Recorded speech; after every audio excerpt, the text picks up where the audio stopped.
Hitting on the Most Beautiful Girl in School Without Me Noticing. Volume 4. By Gozen no Ryokucha. Translated by Yuki Kitsuniko. Audiobook by Masquerade at Masquerade Audiobooks. Chapter 1. Preparation for the date. I held Sato's hand. Even now, I sometimes feel like it might have been a dream, but it was unmistakably real. The sensation lingering in my hand assures me it wasn't an illusion. Having successfully held hands with Sato, the person I like, I was so satisfied with the result that I decided to report back to the coworker who had advised me. After all, she had listened to so many of my concerns. It was only polite to share the outcome. After finishing my part-time shift and changing out of my uniform, I approached Hiyaraga-san. She was bundled up in her coat, huddling against the cold with her face buried in her scarf. Hiyaraga-san, good work today. Good work to you too. You seem awfully upbeat. Did something good happen? When I greeted her, Hiyaraga-san tilted her head with a curious, amused smile. Unlike her usual cool demeanor, she seemed a bit more cheerful today. Sensing that she was in a good mood, I decided to express my gratitude for her advice. Actually, I finally succeeded in holding hands with the person I like. Thank you so much for all your advice. I'm glad it worked out, so how did it feel, holding hands with her? As usual, her interest in romance was strong. She might not seem like someone who cares about such things, but perhaps it's just a natural trait for girls. With her eyes sparkling, she leaned in curiously. Well, it was a mix of emotions. A mix of emotions. I was happy, of course, because I managed to hold hands with someone I like. But at the same time, I was nervous. Being so close to her made my heart race. Honestly, my mind went completely blank the moment we held hands. You were that flustered just by holding her hand. Her tone was playful as she smiled, teasing me a little. Her mischievous grin made me blush, and I could feel my face heat up. Unable to come up with a clever comeback, I ended up admitting the truth in a flustered state. Well, yeah, but I remember how her hand felt so clearly. It's different from mine, so soft and delicate. It really made me think, she's a girl.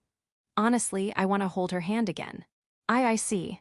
As I shared my impressions, recalling the sensation of her hand, Hiyaraga-san's voice wavered slightly, and she looked a bit awkward.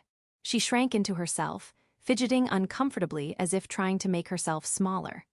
At first, I was just planning to hold her hand normally, but I got carried away and ended up interlocking fingers.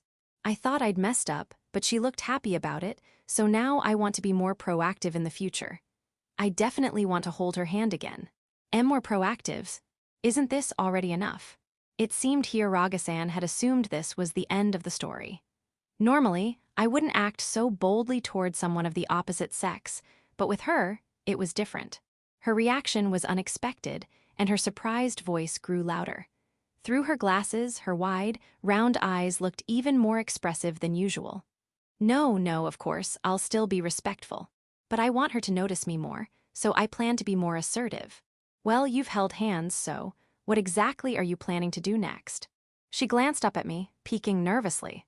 I haven't decided yet. I see, well, when you figure it out, consult me first. Sure, but why? Because you might accidentally make her uncomfortable. As a woman, I can tell you if something might come across the wrong way. Hiyaraga-san spoke quickly, her words tumbling out as she fidgeted anxiously.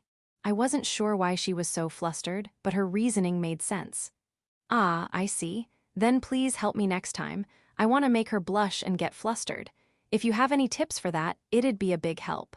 Okay. Her voice wavered, and she nodded hesitantly, glancing around nervously. She seemed embarrassed, probably imagining that I'd ask her about things that might reveal her inner thoughts. Her cheeks were faintly red as she lowered her gaze, trying to hide her face. As I continued to talk about what I felt while holding hands, more memories started coming back. I suddenly recalled something amusing from the walk home. Oh, that reminds me. After we held hands, we walked home together, and something funny happened. Funny, what was it? Her curious, round eyes widened slightly, and she tilted her head.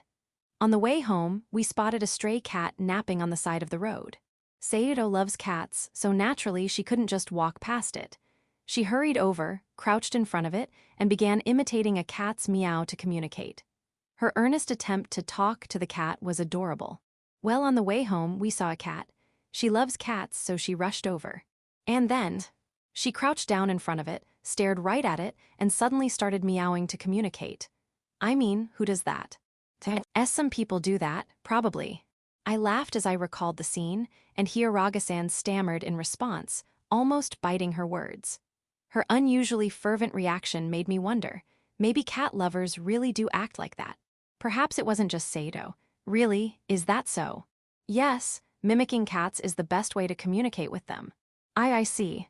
I still couldn't completely wrap my head around it, but seeing Hiyaraga-san's desperate demeanor, I couldn't bring myself to press further. Overwhelmed by her unusually assertive attitude, I found myself nodding in agreement almost reflexively. That's right, mimicking a cat's meow is not weird at all. Laughing at it is just rude. I hadn't laughed to make fun of her, but Hiyaraga-san puffed out her cheeks in dissatisfaction. It seemed that, as a cat lover, she had certain non-negotiable principles. With a slight scowl, she glared at me and I quickly shrugged and apologized, saying, "I'm sorry about that." Section. If I walked home holding hands with Sato, who was practically a celebrity at school, it was only natural that rumors would spread. Even during our New Year shrine visit, it caused a significant buzz, so seeing us holding hands was bound to make an even bigger impact. When I arrived at school, snippets of gossip could already be heard in the classroom. Of course, there was no way Kazuki would miss out on such a major topic. As I was organizing the contents of my bag, he approached me with a mischievous grin plastered across his face. Hey, I heard a rumor that Sato-san was seen walking home holding hands with a guy from our school. So what? So it went well. Not really. I didn't like being teased, so I instinctively tried to brush it off. Since Kazuki hadn't seen it firsthand, he couldn't possibly know I was the guy. But for some reason, he seemed absolutely certain, his eyes gleaming with smug satisfaction. Let me guess. There were reports of a suspicious person in the area yesterday, so you decided to walk her home out of concern, and somehow, you ended up holding hands. Wah, how do you know that? Caught off guard by his eerily accurate deduction, I couldn't help but admit it. Kazuki's observational skills were terrifying. Having confirmed his suspicion, his grin widened even further. Minato, you're so easy to read. Seriously, you're starting to scare me. What are you, a stalker? Kazuki's level of attention is overwhelming. So, what's next? How are you planning to move your relationship with Sato-san forward? You've been asking Hiyaraga-san for advice to figure it out, right? Nope. I haven't decided anything yet. I had been pondering my next steps for a while now, but no good ideas came to mind.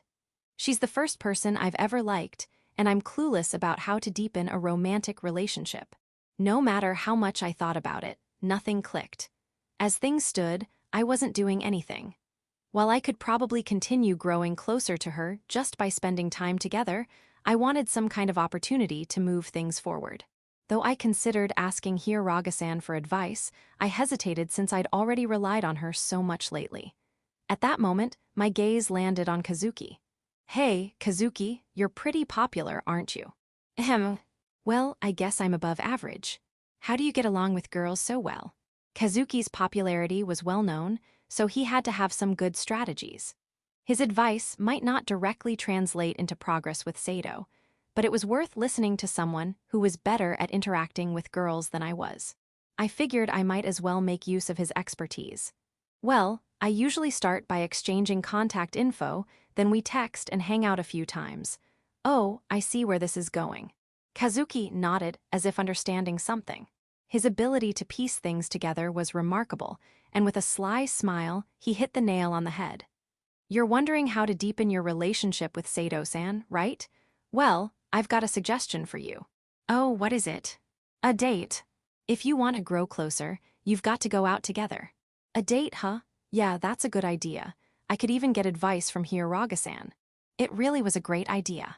The only time we'd gone out together was for the shrine visit, and apart from that, we'd only made occasional detours on our way home. Sato had mentioned that she didn't go out with friends much, so I figured she'd enjoy it. Plus, spending a whole day together on a date would give us plenty of opportunities to bond. It was the perfect chance to close the gap between us. Until now, the idea of going on a date with Sato had felt intimidating, but now that we were this close, there was no way she'd turn me down, probably. With advice from Hiyaraga-san, I'd have all the guidance I needed to make it work. Hiyaraga-san, what's the deal with her? Kazuki asked, his curiosity piqued. Oh, she said to let her know before I made my next move. She wants to make sure I don't accidentally do anything that might make Sato uncomfortable. Since she's a girl, she can offer advice from a similar perspective. Ah, I see. Kazuki narrowed his eyes, chuckling with amusement. That's actually a really good idea. Thanks for letting me know. Not at all. I'm glad I could help. Just make sure you talk to Hiyaraga-san, okay? For some reason, Kazuki insisted on this point. Though I found it odd, I nodded. Yeah, of course. She's my go-to for advice, so I will. Let me know how Hiyaraga-san reacts when you ask her. Sure, I guess. I didn't understand why he cared so much about Hiyaraga-san's reaction, but it wasn't like it was a big deal. Now that I had a plan, I started thinking seriously about how to approach the date. First, I had to ask her. Deciding to go on a date was one thing, but I needed her approval for it to mean anything. Though I hadn't figured out the specifics yet, I knew I had to start by asking. With that in mind, I found myself reading a book at Sato's house. Flip, flip. The sound of turning pages came from beside me. Out of the corner of my eye, I could see Sato's slender, pale fingers carefully pinching the edge of each page as she turned them. Her presence next to me subtly intruded on the world of the book I was holding. Although winter break had ended and the third semester had started quite some time ago, I still wasn't used to being this close to her. It wasn't unpleasant, but having the person I liked within arm's reach, close enough to accidentally touch if I moved a little, was anything but calming. On top of that, the nerves from planning to invite her on a date made it impossible to focus on my book. Every so often, I found myself stealing glances at Sato, only to return to the first page I had opened and stare blankly at it once again. I tried to muster the courage to look directly at Sato and bring up the topic, but every time, I lost my nerve and returned my gaze to the book in my hands. I repeated this cycle several times until, "Is something the matter?" Sato turned toward me, tilting her head slightly with a curious expression. "What do you mean?" "Well, you've been glancing at me for a while now, and it seems like your book hasn't progressed at all." As she spoke, her gaze briefly flicked to the book I was holding. Apparently, Sato had noticed my odd behavior. Though it was embarrassing to be caught acting suspicious, it was also a stroke of luck. I took a small, steady breath. I had to invite her sooner or later, so now was as good a time as any. Feeling a little self-conscious, I scratched my head and averted my eyes as I spoke. So, do you want to go out sometime?" Where to?" "I haven't decided where yet." "Hi." She tilted her head, her adorable eyes blinking in confusion. It seemed she couldn't grasp why I was asking her to go out without a specific purpose. Considering she had mentioned that she rarely went out with others, it was understandable. Though it was embarrassing to say out loud, I realized I had no choice but to clarify if she didn't understand. "I meant, would you like to go on a date with me?" "Why?" As the words left my mouth, I felt my face heat up, and at the same time, Sato's cheeks turned a light shade of red as her eyes widened in surprise. It was clear she wasn't against the idea, but inviting someone on a date for the first time made waiting for her response unbearable. Without thinking, I blurted something I didn't mean. "If you don't want to, that's fine." "And no, I don't hate it. I'll go. I'd love to." Her response was immediate. She leaned closer, her expression unusually serious, and spoke with conviction. She even grabbed my arm, something uncharacteristic of her. The raised pitch of her voice made her excitement obvious. When she moved closer, a faint floral scent tickled my nose, making me instinctively pull back. "Oh, okay. So are you free next weekend, Saturday or Sunday?" "I'm free on Sunday, so let's go with that." "Great, Sunday it is then." "Yes, Sunday." Sato quickly pulled out her phone and typed in the date. A faint smile played on her profile as she focused on her screen. "Well, looking forward to it." "Yes, I'm really looking forward to it." Her delighted smile left me speechless. Her cheeks were lightly flushed, and the way she glanced up at me from beneath her lashes was so cute I couldn't keep looking at her. I averted my gaze in embarrassment. "Well, don't get your hopes up too much." "It's okay. Where we go doesn't matter. I'm sure I'll enjoy it as long as I'm with you, Tanaka-kun." Oh, I see." Her reassuring words were accompanied by a radiant, gentle smile. It was so dazzling that my heart skipped a beat, and I couldn't suppress the quickening of my pulse. Is there anywhere you'd like to go? Trying to cool my burning cheeks, I opened my mouth. Since she seemed to be looking forward to the date, the next step was to decide on a destination. I didn't have much confidence in my ability to choose, but I wanted her to enjoy herself, so I thought it would be better to ask for her input. Let me think. Sato tilted her head slightly, gazing upward in thought. Seeing her struggle to come up with an idea, I remembered that she was a cat lover. Inspired, I decided to suggest a place. How about a cat cafe? A cat cafe? Oh, that sounds good. Her expression lit up momentarily, but she quickly reined herself in. Her cheeks flushed as she returned to her usual reserved demeanor. Although she tried to act composed, her excitement was obvious. Her attempt to hide it made me chuckle softly. You don't have to hide it, you know. It's childish to get so excited about something like this. Is it? I think it's cute. See cute, Jaja, stop please. Sato seemed embarrassed by her earlier reaction. She turned her face away, her tone sharp, signaling that she didn't want me to press further. Well, fine, so a cat cafe it is. You love cats, right? I remember how happy you looked watching the stray cat last time. Yes, I've always wanted to visit a cat cafe, but how did you know I liked cats? Just a hunch. How could I forget how she tried to communicate with that cat in cat language? Even now, the memory of her doing that made me smile. If you use cat language this time, maybe they'll respond to you. Forget about that. I teased her slightly, and her face turned bright red as she protested. Puffing her cheeks in annoyance, she gave me a small glare, but it wasn't intimidating in the slightest. If anything, it made me want to tease her more. Still, I decided not to push my luck. Didn't you mention you used to have a cat? Yes, but I don't anymore.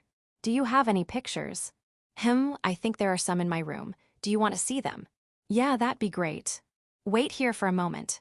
Leaving those words, Sato opened the door to the adjacent room and stepped inside. She must have forgotten to close it, as the door remained ajar, allowing me a glimpse of her room. Though I debated whether it was okay to look, my curiosity got the better of me, and I couldn't resist peeking into her room for the first time. The room had a predominantly white theme, with neatly arranged shelves and a desk. While it wasn't particularly feminine, it exuded a sense of cleanliness that felt very much like Sato, serious and tidy. As I scanned the room, my eyes were drawn to something on her desk. A brown frame. Squinting to get a better look, I realized it was a photo. It showed a younger Sato with a woman who seemed to be her mother. However, her father wasn't in the picture. Sato's mother, whom I was seeing for the first time, was a very beautiful woman with fair skin, much like Sato herself. If Sato grew older, she might resemble her mother in the photo. They looked so similar that it was easy to imagine. As for her father not being in the picture, maybe he was the one who took it, or perhaps. I'd never met her parents or heard her talk about them, but from our time together, I could sense that something about her family situation was complicated. Even though I'd visited Sato's house numerous times, I'd never felt the presence of any adults. It was likely she had her reasons for that. Still, family matters aren't something you casually ask about. I buried my thoughts and averted my gaze from her room. A while later, the sound of shuffling through shelves stopped, and Sato came out of the room, holding a thick album. Sorry to keep you waiting. It was tucked pretty far back, so it took me a while to find. What's wrong? Oh, nothing. Anyway, your cat was at Coco. Show me. You said it was your pride and joy, right? Yes, that's right. This is Coco. Changing the subject to cover up my wandering thoughts, I saw Sato's face light up as she placed the album on the desk. She opened it and flipped through the pages, showing me the progression of Coco's life, from a kitten to a fully grown adult cat. One picture showed Coco curled up, fast asleep. Another had her tilting her head with a curious expression, yet another showed her playing with a toy. Wow, she really was adorable. Of course. She was my precious best friend. I see. I glanced sideways at Sato. Her expression softened, as if she was reminiscing about Coco. That delicate, nostalgic smile was so beautiful that it left me momentarily captivated, and for some reason, my chest tightened. Turning another page of the album, I saw more photos of Coco, but after a few pages, a new type of picture appeared. Oh, is this you, Sato? The photo showed a young Sato posing with Coco. She looked much younger than she does now, but her sharp, well-defined features and big, bright eyes were unmistakably hers. Her black hair was slightly lighter back then, but it still shone beautifully. She exuded a mix of childlike innocence and a calm maturity even at that age. Yes, I think I was about 5 years old here. Wow, I see. Even back then you were into books, huh? In one photo, Sato was sitting next to Coco, joyfully reading a picture book. It looked as though she was trying to show the book to the cat. Yes, I think that's probably when I first discovered the joy of reading. Wow, so you've always been a book lover. Yes, but I think you might still be better at it, Tanaka-kun. No way. I started reading around the same age as you. Really? We continued chatting casually as I flipped to the next page. There, I saw another photo of Sato, but this time, her hairstyle caught my attention. Huh, you've worn twin tails before. Her hair was tied into 2 neat bundles at the sides of her head. It was a striking twin-tail style that felt fresh and new. Given her current age, she wouldn't wear her hair like that anymore, but it made her look more lively and playful in the picture. Yes, I have. Is something strange about it? No, not at all. I just didn't expect to see you in twin tails, so it caught my eye. I see. Wait here for a moment. Hi. Before I could ask what she meant, Sato left the room with a serious expression, heading into the adjacent room. What's she doing all of a sudden? Confused, I sat there and waited, idly flipping through the album. A moment later, the door opened, and Sato returned. Huh. I couldn't help but let out a dumbfounded noise. My hand slipped from the album I was holding, causing it to close with a soft thud. She had tied her hair into twin tails. It was such an unexpected sight that I was left speechless. Seeing my reaction, she seemed a bit uneasy, her voice soft and timid as she glanced up at me. How is it? Oh, what brought this on? Well, don't you like twin tails? When I asked why she suddenly did this, she froze, her eyes wide with confusion. Apparently, she had taken my earlier comment about her hairstyle as an expression of liking twin tails. No, I didn't mean it that way, but, well, it does make you look younger and cuter. Yeah, I think it's nice. Sato's twin tails gave her a more innocent, less composed look, which was a stark contrast to her usual poised demeanor. It wasn't bad, though. Still, twin tails on a high schooler with an otherwise mature air felt a bit out of place. It was so endearing and unexpected that I couldn't help but laugh. She must have noticed my amusement because her eyes darted nervously and her pale cheeks turned a shade of pink. Just forget about it. In a fluster, she left those words behind and hurried back to the adjacent room, her small steps pattering against the floor. The sound of the door closing with a click echoed through the living room. For a while, there was a rustling sound coming from the other room, and then, suddenly, silence. Sato returned shortly after. Her cheeks were still faintly tinged with red from the lingering embarrassment, but her hair had already returned to its usual long, straight style. The twin tails were gone. All right, Tanaka-kun, let's continue looking at the album. Oh, hey, about earlier. We're looking at the album, aren't we? When I tried to bring up what had just happened, she cut me off firmly. Her tone carried an undeniable weight, leaving no room for argument. It seemed she really didn't want me to address it anymore. I nodded silently, flipping the album's pages without further comment. Section. Since I had asked Sato where she wanted to go, I used the internet to brainstorm ideas. Thankfully, in this modern age, the internet is a reliable ally. After much deliberation, I managed to complete a date plan, though I lacked confidence in it. To make sure it was solid, I decided to get Hiraga-san's opinion. Hiraga-san had told me to let her know when I had a plan, so I was sure she would be willing to help. As usual, I approached her after our shift ended. Hiraga-san, about what we talked about before, can I ask for your advice? Sure, I don't mind. Hiraga-san's expression grew serious, and she turned to me with an air of calm determination. Actually, I managed to invite her on a date, and we're going out next week. Oh, really? That's great. Yes, I was really nervous, but it was worth it. She looked so happy when I invited her. Wait, she looked happy. Hiraga-san froze, her eyes widening in surprise. Was it really that shocking? Yes, definitely. She leaned forward, her face lighting up. It was clear she was looking forward to it. That's pretty obvious. Yeah, even I could tell she was excited. Hiraga-san averted her gaze and shrank slightly. Her eyes lowered as she fell silent for a moment. Then with a small cough, she looked back at me. You seem really happy too. Well, of course. If someone I like is that excited to spend time with me, it makes me happy. I see. Knowing that someone I liked was looking forward to being with me made me genuinely happy. As a smile crept onto my face, Hiroga-san squinted slightly as though looking at something too bright and let out a faint chuckle. So, this was about advice, right? Was it about letting me know your next step, like we discussed before? Oh, right, yes. I wanted to get your opinion on the date plan I came up with. Sure, let's hear it. Where are you planning to go first? Well, I was thinking we'd start with something safe, like a movie. After considering various options, a movie seemed like the best choice. It would provide a topic to talk about afterward, and there was a film based on a popular novel that had caught my interest. Saito had also mentioned it once, so I thought she would enjoy it. A movie, huh? I think that's a good idea. Yes, and I was thinking I'd try holding her hand during the movie. Why you're starting with that? Here Raga-san's voice rose, louder than usual, as she stumbled over her words. Did I move too fast?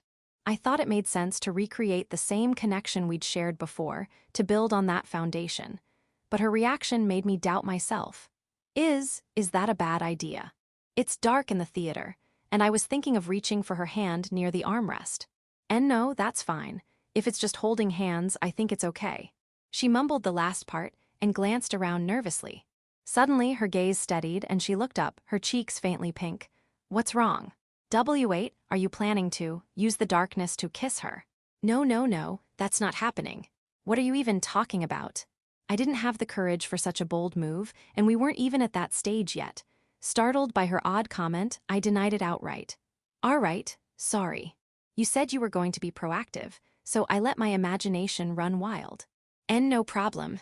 Realizing she'd said something weird, she averted her gaze, her face slightly red with embarrassment. After a moment of silence, she coughed lightly and turned back to me, her cheeks still tinged pink. My apologies anyway. I think holding her hand during the movie is a good idea. Really?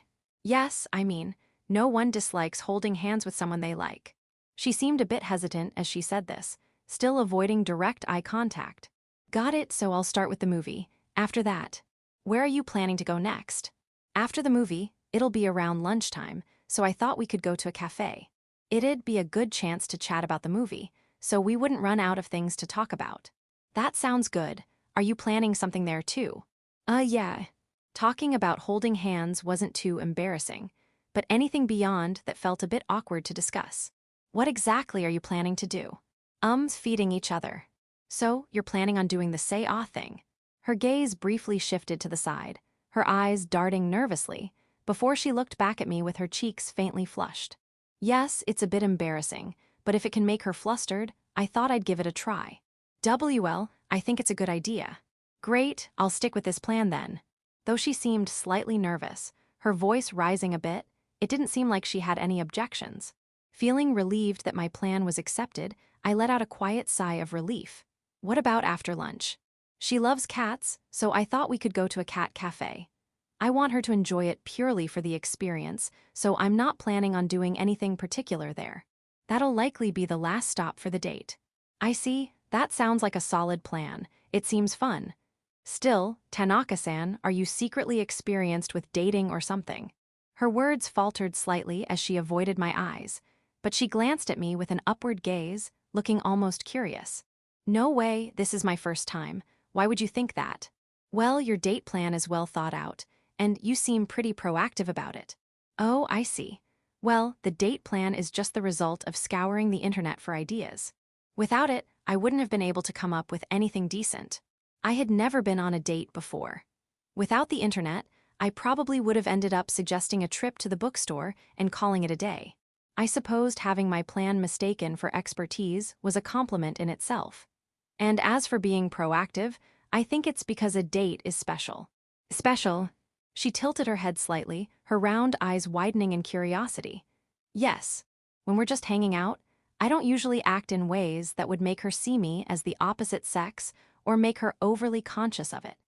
She trusts me and chooses to be by my side, so I think it would be disrespectful to approach her with ulterior motives in our day-to-day interactions. I see. Here Raga-san nodded in understanding. To be honest, spending time alone with Sato in her room without any ulterior thoughts was a challenge in itself. But showing any inappropriate intentions would betray her trust, so I always focused on staying composed and concentrating on my book. That said, I still want her to see me as someone of the opposite sex sometimes. I want her to feel flustered, to get a little nervous, and I'd like to see her embarrassed reactions, too.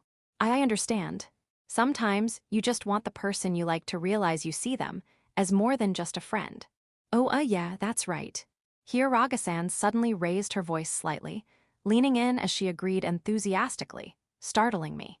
It seemed she had someone she liked as well, which explained her strong reaction. Well, that's why, since it's a special occasion, I want her to see me that way for once. Of course, if she only sees me as a friend, I wouldn't push it. But it feels like she's at least somewhat aware of me in that sense. I see, that makes sense, but be careful, okay? She smiled confidently, almost mischievously, as she warned me. Her words puzzled me, so I couldn't help but ask, careful. Yes, she might be thinking the same way about you. It's possible she'll be the proactive one on your next date. I'll keep that in mind. I couldn't imagine Sato being that forward, but now that she mentioned it, it wasn't entirely impossible.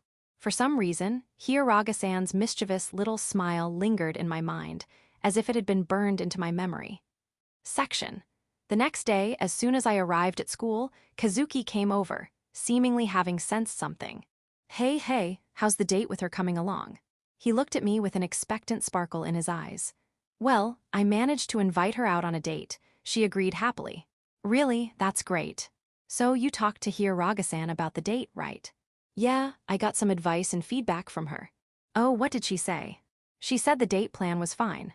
That's good to hear. Yeah.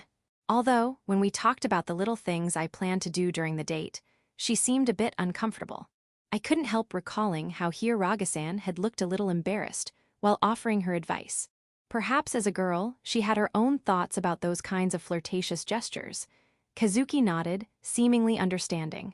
Well, that makes sense. She also gave me a warning at the end.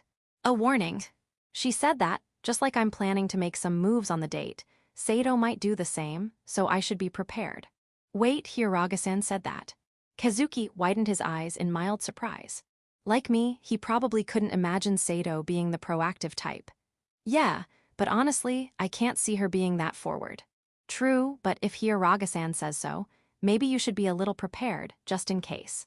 Kazuki's smirk grew, as if he found the idea amusing. Yeah, I'll keep her advice in mind. Good call. If Hiraga-san went out of her way to warn me, it must mean she sensed something as a fellow girl. I decided to store her words in the back of my mind. Talking about the date with Kazuki made the reality of it sink in. The fact that Sato had accepted my invitation meant she trusted me, and to some extent, saw me as someone she liked as the opposite sex. I understood how rare and valuable that was. That's precisely why I wanted to make sure the date went smoothly, to lead confidently and show her my better side. To do that, there was one thing I needed to check. Hey, I should probably dress nicely for the date, right? Oh, you mean wearing your work outfit? Yeah, looking sharp will definitely make Sato happy. It's a good idea. I figured as much. Back when we went to the shrine, she had asked why I didn't dress up more. At the time, I was worried she might find out about my part-time job, so I avoided it. But now, even if she found out, I was confident she wouldn't make a big deal about it. Dressing in my work outfit should be fine. All right then, I'll give it a try. It might surprise her, since she's never seen me dress like that. Surprise her, huh? Yeah, I'm sure she'll be surprised. Kazuki paused briefly before narrowing his eyes slightly, a sly smile spreading across his face. Well, I hope so. And with that outfit, people at school won't recognize me right away, even if they see us together. That should help keep rumors down. Kazuki's suggestion was a good point. If people at school started spreading rumors about Sato being seen with a guy again, this could reduce the chance of them realizing it was me. A win-win situation. True. In that case, I'll go with my work outfit. Yeah, do that. I'm sure Sade will be pleasantly surprised. There's also a chance she might not even recognize me. That's true, but once you start talking, she'll realize it's you. Yeah, though she might give me one of her cold stares before that. Fair point, but I'm sure she'll figure it out eventually. I could already imagine being met with her icy gaze from back when we first met, and I couldn't help but let out a wry laugh. Even if it took some explaining, I was sure she'd recognize me. The effort to clear up any misunderstandings would be worth it if it meant she'd think I looked cool. Imagining the look of surprise on Sato's face made me even more excited for the date. She's definitely going to be surprised, right? I can't wait. Chapter 2, The Date. Today's the day. The sound of my alarm clock pulled me fully into consciousness. I lifted my heavy head from the pillow and checked the time. It was just past 8 a.m. Since my meeting with Sato wasn't until 10, I still had some time. I decided to take my time and prepare carefully. After breakfast, I started getting ready as if I were heading to work. I styled my hair, pushing up my bangs, and put in my contacts. Most of the look was complete. As for my outfit, Kazuki had given his approval last night, so there shouldn't be any issues. I'm so nervous. As a final check, I glanced at myself in the full-length mirror and let out a small sigh. I'd been feeling restless all morning. It wasn't exactly unpleasant, but there was a tightness in my chest that wouldn't go away. While I was happy and excited to spend the day with Sato, anxiety and nervousness simmered beneath the surface. Did my appearance look all right? Personally, I thought this outfit was much better than my usual look, but I wasn't sure if Sato would think I looked cool. I just hoped it would catch her attention, even a little. And would the date go well? This was the first time I'd ever asked someone out, let alone gone on a one-on-one outing with a girl. I'd done a lot of research online and made preparations, but there was no guarantee she'd enjoy herself. That lingering uncertainty kept spreading through my chest. No matter how many times I took a deep breath, the unease wouldn't go away. Well, it'll be fine, let's go. The clock showed it was already past 9:30. The more I thought about it, the heavier the tightness in my chest grew, but worrying any further wouldn't help. I just have to let things play out. With a deep breath to steady myself, I headed toward the station where we were supposed to meet. Section. I arrived at the plaza entrance near the station and checked the time on my watch. The hands pointed to 9:50. At least I wasn't late, and I let out a sigh of relief. Being late for a first date would have been the worst mistake, so avoiding that felt like a big win. There were still a few minutes before our meeting time, so I decided to wait inside the plaza. As I stepped in, my eyes caught sight of Sato sitting on a bench in the distance. Ah! I involuntarily gasped. Her beauty stood out against the cold, white surroundings, and I found myself momentarily speechless. Even from afar, it was clear that Sato had dressed up and looked adorable. She wore a satin-textured, light brown long skirt paired with a dark brown knit top.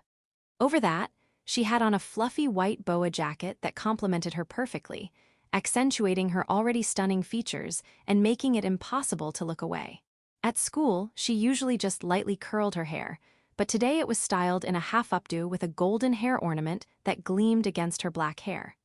I had to say something. Snapping out of my daze, I slowly moved my frozen legs and walked toward her. Sato was holding a canned drink with both hands, blowing on it gently. As I got closer, more details came into view. Her half-updo revealed her ears, adorned with delicate pale pink flower earrings that swayed softly. Her makeup was different from usual, with slightly more vibrant red lipstick and a glossy finish, giving her an elegant yet charming appearance. She looked fresh and pure but also subtly alluring. With every step closer, my nerves grew stronger. Should I even call out to her?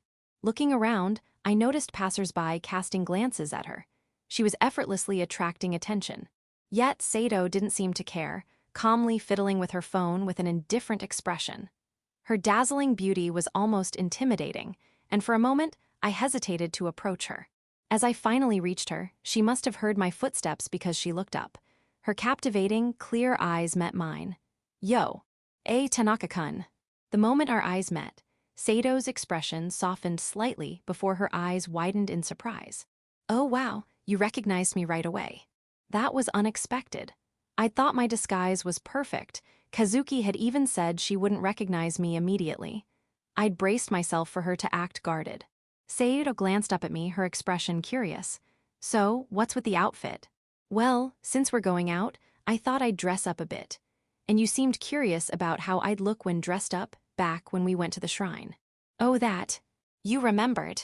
Yeah, does it look weird? No, not at all. I was just surprised. I see, that's a relief. I let out a quiet sigh of relief. By the way, how did you know it was me? I mean, this outfit is totally different from my usual look. Plus, I'm not wearing glasses. I thought you'd mistake me for someone else at first and be cautious. How did you figure it out? Well, that's She nervously averted her gaze, gripping the can in her hands tightly. Well, since we spend so much time together, I can recognize even small changes in you. Is that so? Yes, if you see someone almost every day, it's only natural to notice these things. Fair enough. Well, it saved me the trouble of explaining, so I'm glad you recognized me. Though her explanation felt slightly off, it made sense.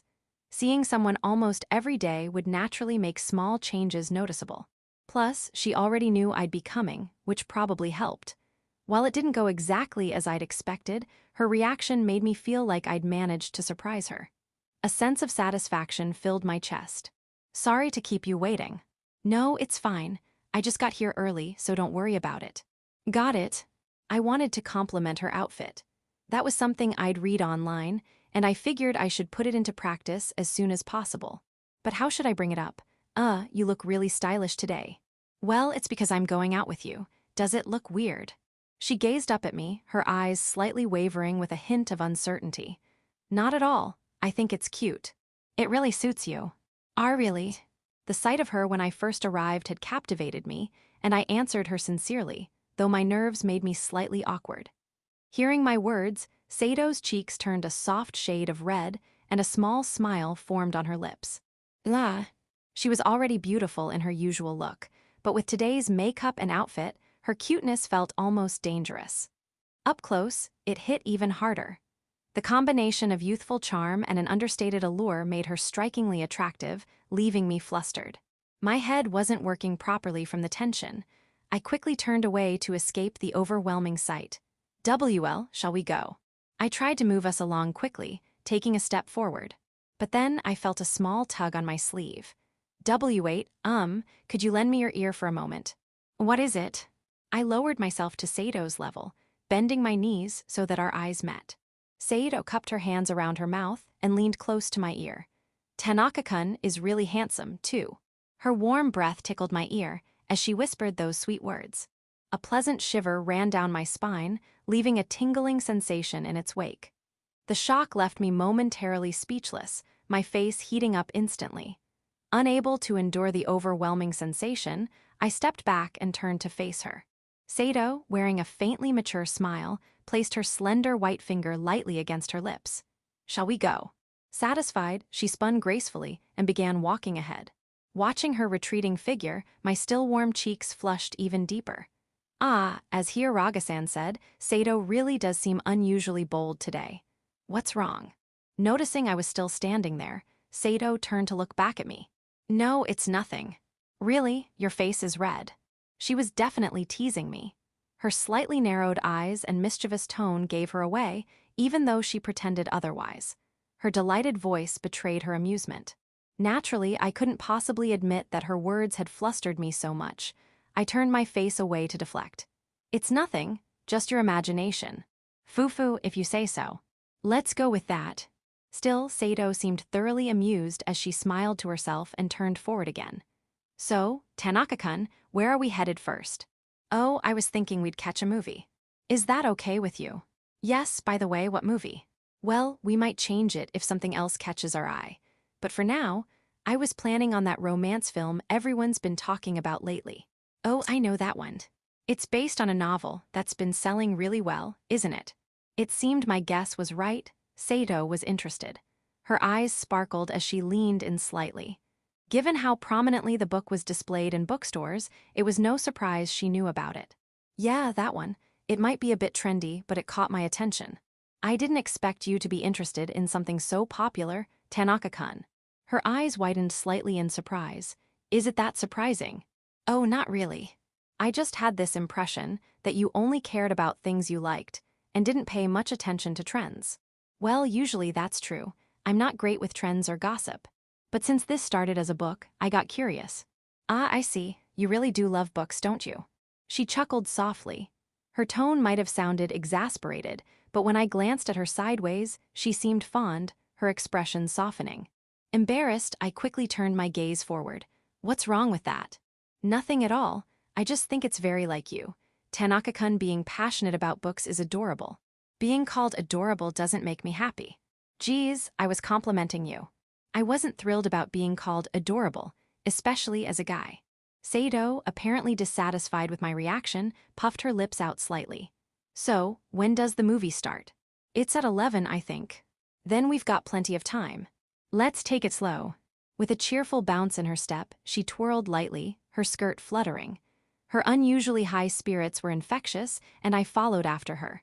As declared, we walked slowly and quietly. Neither of us was particularly talkative by nature, so moments of silence often fell between us. Yet, strangely, it didn't feel awkward. There was no anxiety about finding something to say, just a comforting sense of being together. I wondered how Sato felt. When I glanced at her, I saw something unusual. Her expression was softer, her lips slightly curved in a gentle smile. Seeing her enjoying herself made me feel a quiet joy as well. You look like you're having fun. Do I? Yeah, you're smiling, and your expression's more relaxed than usual. Hey. She froze mid-step, her mouth slightly open in surprise. Then, as my words sank in, her cheeks turned a deep shade of red. Apparently, she hadn't realized it herself. Her gaze flitted around nervously, her movements visibly flustered. Embarrassed, she covered her blushing cheeks with both hands. Still in a state of confusion, she stammered, I mean, as she struggled to string words together. She glanced up at me briefly, only to drop her gaze to the ground again. I hadn't expected her to be this shaken. Her reaction threw me off balance, and I ended up saying something odd. No, I didn't mean it in a bad way. You look cute when you smile. Despite her embarrassment, I thought her smile was endearing, something she didn't need to feel self-conscious about. But Sato let out a startled squeak. See cute. No, I mean yes, but that's not what I meant. It's just, you seem happy and I think that's nice, that's all. I see. That's what you meant. Flustered, I tried to clarify, but the damage was done. Sato remained hunched over, her face burning red. Even her neck, normally pale as porcelain, was tinged with pink. I really stepped in it this time. Watching her, I let out a small sigh. For a while, Sato kept her head down, her face glowing red. Gradually, she seemed to calm down, and the redness faded to a faint sakura pink. Once it reached that point, she finally lifted her head. Sorry for showing you such an unsightly side of me. Oh no, I wouldn't say that. Actually, it was cute, so it's fine. Please don't. It was true. Sato, with her flushed face and shy demeanor, looked adorable. When I denied her comment, intending to reassure her, her voice rose ever so slightly as she replied. I nodded reflexively, and she cleared her throat softly. I didn't realize my expression had relaxed that much. Did I look strange? No, not at all. It just showed how much you're enjoying yourself. Well, that's because I'm out with you, Tanaka-kun. Really? Yes, I don't usually go out much, so just the act of going out is fun. But more than that, it's our first outing together as friends, so that's the main reason. Her gentle smile, her eyes softly narrowing in contentment, reassured me that her words were genuine. A wave of relief washed over me. Got it, I'm glad you're having fun. I'm looking forward to the rest of the day. She gave me a playful, expectant glance, making me shrug lightly. We continued walking toward the movie theater in a calm, pleasant atmosphere. As we walked, we chatted about books, school, and other trivial topics. Yet, amid the conversation, I found myself glancing repeatedly at Sato's delicate white hand. I'd decided in advance that I'd hold her hand during the movie, but now that the moment was approaching, nervousness crept in. It wasn't something I was used to, and I couldn't help but wonder how best to go about it. After a while, we arrived at the theater. The warmth inside welcomed us, chasing away the cold that had settled on our skin. Wow, there are so many movies playing. Posters for all the current films lined the walls, practically covering every available space. Sato trotted a few steps ahead to examine them closely, her eyes sparkling with curiosity. See anything interesting? Aside from our chosen movie, there were action films, sci-fi, mysteries, and more. My gaze wandered idly across the posters. No, I think I'll stick with the romance movie you suggested, Tanaka-kun. Really, we can pick something else if you'd prefer. No, it's the one that caught my attention the most. Besides, She hesitated slightly, her cheeks tinged pink, before giving me a shy smile. Well, a romance movie feels perfect for a date, doesn't it? Especially since it's with you, Tanaka-kun. Oh, I see. Her soft, flower-like smile momentarily stole my words. Hearing the word date, spoken aloud, made me feel strangely self-conscious. I could feel my face heating up again as my gaze caught the light glinting off her earrings. We purchased our tickets and drinks, then waited for the admission time to arrive. While we sat, Sato gazed at her ticket with a delighted smile, examining it over and over again. Soon, the announcement for admission played, and the crowd began to move. We followed along and found our seats. The lights dimmed gradually, and the screen lit up. In the glow of the screen, Sato's profile caught my eye, but I quickly lowered my gaze. On my left, about 10 centimeters away, was Sato. Her right hand rested on the armrest, her delicate fingers peeking out from her sleeve. Swallowing nervously, I slowly reached out, little by little, inch by inch. My hand crept closer until it was just barely brushing hers. Taking a breath, I gently placed my hand over hers. Her body gave a small jolt of surprise at the touch. I glanced at her, and our eyes met. Her wide, double-lidded gaze reflected the light from the screen, shining vividly. She averted her eyes, lowering them demurely, and then she intertwined her slender fingers with mine. Her palm was warm, almost overwhelmingly so. When I gave her hand a light squeeze, she returned the gesture. This simple act of connection filled me with an indescribable happiness. As I savored the moment, a sweet voice whispered near my ear. "Did you want to hold my hand?" "Oh, well, yeah, I guess." Being asked so directly was incredibly embarrassing. I fumbled for a coherent response, but it seemed my intentions were clear enough. Sato smiled softly, her lips curving into a delighted laugh. She had me completely wrapped around her finger. Slightly miffed, I decided to turn the tables. "What about you? Did you want to hold hands?" From her previous reactions, I guessed she wasn't entirely comfortable with such things. She seemed confident when she initiated, but I expected her to blush if I pressed back. I was wrong. Me. Of course, I did. Holding hands in a movie theater makes my heart race. Is that so? Although her cheeks were faintly pink, her composure remained intact. Instead, she openly showed me our joined hands, reversing the situation and making me acutely aware of them. Why is she so composed about this? I tried to cool the heat on my face as we waited for the movie to begin. As the film started, I turned my focus to the screen, but the warmth of her hand lingered, refusing to fade. My cheeks stayed faintly warm as I adjusted my breathing and kept my eyes forward. The movie was about a childhood romance. It depicted a boy and girl, friends since childhood, gradually becoming more aware of each other as they entered high school. Through various events and trials, their feelings grew stronger, and the story captured their growing relationship with meticulous care. Midway through the movie, I occasionally stole glances at Sato. Her gaze was fixed intently on the screen, full of curiosity. The vibrant colors from the screen reflected in her beautiful eyes, making them sparkle like gemstones. Her lips, glossed and faintly shimmering, carried a subtle sensuality that made me swallow nervously. During scenes of tension or danger, she'd unconsciously squeeze my hand tightly, possibly out of fear or nervousness. My heart raced every time. Was she doing this on purpose? These sudden moves were too much for me to handle. As these moments passed, the story gradually reached its conclusion. I'm afraid to confess, because it might ruin what we have now. In the movie's climactic scene, the protagonist and heroine were already aware of each other's feelings.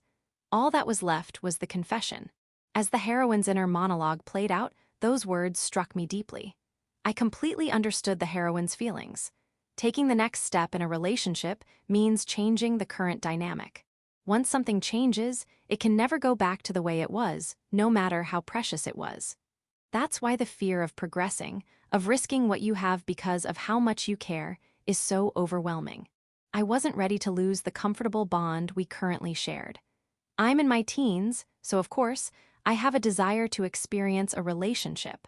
But I didn't want to use Sato to satisfy that curiosity. Relationships eventually come to an end. That thought made me hesitate to take that first step. What does Sato think about all this? I glanced at her out of the corner of my eye. She trusted me, showed me so many sides of herself, teased me, and even allowed me to hold her hand. With all of that, it seemed undeniable that Saito liked me. Of course, if this was all just my imagination, it would be terribly embarrassing. Just a little longer. I want to stay like this, just a little longer. If I ever want to take the next step, it'll be when I'm prepared to risk losing what we have now. When I have that resolve, I'll confess. Until then, I'll wait. In the end, the movie concluded with the male protagonist summoning his courage, confessing, and being accepted. A perfectly happy ending. Relief and joy bubbled up within me. That was such a good movie, Saito said. Yeah, I could really relate to a lot of it. Me too. Especially with the heroine, there were so many moments where I could empathize. I found myself holding my breath at times. Sato's dreamy expression and soft voice made it clear she was still basking in the afterglow of the movie. Her tone conveyed how much she had enjoyed it. Yeah, you were really focused during the movie, I said. You were watching me. Her cheeks flushed a faint pink, and her eyes widened in surprise. She looked so adorable that I couldn't help but continue. Just a little. You were so engrossed in the screen. It was obvious how much you were enjoying it. The story itself was simple, but that made it easier to empathize with the heroine. Before I realized it, I was seeing things from her perspective. Wow, if it got you that invested, I'd say it was worth watching. What part resonated with you the most? That's a tough one. She tapped her chin with a slender finger, furrowing her brows in thought. After a short pause, she spoke quietly. The scene right before the confession, I think. The confession scene. Yes, when the heroine said she was afraid to confess because it might ruin their relationship. That part. Yes. It's scary to lose the one thing that matters most. Her soft, slightly downcast voice carried a fragile tone, tinged with a faint sadness. As I debated what to say, Saito lifted her head. The shadow that had crossed her face moments before had disappeared. But I loved the ending. The way the protagonist found the courage to take that step, it was so fitting, and I couldn't take my eyes off him. Yeah, that was really cool. The momentary darkness in her expression had completely vanished, replaced by a bright smile as we shared our thoughts on the movie. The protagonist's bold confession was undoubtedly admirable. If I ever found the chance to confess, I'd want to do it like that. We continued discussing various scenes and impressions as we left the theater. Stepping outside, a cold gust of wind swept over us.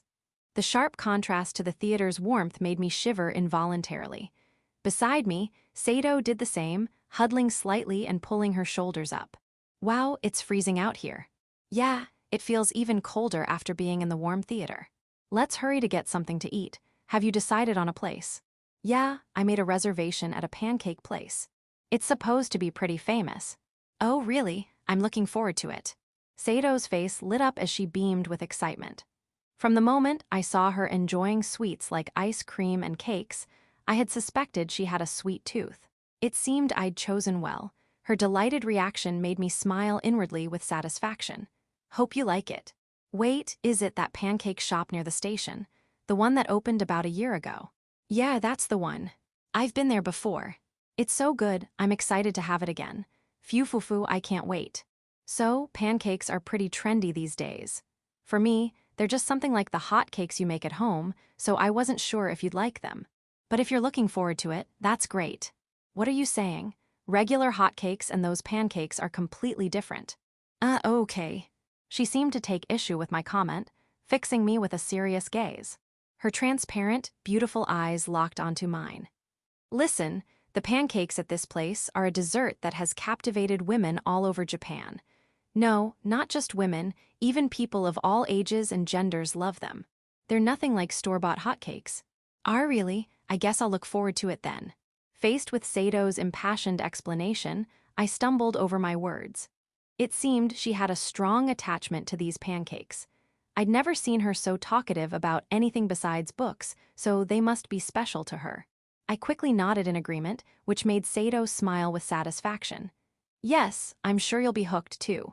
Pushed forward by the cold wind, we continued toward the pancake shop. Along the way, Saito passionately talked about how delicious the pancakes were, right up until we arrived. Oh, we're here. Yeah. Her animated chatter had been so endearing I wished I could listen longer. But the sight of the shop brought our conversation to a natural pause. With a soft chime of the doorbell, we stepped inside. The interior had a dark, chic atmosphere with a calm and quiet air that immediately settled over us. A staff member guided us to a table where we sat facing each other. After placing the menus on the table, the staff left us to decide. It's my first time here, but the ambience is nice. Feels like a good place to read. Why is that always your benchmark? Saito gave a small, exasperated smile, but added, I can kind of understand, though. See. I knew it made sense. I opened the menu to look inside. Just as I'd seen online, the offerings were extensive. What did you get last time you came? This one, the most popular option. It comes with vanilla ice cream and syrup. It's perfectly sweet and absolutely delicious. Sounds good, looks tasty. The photo she pointed to showed 3 fluffy white pancakes, topped with a scoop of vanilla ice cream, drizzled with golden syrup. Just looking at it made me swallow involuntarily. Saito, meanwhile, was examining other options with sparkling eyes, her gaze slowly moving across the menu. Her enthusiasm was evident as she smiled, completely engrossed. Which one are you getting? I'm torn between these two. She pointed at a matcha pancake and a seasonal strawberry pancake. Both looked delicious, so her dilemma was understandable. What caught my eye, however, was the phrase limited time offer. Come to think of it, didn't she drag me to an ice cream shop before because of a seasonal special? You really like limited time offers, huh? Well, yes. Is that a problem? Her cheeks flushed faintly as she glanced up at me, gauging my reaction. Her shy expression was a little too endearing. No, it's not a problem. I just noticed you pay attention to those things. Of course. It's a limited time offer. If I miss it now, I might never get to try it. She had completely fallen for the shop's marketing strategy, surprisingly straightforward. Fair enough. Why don't you get the seasonal one then? I'll order the matcha. Are you sure? Yeah, I like matcha, and the strawberry one sounds good too. I genuinely liked matcha, and the strawberry pancake did look appealing. But more than that, it was the perfect excuse to share food with her naturally. Satisfied with how things were going, I called the staff to place our order. After a short wait, the 2 pancakes were brought to our table along with a sweet, enticing aroma. The warm, fragrant scent tickled my nose as they were set down. Wow, these look amazing. Sato's eyes sparkled with excitement as she gazed at her pancakes. The childlike anticipation on her face was utterly adorable, contrasting with her usual composed demeanor. I couldn't help but smile. Let's dig in. Yes, let's. We clasped our hands together briefly for a quick itadakimasu. Saito then carefully brought her fork toward the pancake, cutting a small piece with her knife.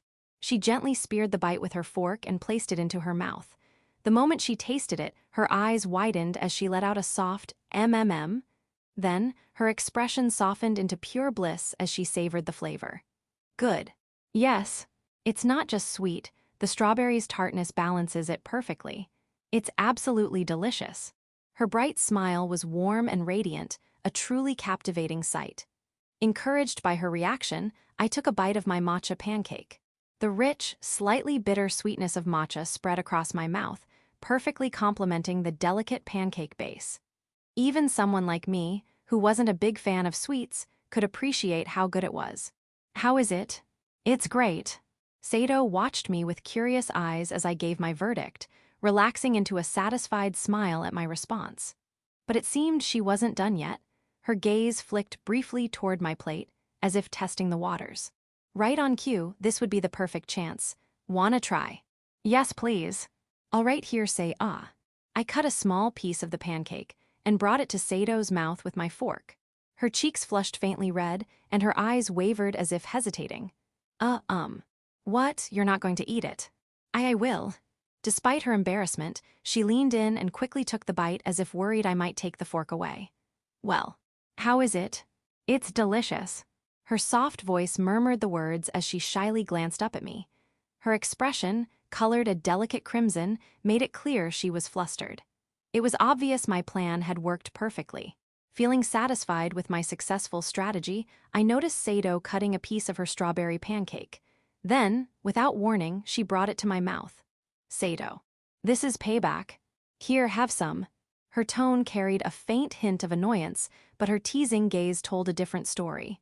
I hadn't expected her to turn the tables on me. Staring at the fork she offered, I hesitated, caught off guard by the situation. Still, I leaned in and took the bite. How is it? Ah, yeah, it's good. Great, then here's another. Before I could respond, she was already offering me another bite. W8, I couldn't think of a way to refuse, so I froze, staring at the fork in front of me. You don't want it. I'll eat it, I'll eat it. Flustered, I leaned in and took another bite. By the second time, I had become even more aware of the act, making my cheeks heat up in embarrassment. As I tried to collect myself, I glanced at Sato, who was smiling with satisfaction. All right, here's one more. Okay. And just like that, I ended up being fed multiple times. How did it come to this? Although the situation had turned against me, we somehow managed to finish our pancakes. Letting out a small sigh of relief, I looked over at Sato. That was delicious, wasn't it? Yeah, it really was. Sato's soft smile radiated a sense of satisfaction. It wasn't my imagination. Today, she was bolder than usual, throwing me off balance. Scratching the back of my neck, I tried to adjust to her unusual assertiveness. Next is the cat cafe, right? Yeah. It's what you wanted, and I made a reservation, so we shouldn't have to wait. Perfect, I'm so excited. I wonder what kinds of cats they have. Her cheerful voice and gentle smile made it clear how much she was looking forward to it. From what I read online, they have a variety of breeds. I remember seeing something about munchkins. Yes, that's right. Munchkins are so cute with their short legs. I've seen them on TV, but never had the chance to touch one in person. Really? I figured you'd have stopped to admire them at pet stores or something. Why do you know that?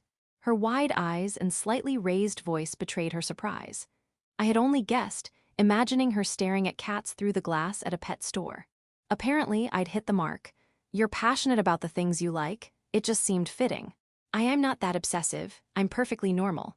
You say that, but weren't you just passionately raving about pancakes earlier? That's different. Anyway, I've never touched a munchkin before, so I can't wait to meet one. Her embarrassed cheeks flushed as she tried to steer the conversation back. Though tempted to tease her further, I decided against it, following her lead instead. Do you have any other favorite breeds? Not off the top of my head. Oh, but I do like American Shorthairs. We used to have one when I was younger.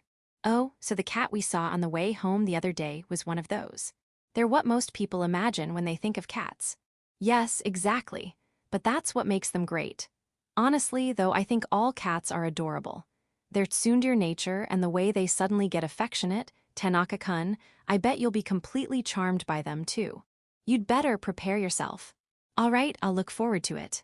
Watching Sato speak with more enthusiasm than usual, I couldn't help but chuckle. My earlier comment about her intensity felt ironic now.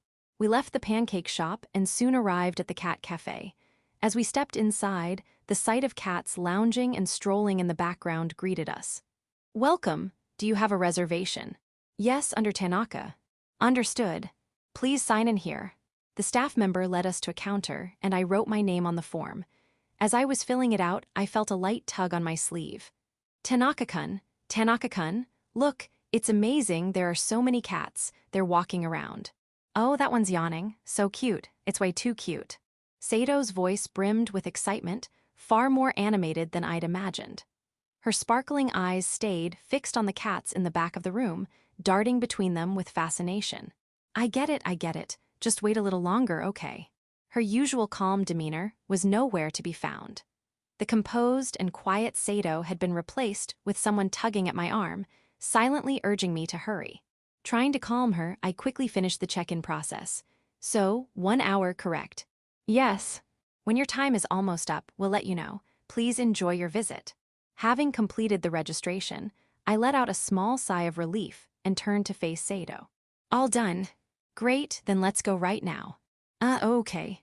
Sato, too preoccupied with the cats to notice, grabbed my hand without hesitation and pulled me toward the room.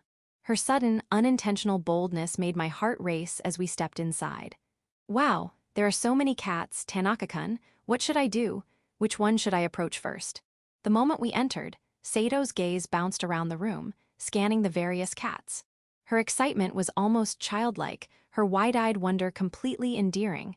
I couldn't help but smile at her innocent enthusiasm. We've got plenty of time. Let's start with the closest one over there. I pointed to a cat lounging on a cat tree nearby, and Sato nodded eagerly. We approached slowly so as not to startle it. When we got close, the sleeping cat opened its eyes, seemingly sensing our presence, and looked toward us. "Oh, hello, kitty. Did we wake you?" Meeting the cat's almond-shaped gaze, Sato's voice rose to a higher pitch, soft and affectionate. The cat responded with a quiet meow. "Tanaka-kun, did you hear that?" The cat answered me. It meowed back. She turned to me, tugging on my sleeve again, her face glowing with excitement. I couldn't help but chuckle at her reaction. "Yeah, I saw. That's great. Maybe if you try speaking cat, you'll get an even better response." "No way, you're teasing me, aren't you? I can tell exactly what you're thinking, Tanaka-kun." I'd suggested it partly in jest, hoping to see her attempt it, but Sato's cheeks flushed as she stammered a quick response, her voice slightly high-pitched. Then she turned away with a small huff. "Come on, it's worth a shot. What if it meows back again?" Unable to resist teasing her further, I pressed on. Sato's gaze began wandering nervously, her hesitation evident. "Do you think it'll work? If I imitate a cat, will it respond?"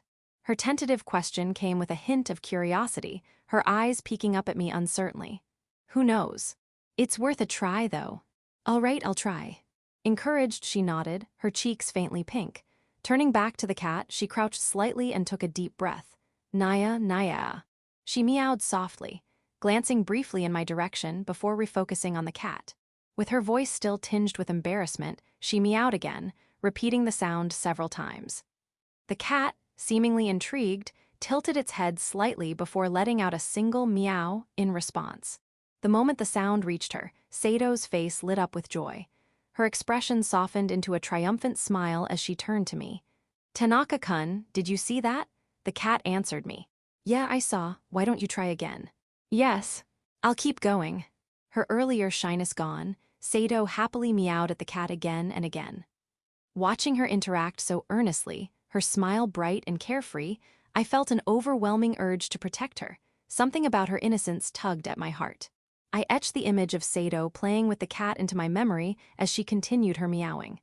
After a while, she reached out carefully, her slender fingers lightly brushing against the cat's fur. "Wow, it's so soft and fluffy, Tanaka-kun. It feels amazing." The cat, seemingly pleased by her touch, narrowed its eyes contentedly as it relaxed under her gentle strokes. Sato's eyes sparkled as she petted it with utmost care. Seeing how much she was enjoying herself, I couldn't help but feel curious. "Is it really that soft?" "Yes, it's like a blanket, you just want to keep petting it. Here, you should try too." "Okay." Having little experience with animals, I hesitated briefly. But encouraged by Sato's enthusiasm, I nervously reached out toward the cat. Just as my fingers grazed its fluffy fur. "Hiss." "Whoa." Startled by the sudden hiss, I pulled my hand back quickly. The cat's piercing gaze remained fixed on me, making it clear I wasn't welcome. Sato, unfazed, continued to gently stroke the cat as she softly spoke to it. "It's okay, kitty. Tanaka-kun's a good person, you know." In her soft, gentle voice, Sato spoke soothingly to the cat. Despite her efforts, the cat kept its wary gaze fixed on me, showing no signs of letting its guard down. When I took a step back to give it some space, it finally relaxed, curling up and closing its eyes as Sato continued to stroke it.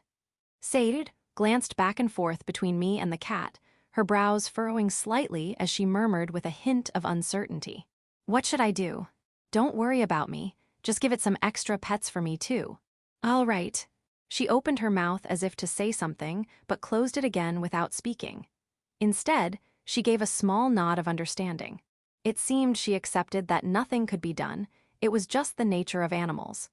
Even so, she occasionally shot me a glance, as if to check on me, but her attention soon returned to the cat.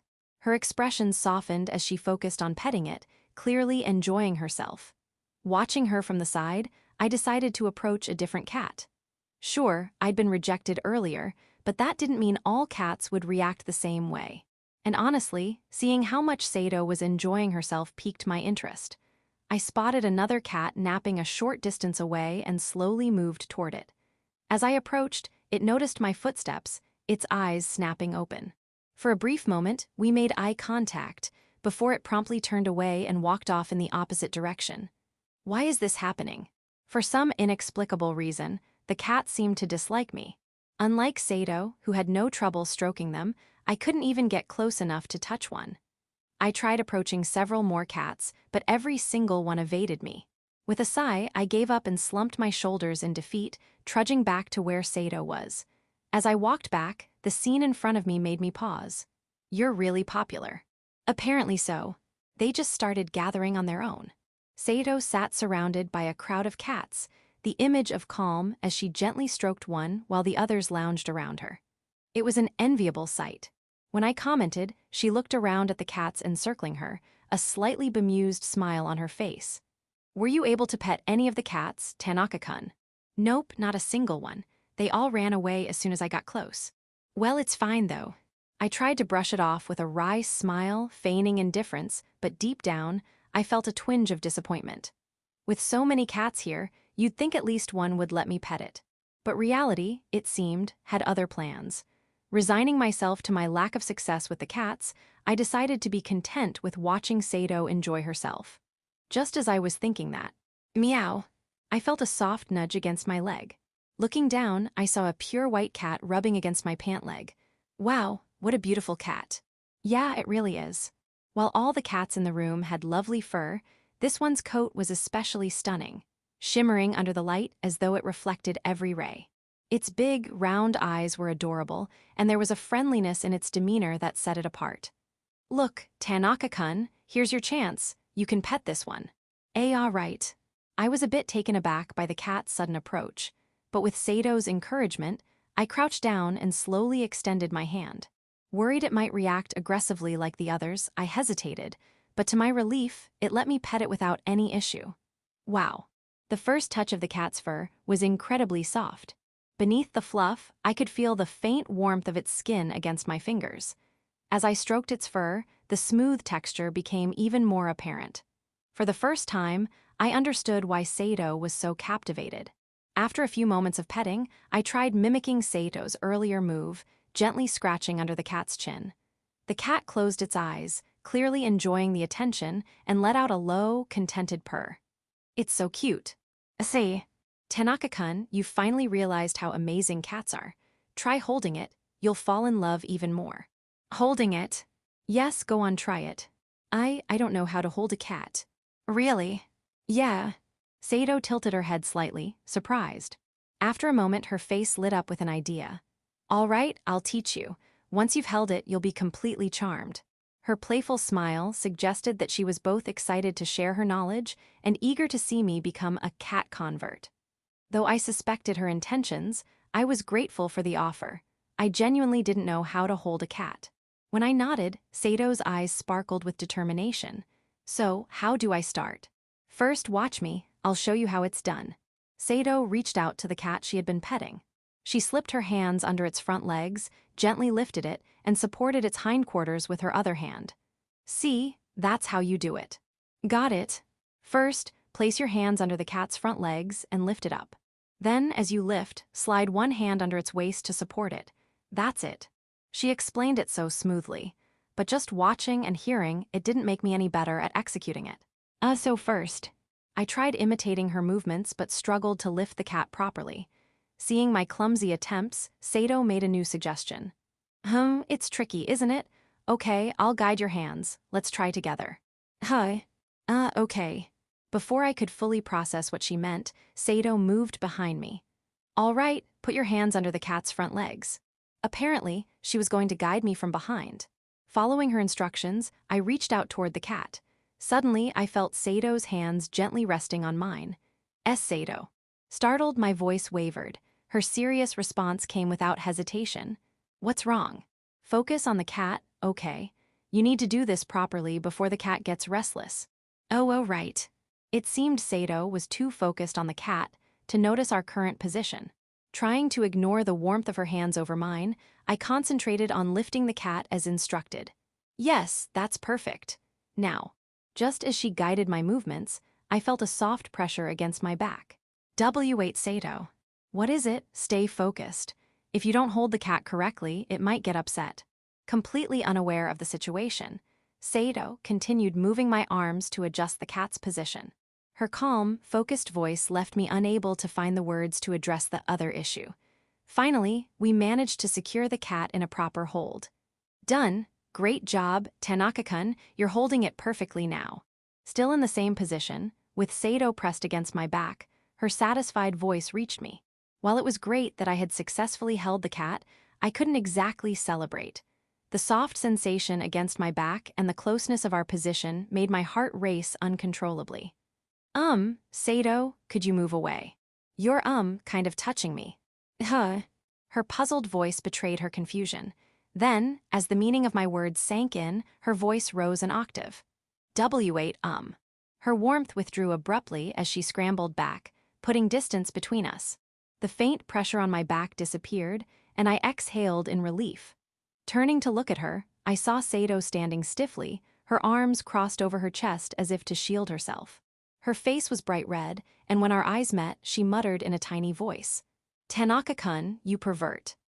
Sorry. All I could do was apologize. As she stood there, trembling slightly with embarrassment, I watched quietly.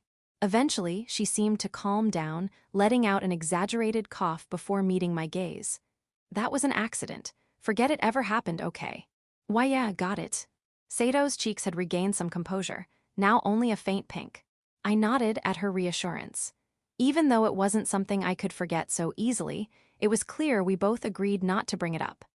As the soft sensation against my back briefly came to mind, I quickly shook my head, shoving the inappropriate thought deep down. So, how's holding the cat going? Sato's curious voice brought me back to the present. The earlier incident had been so overwhelming that I'd momentarily forgotten the white cat nestled in my arms. As I glanced down, the cat turned to meet my gaze. Its brilliant blue eyes sparkled like gemstones, and its tail swayed gently, a clear sign of contentment. With its sleek, silky fur and adorable, round eyes, the cat radiated a beauty and charm that was almost overwhelming. As it let out a soft meow, I couldn't help but mutter my thoughts aloud. It's really cute. My unintentional words didn't go unnoticed. Sato's face lit up with a triumphant smile. See, I told you so. Not all cats like being held, so I think this one must really like you, Tanaka-kun. Really? Yes, look at how relaxed it is. Sato's gentle gaze softened as she leaned closer to the cat. How is it? Are Tanaka-kun's arms nice and warm? Her playful, sing-song tone was a stark contrast to her usual demeanor, showing just how much she was enjoying herself. She reached out to pet the cat, but just as her slender fingers approached its fur, the cat delivered a swift paw swipe at her hand. Huh. Both of us froze, stunned by the cat's sudden reaction. Sato blinked several times in disbelief, her hand hovering midair. The cat glanced briefly at her as if to ensure she wouldn't try again, then let out a quick meow before snuggling its face back into my arms. Well, looks like even you can get rejected by a cat, huh? Apparently so. I've played with plenty of cats before, but I've never been turned down this thoroughly. Sato tilted her head slightly, casting a curious glance at the cat. She examined her swatted fingers before shifting her gaze to the feline curled up in my arms. The cat, seemingly aware of her stare, lifted its head slightly and wagged its tail in a slow, deliberate rhythm as it returned her gaze. The scene, the cat nestled in my arms, Sato standing before me, felt oddly theatrical. Maybe it's just a quirky cat. It is unusual for one to approach me of all people, I mused, stroking the cat's silky fur. Really, quite a strange cat. Sato's focused stare didn't waver, her expression unusually serious. Something wrong? No, it's probably just my imagination. What do you? Before I could finish, the cat in my arms began shifting. It wiggled slightly before rubbing its face against my chest. Whoa, what's up? Startled by the sudden movement, I gently petted it to calm it down. The cat responded by closing its eyes contentedly, snuggling even closer. Its obvious affection made me want to keep petting it, so I carefully stroked its back, mindful to be gentle. The cat, seemingly satisfied, turned its gaze toward Sato and let out a smug-sounding meow. Is this cat mocking me? Sato puffed her cheeks slightly, her brows furrowed as she stared at the cat. Yeah, I kind of got that impression too, I said, stifling a laugh. I knew it, that cat definitely just challenged me. Or maybe it's just trying to say it's happy being petted. I love cats, but I don't think I like this one very much. Sato's pouting expression and frustrated tone made me chuckle. After a moment of sulking, she let out a soft sigh and turned back to face the cat. Leaning closer, she met its gaze. Well, fine, but just so you know, you only get to be with Tanaka-kun for now.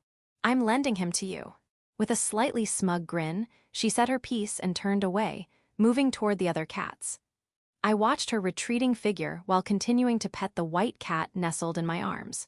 As we played with the cats a little longer, a staff member approached us. Your hour is almost up. Would you like to extend your time? The reminder prompted me to glance at the clock.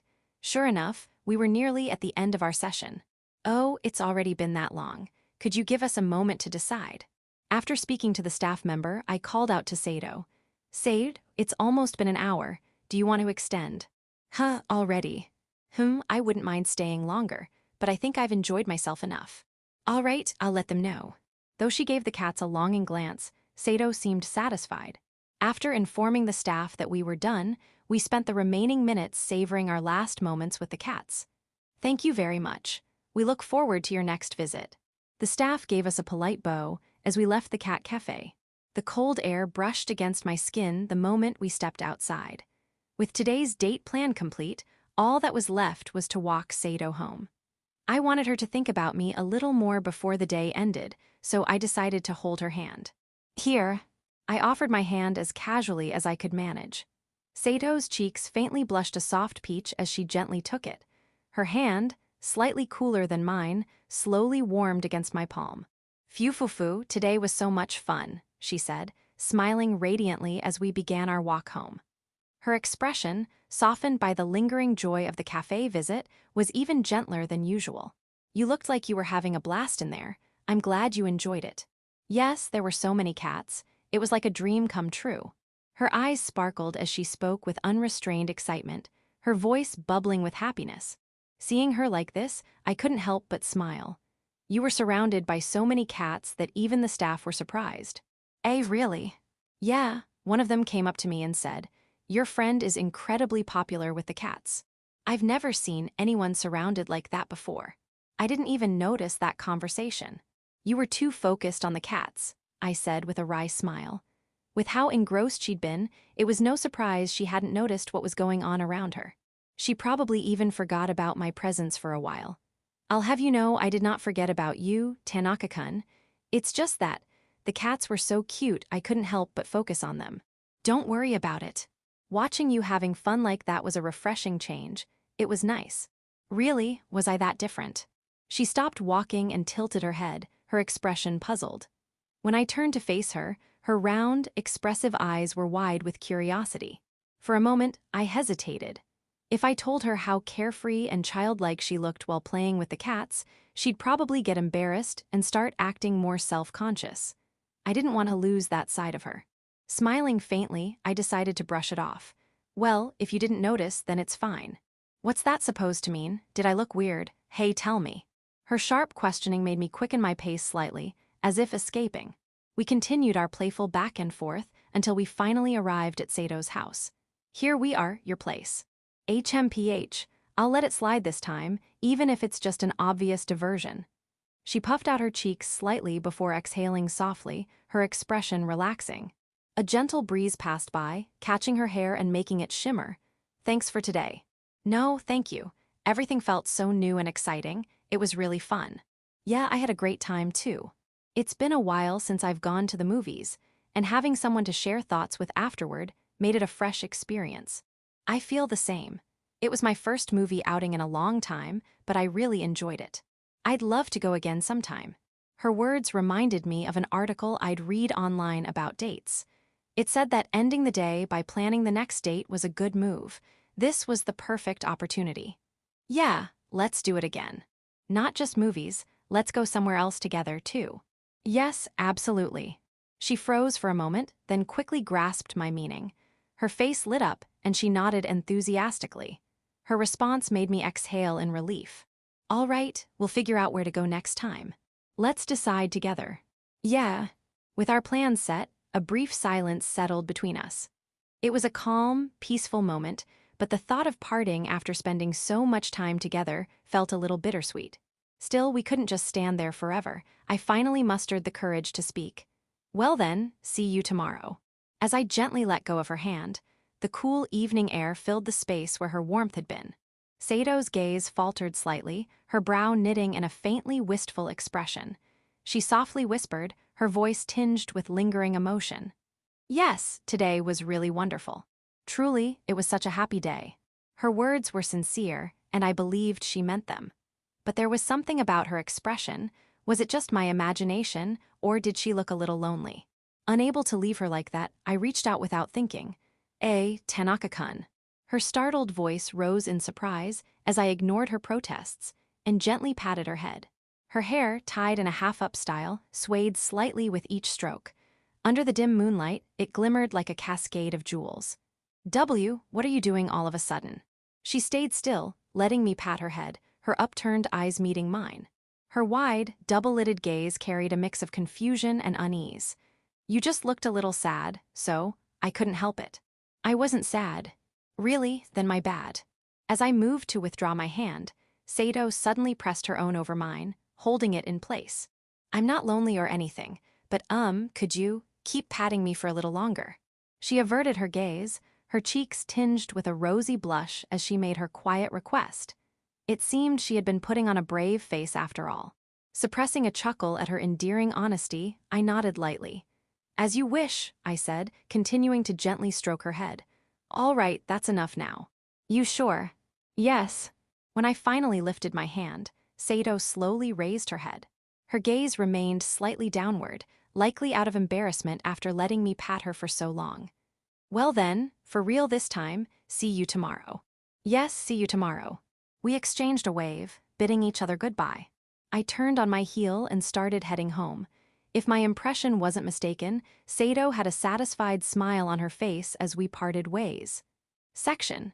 I should make sure to report back properly. Since I received so much help when planning the date, I felt it was only fair to give a follow-up report. Plus, I wanted to hear Hiyaraga-san's thoughts for future dates. When I opened the back door to wait for Hiyaraga-san as usual, she was already there. It seemed she had arrived and finished changing ahead of me. Oh, good work today, Hiyaraga-san. Good work, Tanaka-san. Last weekend was your date with that girl, wasn't it? Yes, a lot happened. Would you mind hearing about it? I don't mind at all. Actually, I was curious about how it went, so I was waiting here for you. Hiyaraga-san said this with her cheeks faintly tinged a cherry blossom pink. It seemed she'd been waiting specifically to hear my report, though I wasn't sure why she looked so bashful about it. Well then, let's get to it. Oh, but it's a bit chilly out here, isn't it? I was about to start talking when a sharp, cold wind brushed my cheek, reminding me of the biting chill in the air.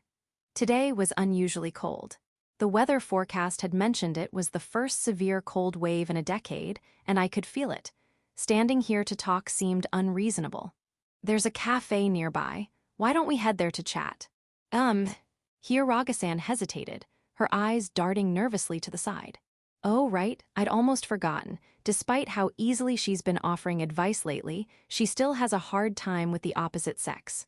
For a moment, I thought she might decline, but then she said, "That sounds fine," and I breathed a sigh of relief. Without wasting any time, we headed to the cafe. Just a 3-minute walk away was a small coffee shop.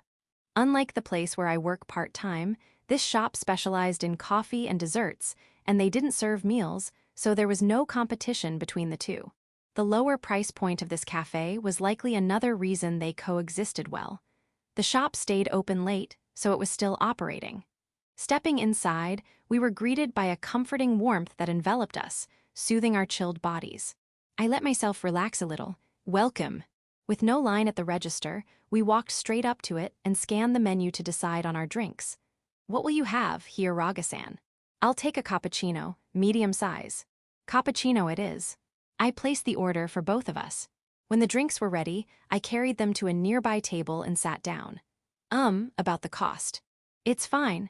Think of it as a token of thanks for always listening to my endless questions. Though this was far from enough to repay her kindness, I hoped it would at least convey my gratitude. But Hiyaraga-san shook her head firmly. I can't accept that. No, really. Please wait a moment. Before I could protest, she stood up and briskly walked back to the register. A few moments later, she returned with a small plate in her hands. Here, this is for you. She placed a slice of shortcake in front of me. It seemed to be her way of balancing the scales. Since she was so insistent, I couldn't refuse. Bowing my head slightly, I accepted her gesture. All right, thank you, but really, I wanted to do something to repay you for always helping me. Your feelings alone are enough. Don't worry about it. She spoke in her usual straightforward manner, making it clear she didn't consider my constant consultations a burden. Her attitude lightened my mood, though she added in a quieter voice. Besides, those consultations are important to me too. Important? What do you mean by that? Curious about her words, I leaned forward slightly, prompting her to respond with a flustered, high-pitched tone. Well, it's a secret. Blushing faintly, she brought a finger to her lips in a shushing gesture. If she said it was a secret, it wasn't my place to pry. Everyone has things they don't want to share. Though I was still intrigued by her reasons, I decided to set it aside for now. Clearing her throat with an exaggerated cough, Hiiraga-san straightened and looked at me. So, did your date go well? Yes, I think so. She seemed really happy, and her energy was higher than usual. I think she had a great time. Recalling Sato's expressions throughout the day, I gave my report. Hiiraga-san's ears seemed to perk up slightly. She was that much more lively than usual. Yeah, maybe it was just my imagination, but her expressions were softer, and she talked a lot more than normal. I see, so that's how it was. Hiiraga-san murmured softly, her gaze lowering as she curled in on herself slightly. Yeah, it was so obvious she was enjoying herself that it was adorable. Adorable. Hiiraga-san, still curled up, looked up at me in shock, her voice trembling slightly. Her cheeks flushed faintly as she glanced up at me with wide eyes. Was that such a surprising statement? With Sato's usual composed demeanor, her excited and slightly childish behavior during the date was undeniably cute. It's true, she's not like that often, so it was a rare treat. She seemed a bit like a kid, and it was really endearing. Sato's usual demeanor is quite composed and mature, so it's rare to see her get so excited. Typically, when I get lost in a book, she just sighs in exasperation. Seeing her so talkative and animated during the date, with an almost childlike innocence, was undeniably endearing. I thought Hiiraga-san would agree with the charm of Sato's unexpected side. However, she instead puffed out her cheeks slightly, looking a bit annoyed and dissatisfied. What's wrong? Well, you see, your friend was enjoying herself because she went to a new place. Anyone would get excited about that, right? Even you, Tanaka-san, wouldn't you feel the same way if you went somewhere new? Yes, that's true. Exactly, anyone would be in high spirits. That's why it's only natural for her to have been so excited. It's not childish at all. Echa. Hiiraga-san's intensity made me instinctively nod, feeling overwhelmed. It seemed like the word, childish, hadn't sat well with her. I'd meant it as a compliment, though. Feeling a bit dazed, I let my gaze drop to the table, where I noticed a delicious-looking cake topped with a red strawberry. Oh, right, Hiiraga-san gave me this earlier. Remembering that, I picked up the fork and scooped a piece. Its soft, moist texture melted in my mouth as I took a bite. This shortcake is delicious. I'm glad you like it. Since it was quite good, I reached for another bite, but I couldn't help noticing Hiiraga-san staring at the shortcake intently. Would you like some? No, it's fine. I gave it to you after all. Are you sure? Was she just being polite? I went ahead and took another bite. This time, though, I caught her casting a longing glance at the cake from across the table. Are you really sure you don't want any? You look like you want some. Well, just a bite then. She hesitated for a moment, her gaze flickering uncertainly, before softly murmuring her response, her cheeks faintly pink. So she did want some after all. Realizing she had a surprisingly sweet tooth was unexpectedly endearing. Smiling at the thought, I slid the plate over to her. Hiiraga-san timidly picked up the fork and took a small piece. As she brought it to her mouth, she suddenly muttered as if she'd just remembered something. Oh, by the way, you're not going to do the whole say-ah thing.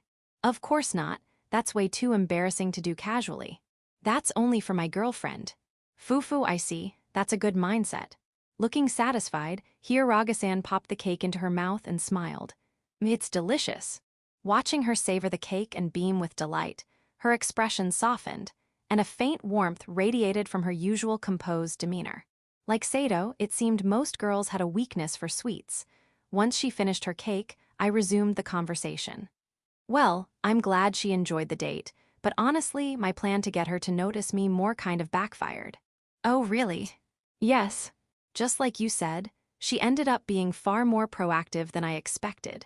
And instead of making her more conscious of me, it felt like I was the one who became more aware of her. Fufu, is that so? She probably found the thought of me getting flustered amusing, as her lips curved into a small, playful smile. How did you even know she'd be so proactive? Well, I figured since it was a special outing like a date, she'd try her best. I see. Here Ragasan's soft, almost shy reply made me nod in agreement. Come to think of it, just as I'd wanted to step up because it was a date, it wasn't surprising she might have thought the same. If that were true. She's way too adorable. Though I'd sensed she felt comfortable around me normally, this was on a different level. The thought that she'd made an effort just for our date made my heart swell. What's with that grin? Oh no, nothing. Here Ragasan's pointed remark made me realize my mouth had unconsciously curved into a smile. Flustered, I raised a hand to cover it. It's just, if what you said is true and she really tried hard for me, it makes me so happy I can't help it. Is it really something to be that happy about? Of course it is. Startled by my sudden loud response, here Ragasan tilted her head in confusion. She's not usually the type to be assertive. So, for her to go out of her way to make an effort just for me, of course it makes me happy. I see. Here Ragasan's voice faltered slightly, seemingly caught off guard by the passion in my words. And just the fact that she'd try is so ridiculously cute. Like imagining her summoning the courage to hold my hand, it's enough to make me grin just thinking about it. I get it. Enough already. Oh sorry, did I get carried away? Seeing her cheeks flush faintly, here Ragasan shrank into herself, lowering her gaze. She must have been embarrassed by the overly romantic story. I could see a subtle pink hue tinting her face. Damn it, I did it again. This wasn't the first time. I'd gotten too enthusiastic about talking about Sato before and ended up flustering here Ragasan. She was such a good listener that I couldn't help but open up to her. I needed to be more careful in the future. Reflecting on my behavior, I resolved to stay composed. Here Ragasan seemed to compose herself too, letting out a small cough. Anyway, I understand now that you were happy about her proactive behavior. With that, she reached for her cappuccino, probably to settle her emotions. As she took a sip and set her cup down on the table, I noticed something on her lips foam. A white froth had stuck to her upper lip, almost like a little mustache. You've got some foam on your lips. Hi. For a moment, she froze, wide-eyed, before her cheeks flushed a bright red. She quickly grabbed a napkin from nearby and wiped her mouth. Thank you. No problem.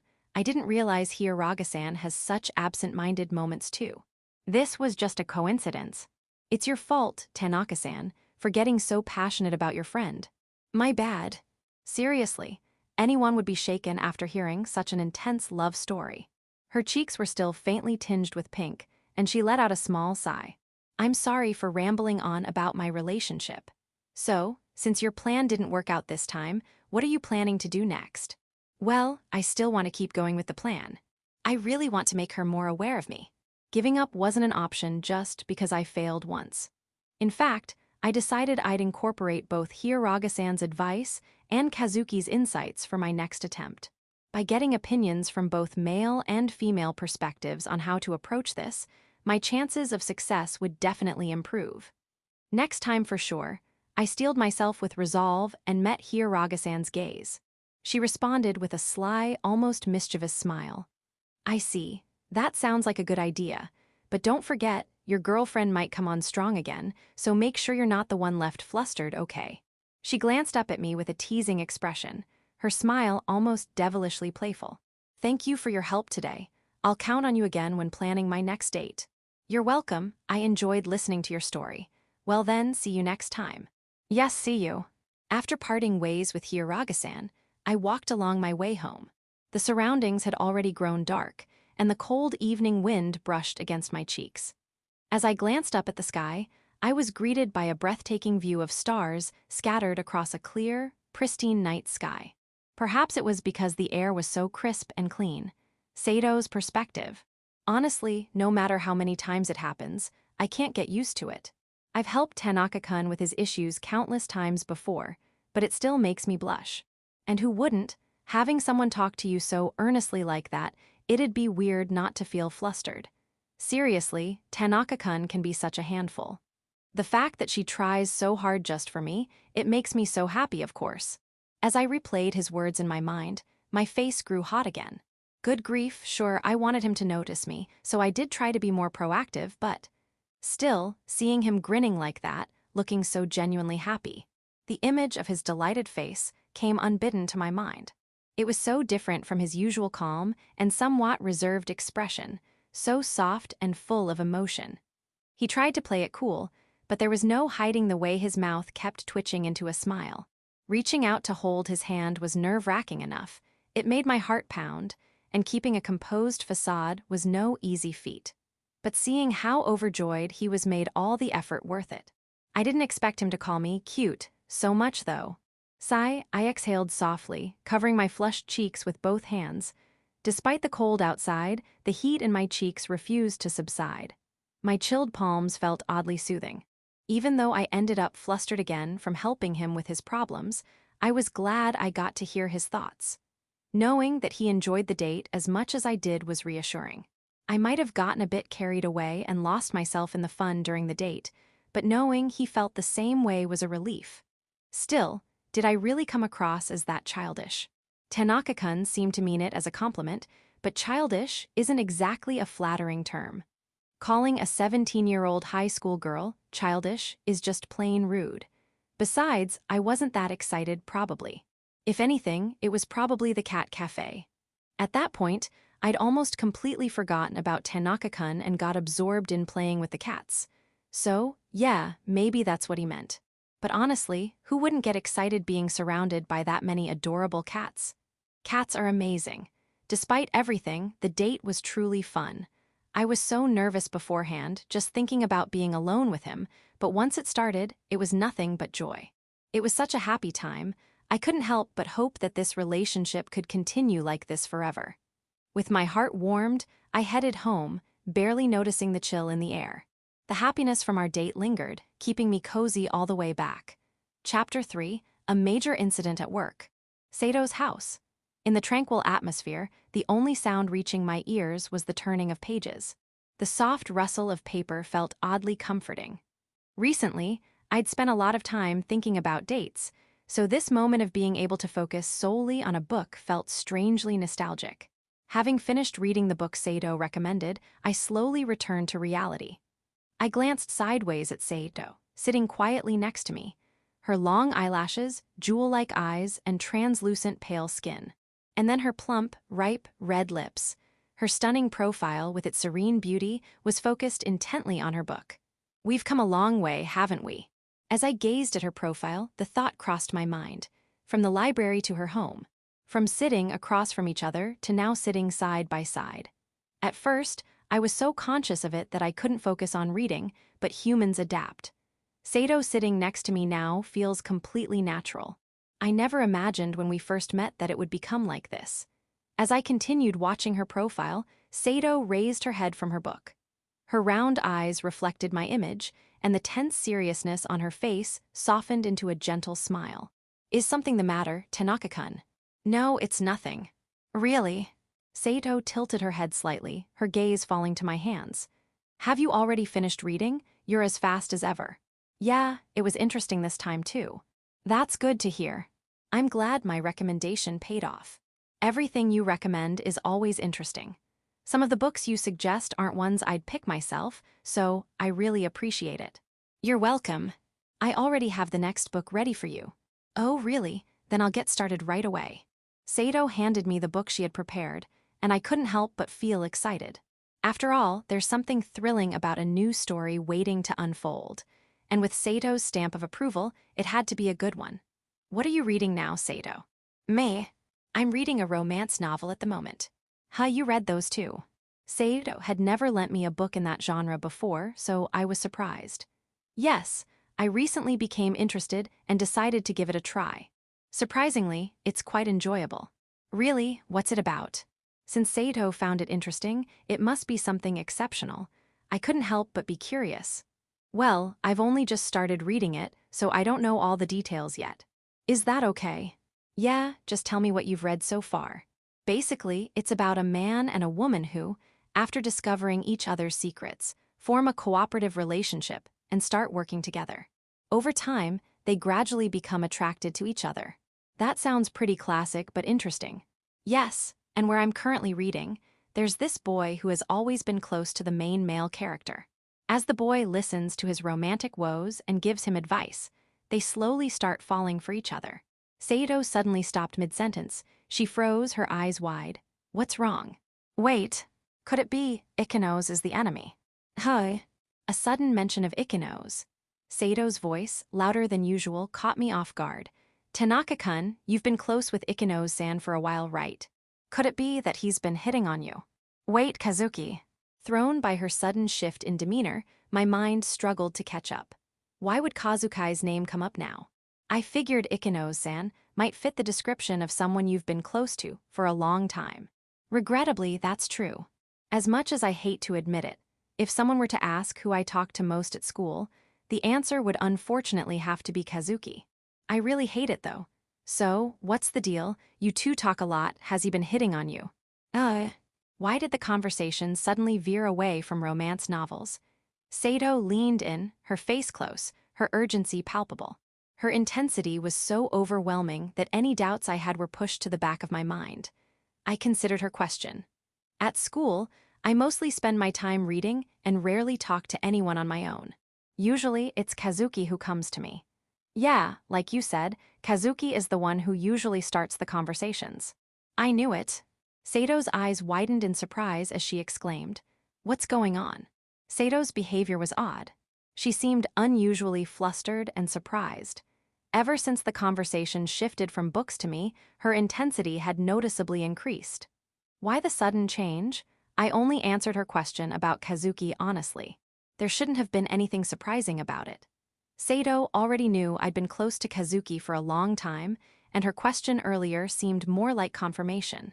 So why is she reacting like this? Come to think of it, something similar happened before. It was when I was looking at Sato's photo album.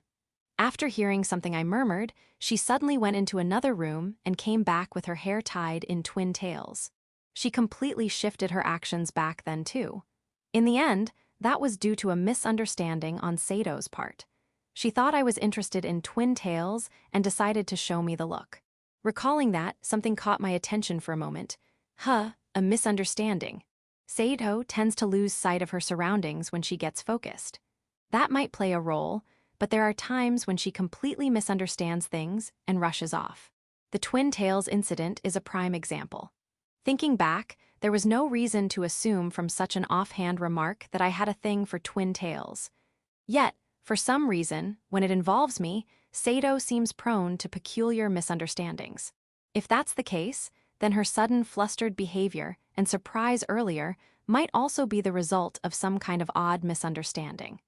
I retraced where Sato's unusual behavior began. At first, she was her usual self, quietly reading a book. Neither of us interfered with the other, so there's no mistake there. After that, we exchanged thoughts on the books we were reading.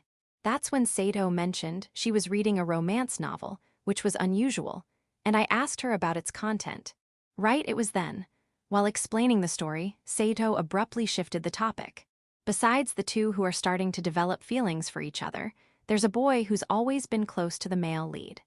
As he listens to the boy's romantic troubles and gives advice, he starts falling for him. I recalled her words. Sato's demeanor shifted noticeably after saying that. Her eyes went wide with realization, and then she said something strange. Could it be Ikenos-san is the enemy? What did she mean by enemy? I missed the chance to ask at the time because of Sato's unusually serious tone, but thinking calmly now, it's easy to guess. In the story, the romantic rival, the enemy of the heroine, appears opposite the lead pair who are getting close. A secret partnership between two people, coupled with the male lead forming a separate partnership with another close character. That scenario aligns a little too well with the dynamics between me, Sato, and Kazuki. And considering that Sato later referred to Kazuki as an enemy, her misunderstanding becomes clear. Why on earth would she think there's a romantic relationship between me and Kazuki? I sighed softly in my mind. I wanted to retort so much. There's no way that happened between two guys, or how did it even come to that? Most importantly, I'm interested in you, Sato, so why would I look at anyone else? Even for Sato, who's prone to misunderstandings, this one was a bit much. I needed to clear it up properly. Hey, don't tell me you think there's something romantic between me and Kazuki. How did you know? Her eyes darted in a fluster, making it all too obvious. She really did misunderstand my relationship with Kazuki. Look, think about it. There's no way two guys would get together like that. Sure, there are people who might, but for me, girls are the only ones I see romantically. Same goes for Kazuki. Does she not know how much of a ladies' man Kazuki is? It's practically his reputation.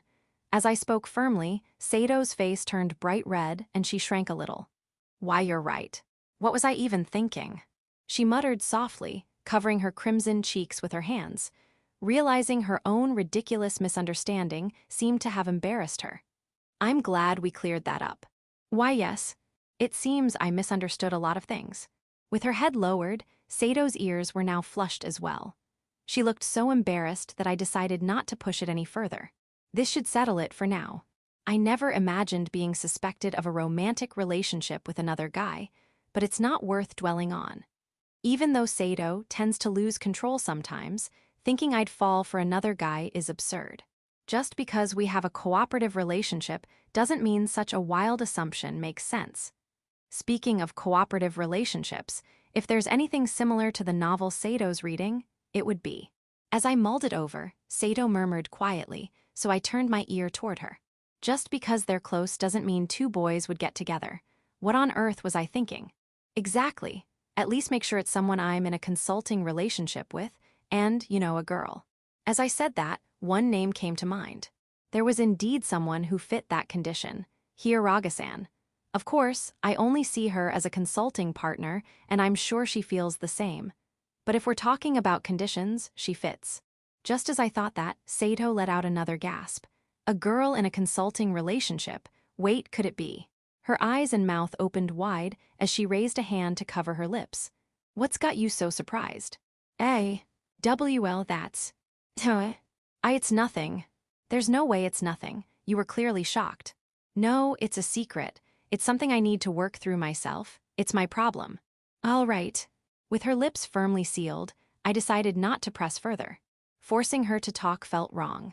Still, her reaction reminded me of the misunderstanding about me and Kazuki earlier. I couldn't help but worry if she'd misunderstood something again. If she had, I'd need to address it quickly. But thinking back, I couldn't see anything that might have led to a new misunderstanding. All I did was clear up her previous one, so there shouldn't be any seeds for another. Well, as long as it's not something weird, it's fine. Sato said it was her problem, and if it didn't involve me, there was no point in worrying. Pushing my concerns aside, I glanced at Sato, who seemed deep in thought, her expression slightly serious. Her gaze was fixed downward, but she suddenly looked up at me with those clear, beautiful eyes. Let me ask right away, Tanaka-kun, are you not a fan of sweets? No, I like them. I think I like sweets more than the average guy. Though I'm not great with things that are overly sweet, but why do you ask so suddenly? No reason, I was just curious. After asking the question, Sato said only that and abruptly turned her face away. Is this related to that thing you said you needed to work hard on? Yes, I suppose so. Sato nodded slightly, looking somewhat hesitant, her cheeks faintly tinged with a cherry blossom pink. Her sudden question and shy demeanor puzzled me for a moment, but the reason quickly became clear. Valentine's Day. It's the beginning of February, meaning there's less than 2 weeks to go. It's an event I'd never paid much attention to before, but it's definitely a day when girls put in a lot of effort. I remember the guys causing a commotion about it last year. Most likely, she's considering giving me chocolate.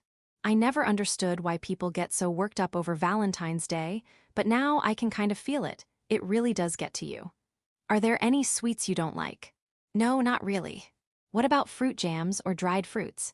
Do you dislike those? Not at all. In fact, I love anything fruity. I see. Seido placed a hand on her chin, her expression serious as she thought deeply. But then, as if something had struck her, she quickly looked up at me. Just so you know, this is really just a question, okay? There's absolutely no hidden meaning behind it. I get it, you were just curious, right? That's right. I just realized I didn't know much about your preferences and thought I'd ask. For a just curious question, it was oddly specific and thorough. Still, I decided to keep that thought to myself. If she wanted to keep it hidden, there were better ways to do so. Seido was awkward in strange ways. Even after that, I ended up answering countless more of her questions. Section: About a week had passed since Seido's unusual behavior, and now Valentine's Day was just a few days away. As the date drew closer, Valentine's displays had popped up in various stores. Rows of brightly decorated chocolate boxes lined the shelves. From the way Seido acted that day, it seemed likely she would give me chocolate for Valentine's. I couldn't help but feel excited. Just the thought of receiving it made it hard to suppress my anticipation. With such high expectations for Valentine's, I was working at my part-time job today.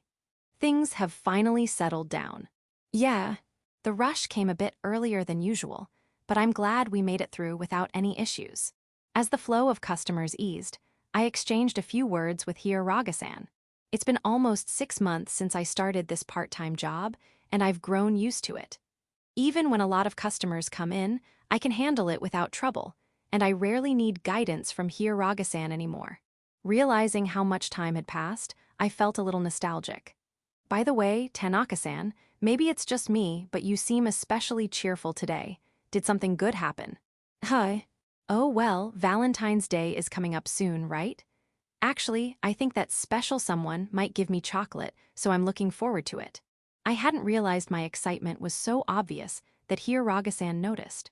I thought I was doing a good job of staying composed. I see, that's what this is about, but how can you be so sure you'll get chocolate? A little while ago, she started asking me all sorts of questions, like what flavors I like or if I'm bad with sweets. Considering the timing, I figured that's what it's about. I see, so you picked up on that, huh? Hiraga-san murmured softly, her gaze fixed on me with a slightly complex expression. Is something wrong? No, it's nothing.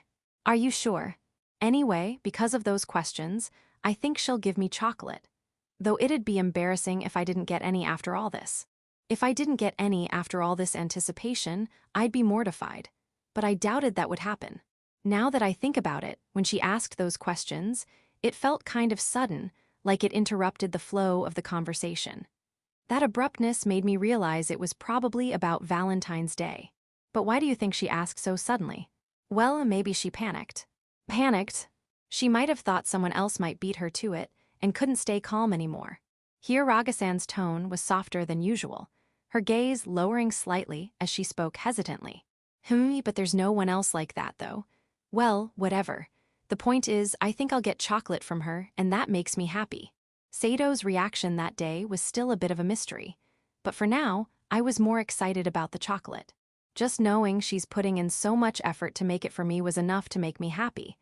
As I let myself daydream, Hiraga-san glanced at me with a slightly apologetic expression. I think you shouldn't expect too much. After all, it's handmade by an amateur. It might not be as beautiful or delicious as store-bought ones. Hiraga-san's worried expression was unusual. Her voice carried a hint of genuine concern. Wait, are you giving chocolate to someone too, Hiraga-san? Yes. My guess was correct. She nodded slightly, her gaze flickering sideways. It was probably for the guy she mentioned before, someone she seemed pretty close to. I could imagine how nervous she must feel, especially since it's so rare to see her like this. It's only natural to worry about whether the recipient will like it or if they'll be disappointed. I felt the same way when I gave Seido a gift before. Giving something to someone is never easy. But precisely because it's difficult, the act of doing it speaks volumes. That effort alone conveys how much you care. So I decided to correct Hiraga-san on one thing. Listen, Hiraga-san, the fact that it's handmade is what makes it special. Hi. Even if it's not perfect, that's okay. In fact, the imperfections make it better. Knowing someone put in the effort to make something just for you is what makes it meaningful. I got a little carried away as I spoke. Of course, taste and appearance are important too, but if that were all that mattered, you could just buy something from a store. Choosing to make something by hand shows a desire to convey your feelings. It's about putting in the effort for someone else, and that's what truly matters. So don't worry, Hiyaraga-san, just give it to them with confidence. They'll definitely appreciate it. All right. As I kept my serious gaze on her, Hiyaraga-san finally nodded. But she still seemed to have something on her mind, looking up at me hesitantly with a slight frown. For example, Tanaka-san, would you be happy if you received chocolate from that special someone, even if it didn't look very good? Of course, if it's from her, I'd be thrilled no matter what it looks like. I'd be overjoyed. Maybe overjoyed was an exaggeration, but if I got chocolate from Sato, I'd definitely be happy. Just imagining it made me smile. I see. Hiyaraga-san's eyes widened slightly at my response. Her voice came out a little high-pitched as she murmured, then she quickly looked down. Her lowered head revealed her earlobes, flushed a bright red. So, what are you planning to give? Well, I thought overly sweet things might not be to their liking, so I'm planning to make a bitter chocolate brownie with dried fruits on top. The other one will be orangettes. Orangettes? They're candied orange peels coated in chocolate. They have a refreshing citrus flavor, so I thought they'd be enjoyable. Wow, that sounds fancy. I'd never heard of them before, but based on her description, they sounded delicious. Just imagining it made my mouth water. I think they'll love it. Do you think so? Would you be happy to receive something like that? Of course. It's the first time I've heard of them, but they sound great. I'm sure the recipient will be delighted. All right. Hiyaraga-san's expression softened slightly, as if reassured by my words. Section: Valentine's Day.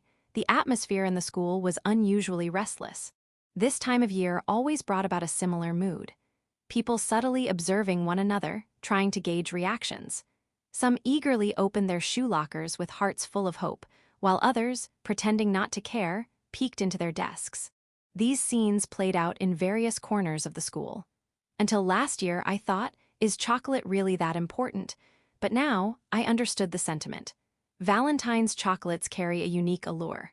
In fact, I was looking forward to Sato's chocolate so much that I couldn't wait for the end of the school day. Of course, there was still the slight anxiety that I might not receive anything at all. Lost in these thoughts, I walked down the hallway during a class change and caught sight of Sato. She was surrounded by a group of girls, engaged in conversation.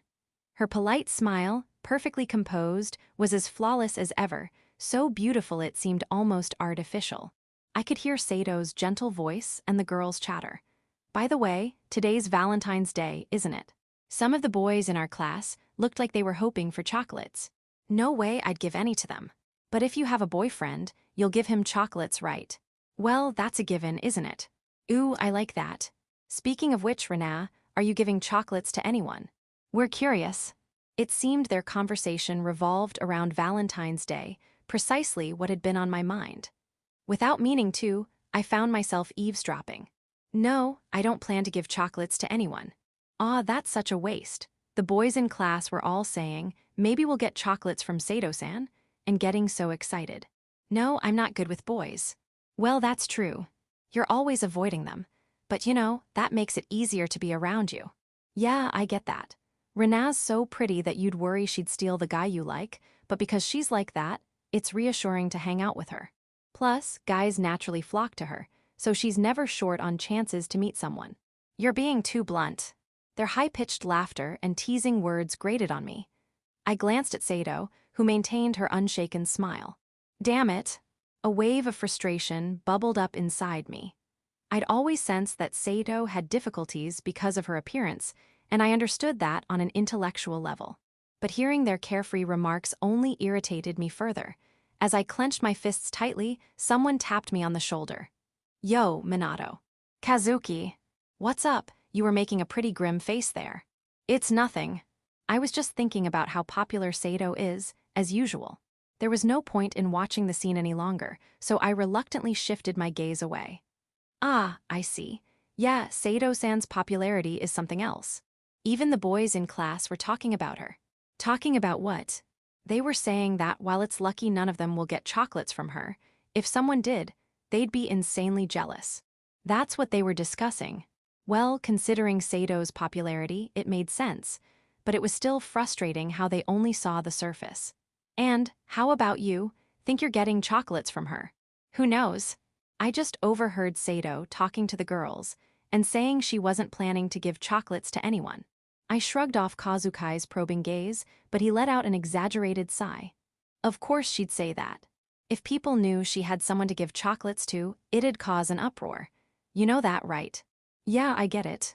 But honestly, you're probably getting some, aren't you? I think so, maybe, unless I'm being conceited. But it's not a guarantee. Wait, how do you even know she might give me chocolates? Well, you've been acting different, restless. You weren't even reading during break time, which is super rare for you. Fair enough. Kazuki was right. Today, I was too distracted thinking about chocolates to focus on reading. I kept looking up from my book, and apparently he noticed. Kazuki, you've been watching me too much. What, do you like me or something? No way. It's just that anyone would notice when someone like you, who's always reading, suddenly starts staring around the classroom during breaks. Even my friends noticed. Kazuki's panicked denial reassured me. At least Sato's strange delusions about him and me were way off the mark. Got it.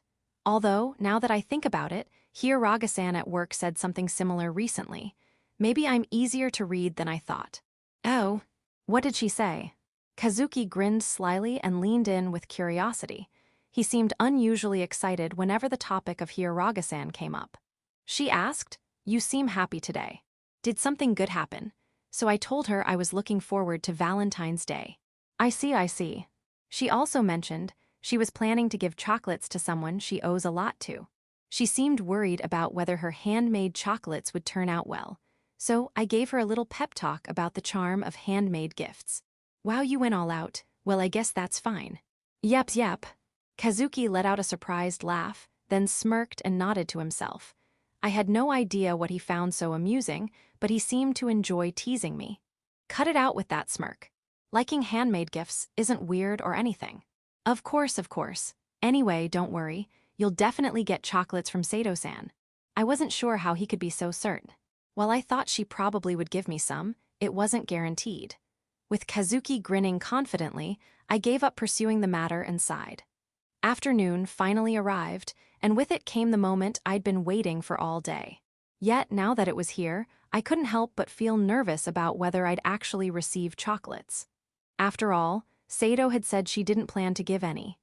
Even if she said that to deflect attention, as Kazuki suggested, there was still a chance I might not get any.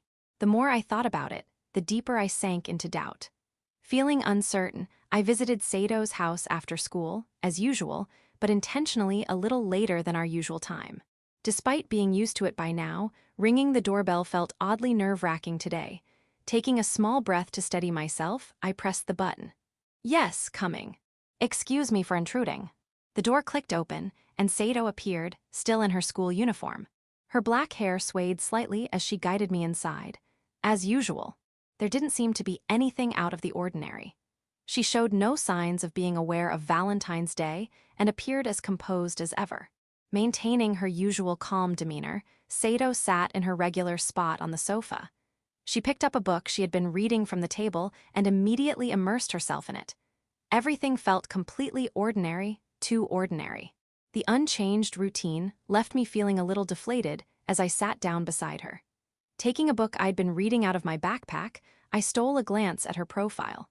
Her long lashes framed those clear, beautiful eyes that scanned the pages of her book, her gaze moving steadily from top to bottom. She was already lost in the world of her story. Well, I guess that's how it is. I sighed softly and returned my attention to my own book. It seemed I was the only one overthinking things. For most people, Valentine's Day wasn't such a big deal. Looking back, last year I didn't think much of it either, so Sato's composed attitude was perfectly natural. Still, the difference in how we viewed the day made me feel a little lonely. Realizing how selfish that was, I shook my head to clear the thought. Sato, noticing, tilted her head curiously. What's wrong? Oh, nothing. Really? I brushed off her question, but Sato continued to look at me with a puzzled expression. Searching for a change of topic, I suddenly remembered seeing her at school earlier. By the way, I saw you earlier today. Oh, when? During the break after third period, I think. You were talking to your friends in the hallway. That time. She murmured quietly, seemingly understanding. Are things always like that? Like what?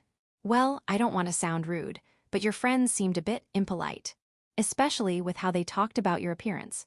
I hesitated, carefully choosing my words. I didn't know much about her friends and didn't want to say anything too harsh. My hand instinctively scratched my cheek as I looked down. Sato gave a small, wry smile and murmured, "That's true." She seemed unsure how to respond, and as I struggled to find something else to say, she let out a soft breath. "Thank you for worrying about me. But it's fine." "Are you sure?"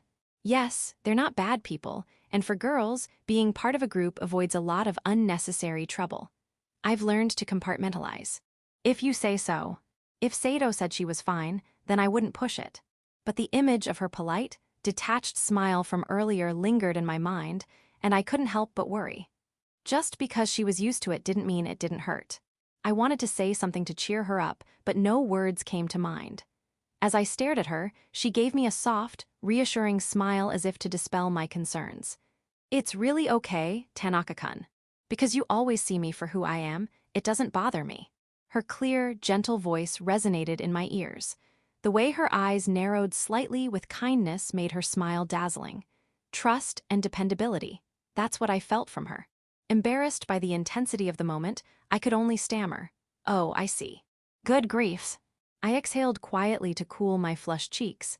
Taking a deep breath, I steadied myself. Such moments caught me off guard. How could anyone not feel flustered after seeing a smile like that? I averted my gaze from Sato, trying to regain my composure, and dropped my eyes back to my book. As I began to read, Sato also returned her focus to her book. Glancing sideways at her, I saw her usual neutral expression, as if that earlier smile had been a fleeting illusion. She still didn't seem to care about Valentine's Day, but the loneliness I'd felt earlier had lessened, and I could concentrate on my book again. Once I became engrossed in my reading, time flew by.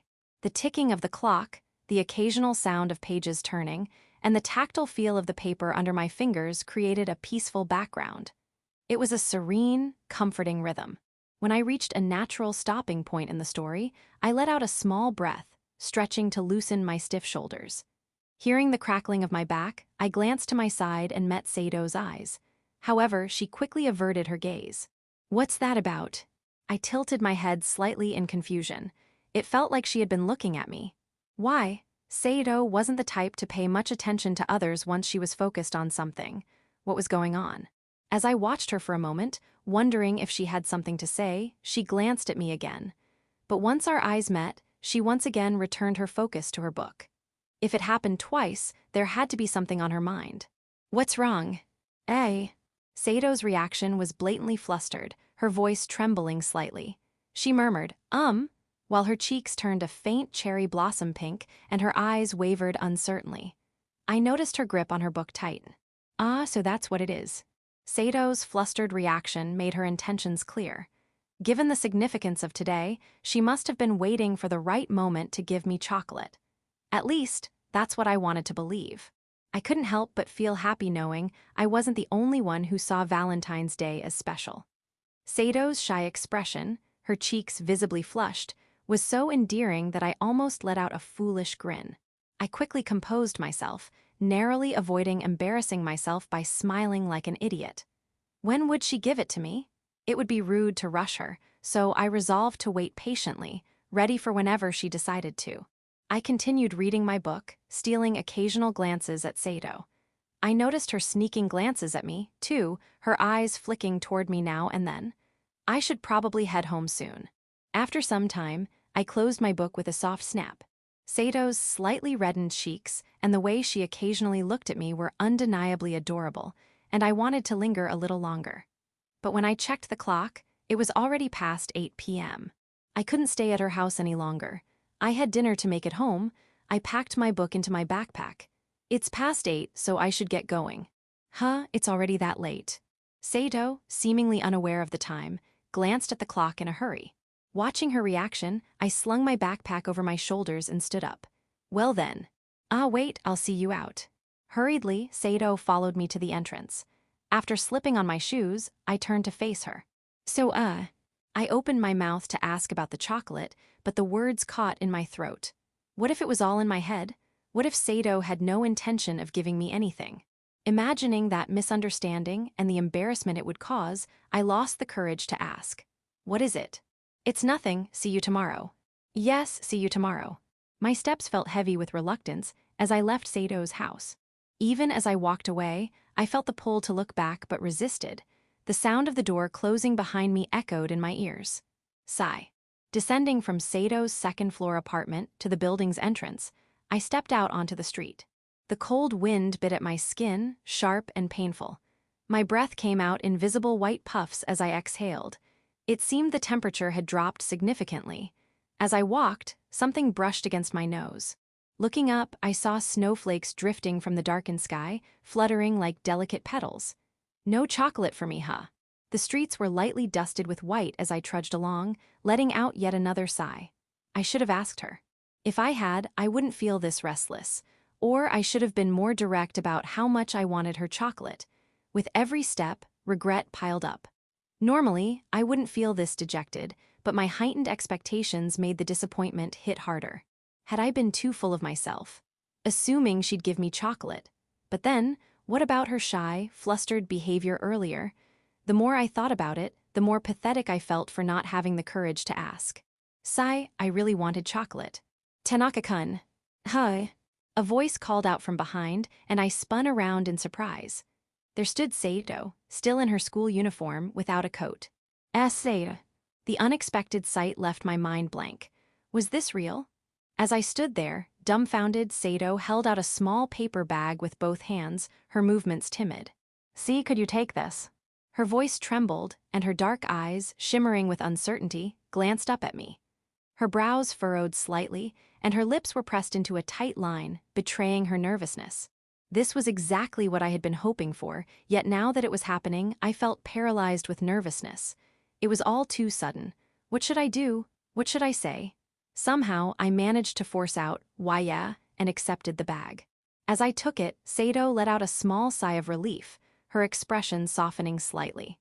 But her face quickly turned a deep red, and she looked down, nervously running her hand through her hair as she began speaking in a rushed, flustered tone. Well, it doesn't look very good, and I can't guarantee the taste, but I chose the best one I made, so, see you. Wait, Sato. Before I could say anything, she turned and hurried away. I stood there, watching her retreating figure as the hem of her uniform skirt swayed until she disappeared from view. It had all happened so quickly, like a dream. But the paper bag in my hands was undeniably real. The bag was sleek, black with elegant gold accents. As I shifted it slightly, it rustled faintly. It wasn't heavy, but it wasn't too light either, just the right weight. There was no mistaking it, something was inside. This is the very thing I had been hoping for all day. The thing I'd been waiting for. I'd imagined this moment countless times. When she would give it to me, how she would approach me, what kind of gift it would be. Those thoughts had made me happy and anxious in equal measure. And now, it was here, resting in my hands. Swallowing nervously, I carefully opened the bag. Just as I thought, inside were a small pouch and a little box. Even without seeing the contents, it was obvious. Chocolate. On top of the small box was a neatly folded note. I picked it up and unfolded it to find Sato's tidy handwriting. To Tanaka-kun. I prepared something that I think matches your taste, Tanaka-kun, but I'm not very experienced, so I apologize if it doesn't meet your expectations. I'd be happy if you liked it, even just a little. Reading the note handed to me earlier, I couldn't help but let out a wry smile. It was written with the same sentiment as the words Sato said when she gave it to me. Her feelings were plain to see. Thinking back to her slightly anxious yet earnest demeanor as she handed it over, a bittersweet ache squeezed my chest. I closed the bag and quickened my pace toward home. The closer I got, the more the reality of receiving chocolate sank in. The gloomy mood I'd been in earlier was gone, replaced by a bubbling joy that made me hurry even more. I'm home. Panting slightly, I entered my room and placed the bag I'd received on my desk. Carefully, I opened it to reveal 2 wrapped items and a letter inside. One of the small packages was sealed with a sticker, while the box next to it was tied with a ribbon. I retrieved the letter I'd read earlier and placed it on the desk before picking up the transparent bag. Since the bag was clear, I could see its contents right away. What is this? Inside was an orange, translucent stick-like object coated in chocolate. It seemed to be candied orange peel, dusted with sugar and flecked with white powder. The contrast of orange and black was striking and very stylish. I opened it immediately and took a bite. Its slender shape made it easy to hold and eat. A burst of orange fragrance and natural sweetness filled my mouth, followed by the subtle bitterness of chocolate's cacao. Just as it looked, it wasn't overly sweet, and the fruity natural flavor was well preserved.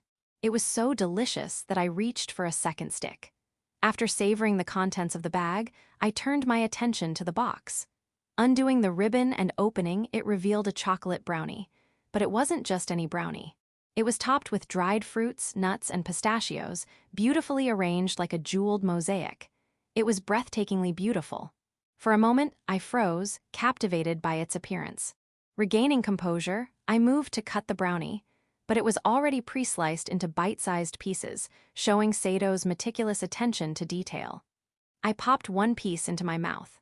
The slightly bitter cacao flavor was complemented by the subtle sweetness of the dried fruit and the crunchy texture of the nuts, creating an exquisite balance that made me smile. Sato was worried about the taste and appearance, but it was perfect. The presentation was stunning, and the flavors were delightful. Most importantly, it matched my preferences exactly, showing just how much thought she'd put into it. Really, I'm always on the receiving end. Her heartfelt effort made my cheeks grow warm. I exhaled softly to calm myself.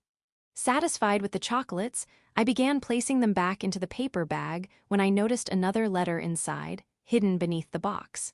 Picking it up, I found a message written in Sato's careful handwriting. "And thank you for always seeing me for who I am, from Sato Rena." The letter, likely meant to sit atop the box, must have slipped to the bottom. The unexpected words of gratitude warmed my heart and brought a smile to my face. Still, these chocolates are amazing. I reread the letter several times, nibbling another piece of chocolate as the refreshing citrus aroma filled my mouth, making me smile. Even for someone like me who isn't fond of overly sweet things, they were delicious. I chewed thoughtfully, savoring both the flavors and the joy of receiving them. Once the chocolate melted away, my gaze fell back on the letter. To Sato, it might have been a casual expression of thanks, but it made me unexpectedly happy. Perhaps it was the contrast to the disappointment I'd felt earlier. Whatever the reason, I was genuinely overjoyed, even snapping photos of the chocolates without thinking. Sato's attention to detail shone through in the design and effort she'd put into the chocolates. The fact that she'd gone out of her way to prepare something for me made it all the more special. This is bad, I can't stop smiling. The more time passed, the more the reality of it all sunk in, and I couldn't suppress the upward tug of my lips.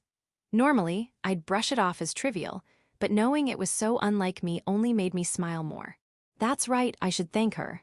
Recalling the moment I received them, I grabbed my phone. The surprise had left me too flustered to express my gratitude then, and Sato had quickly returned home, leaving no opportunity. I could always thank her the next time we met, but I wanted to do it now, even if it was just a quick message. "Thank you for the chocolates. They made me really happy, and they were absolutely delicious." The message felt blunt, but if I tried to be more detailed, my current feelings might spill out.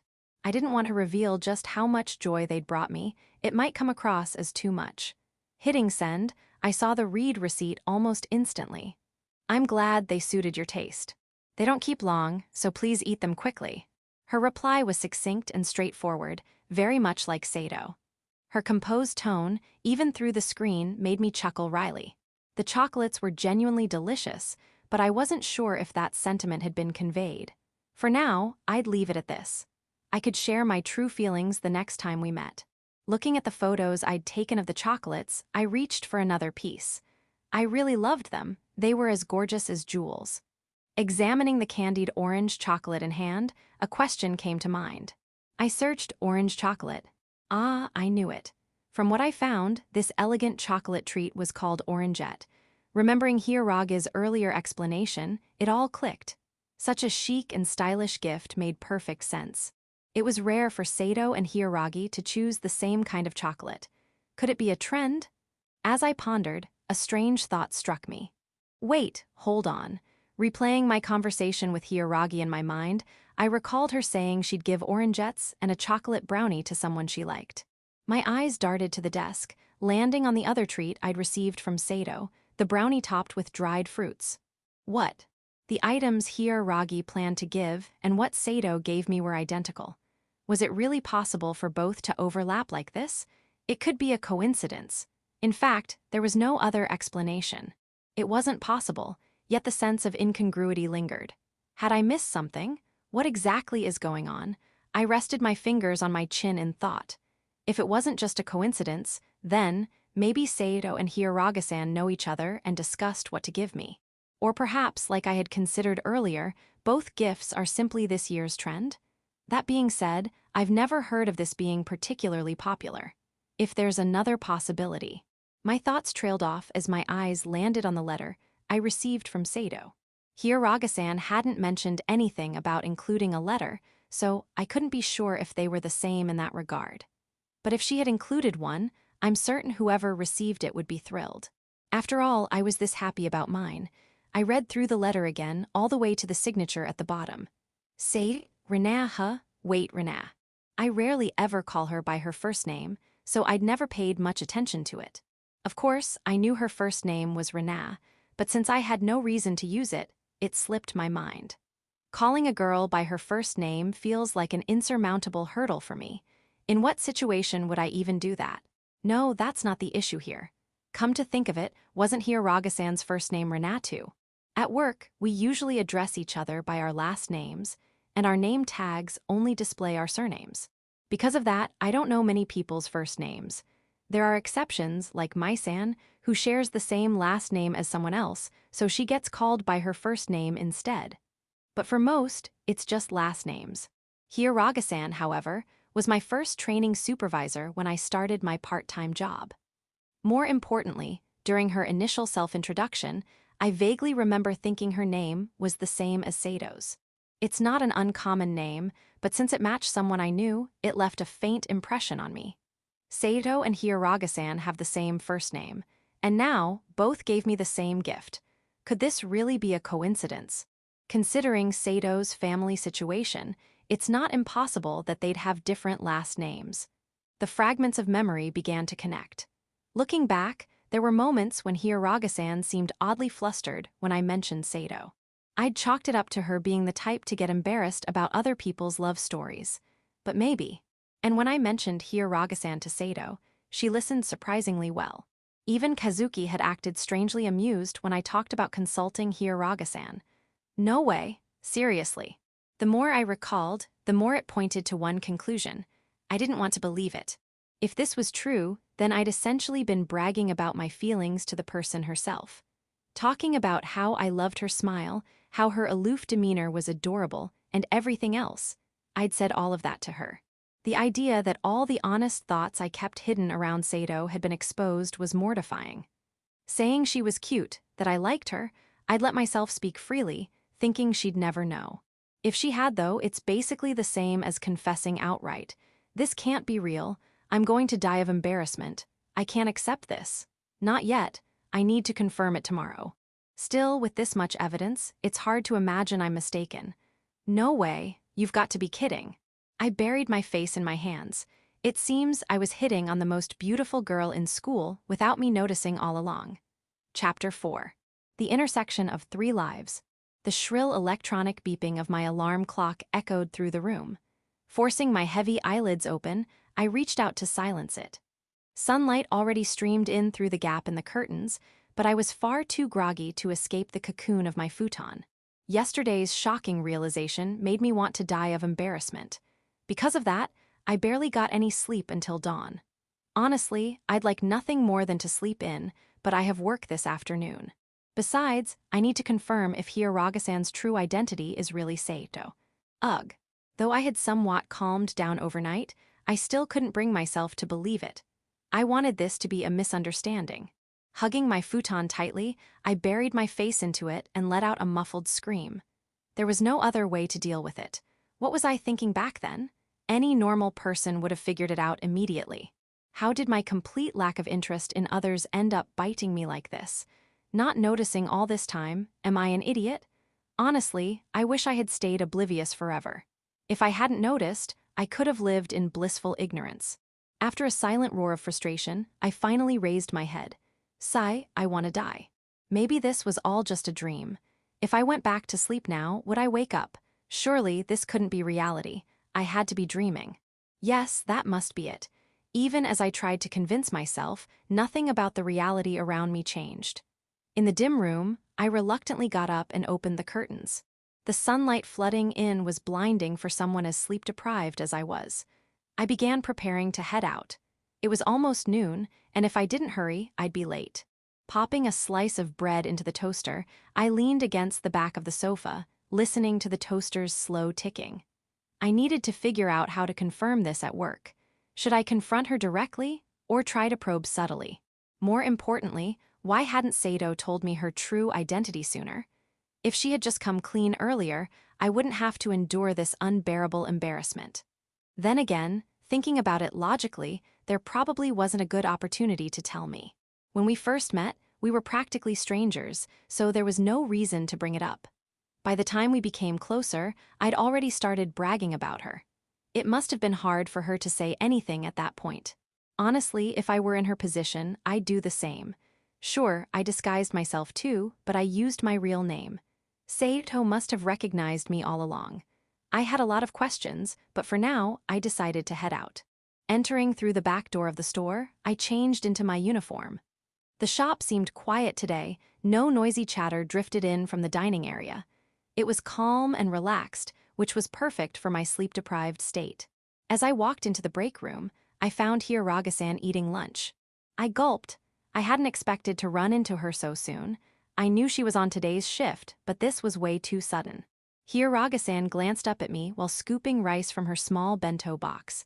Good work today, Tanaka-san. Oh, good work. Her greeting was as casual and natural as always. There was nothing unusual about her demeanor. For now, I headed to the computer to clock in. Are you on break? Yes, the manager said I could take one since it's not busy today. Hiragasan replied, taking another bite of rice with her chopsticks. I glanced at the clock. There were still 5 minutes before my shift started, so I sat down in the chair across from her. Pretending to check my phone, I stole a few glances at her. The black-rimmed glasses, long bangs brushing against her face, and ponytail tied neatly at the back, everything was just as I remembered. Normally, I wouldn't stare like this, but I couldn't help myself. I'd seen her countless times before, so why hadn't I noticed? At first glance, she seemed plain and unremarkable, but looking closer, her long lashes and flawless skin stood out. Her hair, carefully maintained, swayed like silk, free from any visible damage. And now that I truly paid attention, her face was unmistakably Sato's. Is something wrong? Hi. Oh no, nothing. What do you mean, is something wrong?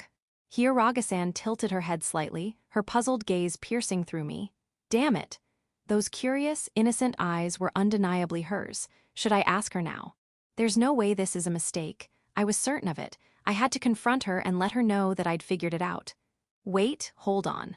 This situation started with Sato. Sure, she must have had her reasons and found it difficult to come clean, but she had still listened to all my embarrassing confessions. While I didn't hate her for it, it was mortifying enough to make me want some revenge. Couldn't I turn the situation to my advantage? Tanaka-san, yesterday was Valentine's Day. How did it go? Did you get any chocolate? Oh yes, just before we parted ways, actually.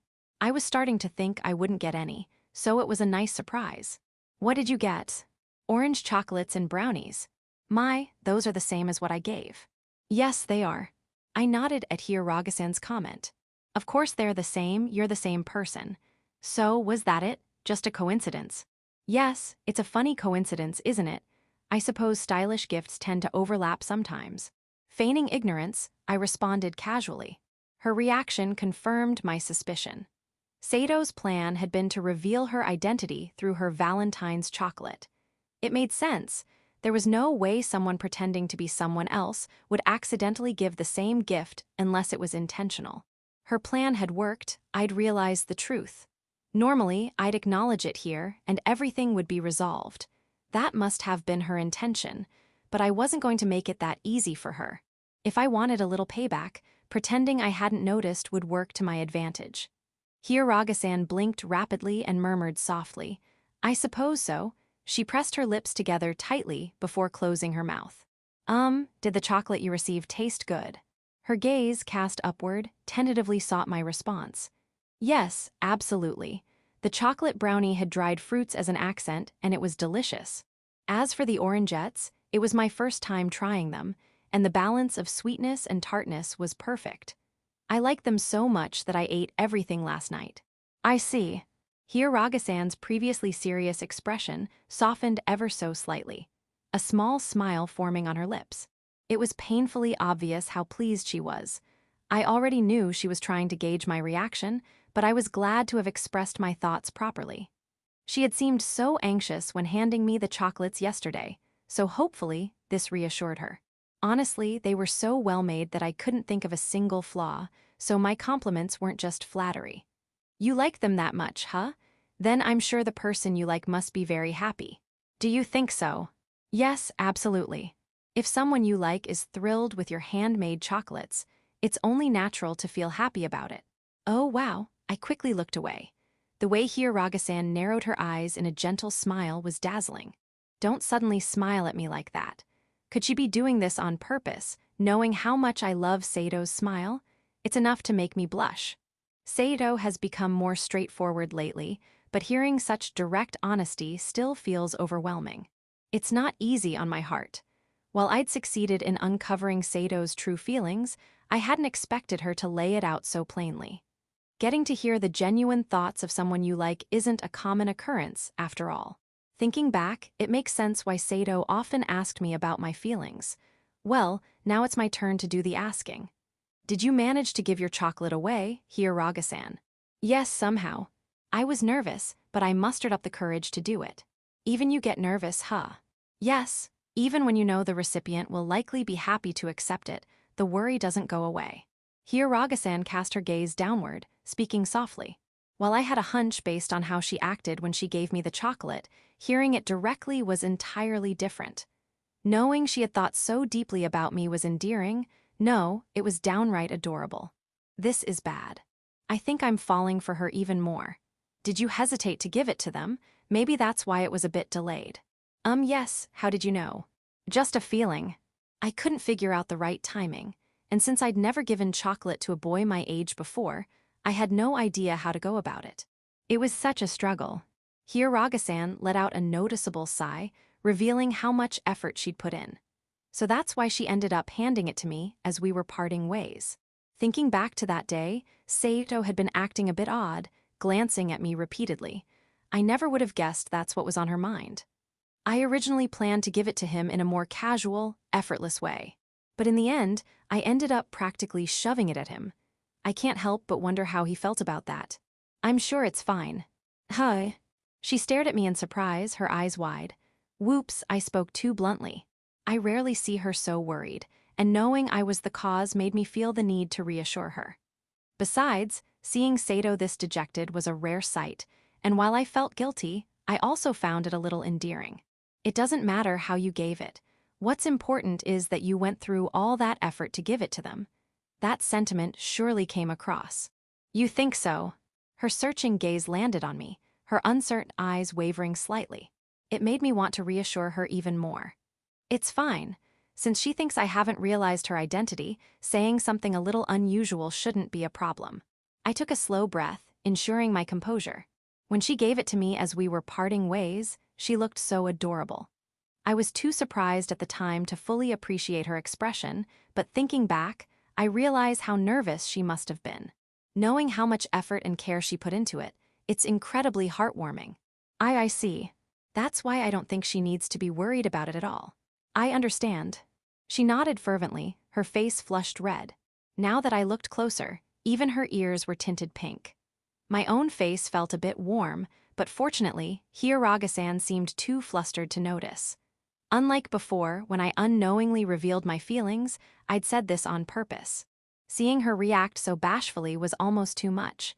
She was completely different from the usual composed Sato, far too cute to handle. She still seemed flustered, avoiding my gaze and fiddling with her hair. Her bento seemed entirely forgotten. This wasn't something I usually did, but if it let me see this side of Sato, maybe I'd keep it up. I wanted to see more of her like this, off balance and endearing. It was unexpectedly fun. Your face is a little red. Are you okay? Huh? Why yes, I'm fine. It's just a bit warm in here, that's all. She fanned her face frantically. She probably thought she had successfully played it off, but her voice was trembling, and her usual calm demeanor was nowhere to be found. She was hilariously transparent in her reactions, her clumsy attempts at deceit only adding to her charm. The room wasn't particularly warm, yet her cheeks were flushed a peachy pink, and she was fanning herself as if trying to cool down. It must have been overwhelming for her to hear something so straightforward. The unguarded honesty carried a surprising amount of impact. Her bangs swayed slightly as she fanned herself, and her flushed face, paired with a sidelong glance, looked oddly alluring. After a few more swipes of her hand, she let out a small sigh, seemingly having calmed down a bit. I understand now just how happy Tanaka-san was to receive it. If what you say is true, then I feel a little more at ease. Yes, please don't worry. With all the effort you put in, your feelings were surely conveyed, and how you handed it over doesn't matter. That's good to hear. By the way, was making the chocolate difficult? It was pretty tough. I usually cook, so I'm used to that, but making sweets is much more time-consuming. Plus, I've never really had the opportunity to give them to someone, so I've rarely made them before. That part was definitely challenging. I might be stereotyping here, but it seems really hard, especially something like orangettes. Considering how much care went into them, they must have taken considerable time and effort.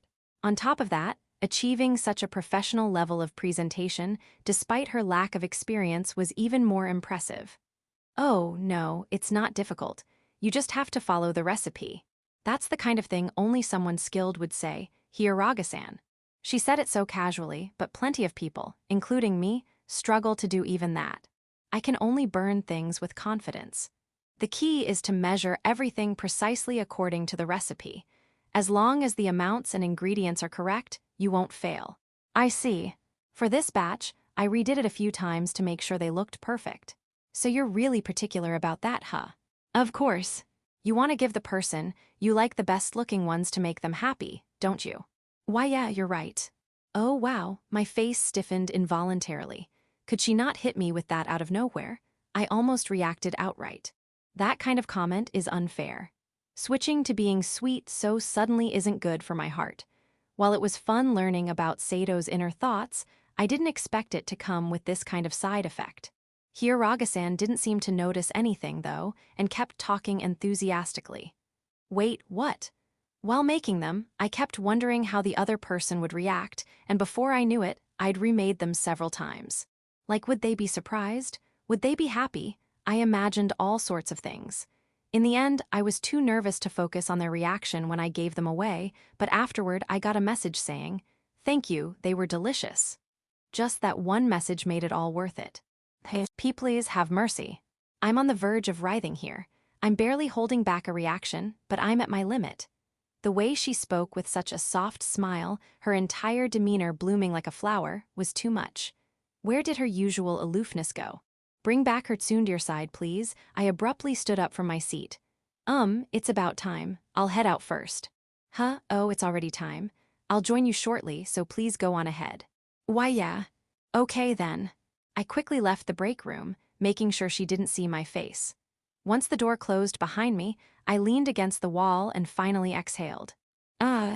Placing a hand on my chest, I could feel my heart pounding wildly. Even after a few deep breaths, I still couldn't calm down. My face felt hot, my cheeks still slightly flushed. She really is something else.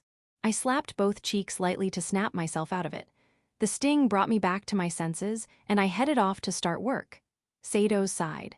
The door clicked shut. Watching Tanaka-kun leave so suddenly, I finally turned my gaze back to the bento box in front of me. Silence returned to the break room, and the sound of my breathing seemed unusually loud. Oh, it was already time. The black hands of the round clock on the wall pointed exactly to 2 o'clock. Time had passed without me noticing. Whenever I talked to Tanaka-kun, time seemed to fly by. I popped the remaining bits of rice from the corner of my bento into my mouth. Staring blankly ahead, I noticed the spot where Tanaka-kun had been sitting was now empty, replaced by a clutter of paperwork and some belongings left by other employees. My mind wandered back to our conversation from just moments ago. I'm glad he seemed to like the chocolates. He had already messaged me last night to say they were delicious, but hearing it in person was different. He genuinely looked so happy, and seeing him talk so passionately was rare. Well, unless it's about books. Either way, if he enjoyed them, then all my effort was worth it. From preparing the ingredients to achieving the perfect presentation, it has been a challenge. I'd felt so anxious about whether I should even give them to him, but I'm glad I did. Still, a sigh escaped my lips. I had deliberately chosen chocolates identical to Hiraga's, so why hadn't he noticed? How dense could he be? I thought it was a pretty solid plan. For a while, I'd been unsure about when to reveal my identity. Hearing Tanaka-kun's true feelings was fun, and it made me happy when he complimented me. But at the same time, I couldn't help feeling guilty. At first, I thought I'd tell him outright. But as our relationship continued, it became harder to bring up. After all, admitting, I've been hearing all your honest thoughts wasn't exactly easy. I couldn't predict how Tanaka-kun would react. If the person you liked found out about your feelings without you telling them, how would you feel? If it were me, I'd die of embarrassment. I wouldn't know how to face them again. I didn't know how Tanaka-kun would feel, but I was certain he wouldn't take it calmly. I just didn't have the confidence to nonchalantly confess such a truth. So, I came up with a plan, have him figure it out on his own. 2 rare types of chocolate, identical gifts, and even matching timing, surely he'd notice. Once he did and confronted me, I'd admit it honestly and apologize. That was the plan. And yet, why hasn't he noticed?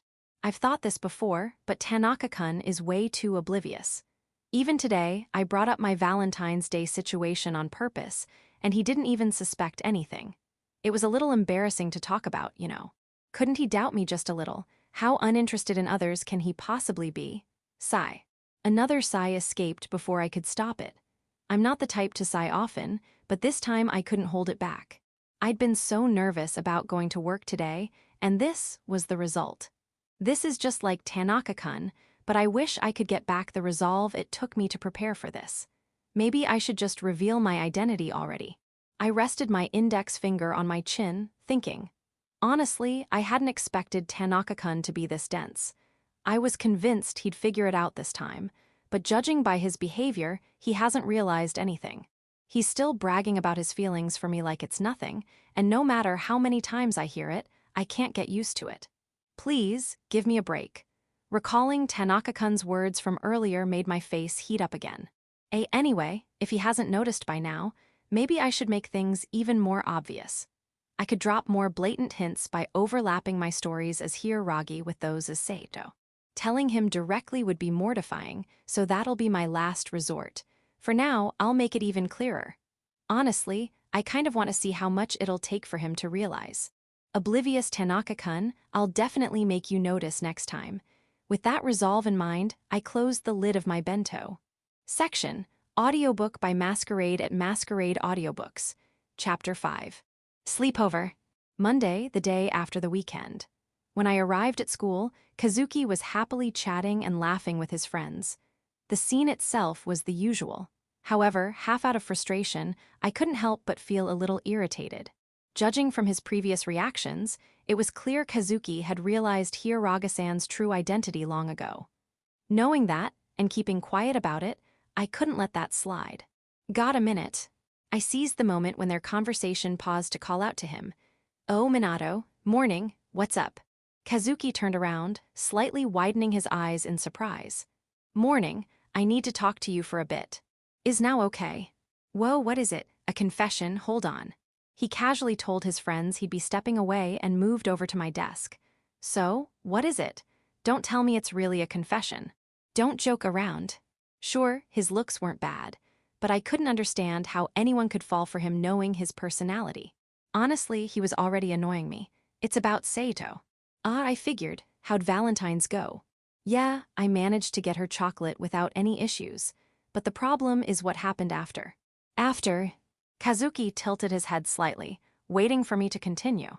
Hiragasan's true identity is Sato, isn't it? Oh, so you finally figured it out. Finally, if you already knew, you should have told me from the start. Well, I was curious when you'd notice. Plus, it was amusing to watch. Thanks to that, I embarrassed myself. Do you know how mortifying it was when I realized? Even now, the memory made my face heat up. I couldn't believe I had unknowingly bragged about her to her face. Just remembering made me cringe, despite trying to suppress it. Haha, so even you get flustered, Minato. Anyone would in that situation. I was so mortified I wanted to die, even if only for a moment. That's pretty extreme, but hey, don't go killing yourself, okay? I won't. I might have writhed around on my bed in embarrassment, but there was no way I'd leave my collection of books behind. There were still so many I hadn't read yet. Besides, the reason for dying would have been way too stupid. Still, Kazuki keeping this a secret was a bigger issue. Remembering how he had reacted whenever I brought up Sato, it was likely he had figured it out ages ago. His refusal to tell me spoke volumes about his twisted personality. I shot him a glare full of accusation. Why didn't you say anything? Why? Because it was hilarious, obviously. You don't get to see a situation like that every day. You damn it. Without an ounce of remorse, he grinned, chuckling lightly. Besides, it's your fault for not noticing Minato. Even if you're usually uninterested in people, you should have realized at least when it's someone you like. Well, I had no argument. He was absolutely right. The fault was entirely mine. My lack of interest in others had led to this. It was frustrating, but Kazuki wasn't wrong. Honestly, being around you always brings something entertaining, Minato, but this was the best yet. When I heard you were enthusiastically consulting Hiragasan about Sato, I couldn't stop laughing. No one would assume they're the same person. I mean, she was in disguise, and their last names were different. That's true, Kazuki nodded thoughtfully. If the last names had matched, I might have suspected something, but with them being different, there was no way to connect the dots. Though I had a vague idea why her surname differed, it could have been one reason she kept her identity hidden. So how'd you figure it out? Honestly, I can't believe someone as dense as you managed to. I'm not that oblivious. That's rude. I considered myself relatively perceptive about people's feelings. Sure, if you say so, so how? The chocolate she gave me was the same kind Hiragasan said she'd make for the person she liked. Oh, what kind? Orangettes and a chocolate brownie packed with dried fruits. Well, that's elaborate. Yeah, it'd be strange for that to overlap. Exactly. That raised a red flag, and then I remembered Hiragasan's first name. That's when it all clicked. You remembered her first name. It wasn't even on her nameplate. When she introduced herself to me, I thought, hey, that's the same name as Sato. It stuck with me a little. Normally, I wouldn't have remembered, but she had been my first mentor, and her name was the same as a school celebrity's, so it left an impression. Got it, that makes sense. So you figured it out now, huh? Why do you sound disappointed? Well, the hilarious situation is over now. If I'd known it'd end, I would have enjoyed it more before Valentine's. He pouted, genuinely regretful. I'd never seen him look so disappointed. How much fun had he been having? There's no way I'm letting you have fun at my expense again. Come on, don't say that. You're the highlight of my day, you know. Go dry up somewhere. He could just turn into a mummy for all I cared. It's not like I ever intended to amuse Kazuki. But somehow, he always managed to steer things in an entertaining direction, and that was what made him unnervingly good at it. So, now that you've figured out Hiragasan's true identity, you've told her, right? How did she react? Actually, I haven't told her. Hi. At first, I just wanted to confirm it was really her. I was planning to talk about it afterward. But when the moment came, I couldn't help wanting a little payback for all the time she kept her identity hidden. Though, for a moment, Kazuki's face went blank, then his lips curled into a grin. His eyes gleamed mischievously, almost like a kid who'd found a new toy. Sato secretly listened to my honest thoughts, right? So I thought I'd try hearing hers for a change. During our shift, I casually brought up Valentine's Day and asked who she gave the chocolates to. Haha, Minato, what are you doing? Kazuki laughed harder than I'd ever seen, his shoulders shaking with joy. Tears welled up in the corners of his eyes as he repeatedly wiped them away. Sure, I knew it was a bit of a stunt, but was it really that funny? It's not that hilarious. No, how could it not be? just when I thought the jokes were over, you go and create new material. So, how was it? Did you get some juicy confessions from Sato-san? Oh well, sort of. What's with that vague response? I thought back to 2 days ago, when I pried into Sato's feelings as a form of payback. To be honest, her responses went far beyond my expectations. I had hoped to hear something amusing at best, but instead, she ended up confessing all kinds of lovey-dovey stuff. It made me happy, but it was also incredibly embarrassing. It was no wonder she'd acted so nervous at times. The things she said had that kind of impact, especially her bashful expression. It was adorable. The memory made my face heat up again, and I exhaled to calm myself. It doesn't matter. It was just more than I expected. Ahem. What? I glared at Kazuki's knowing look, shutting him up. His sharp instincts were annoying. I thought Sato-san was having fun, but now you're the one pulling the same thing. Seems like you're enjoying yourself. Are you planning to keep eavesdropping? I'm still deciding. Oh, for Minato to be this conflicted, it must have been something good. What did she say? Like I'd tell you. Ah, I see. Sato's true feelings are for me alone, huh? Shut up. I ignored Kazuki's teasing, but honestly, I was still wrestling with when to come clean. I'd already used the best opportunity as a chance for payback, so finding another perfect moment wasn't easy. More than that, though, I couldn't help but feel a bit reluctant to stop hearing her flustered reactions. Well, if you're unsure, why not keep it up for a little longer? Sato-san had to listen to you gush about her for so long. A little payback seems fair. Does it? I felt like Kazuki was subtly nudging me in a certain direction, but it was true that I'd thought about continuing just a bit more. Plus, seeing Sato get embarrassed was pretty fun. Why not use White Day as an excuse? If you ask her directly, she might brush it off, but if you approach it subtly, you might get a better answer. That's true. Honestly, I'd been stressing about the return gift for Valentine's. After receiving something so elaborate, it was only proper to give something equally thoughtful in return. But knowing Sato, she'd probably dismiss it with something like, I just gave it to you on a whim, so there's no need for thanks. Yeah, I could totally see that happening. All right, I'll stick with this for a little longer. Good choice. When I nodded, Kazuki beamed a satisfied smile. After school, I headed to Sato's house as usual. Although we'd seen each other at work, it was strictly in her role as Hiyuraga-san. This would be my first time meeting her as Sato since discovering her secret. I wondered if anything would feel different. Honestly, I had no idea. When I rang the doorbell, her familiar, well-groomed face appeared. Tanaka-kun, please come in. Ah, sorry to intrude. So far, everything seemed normal.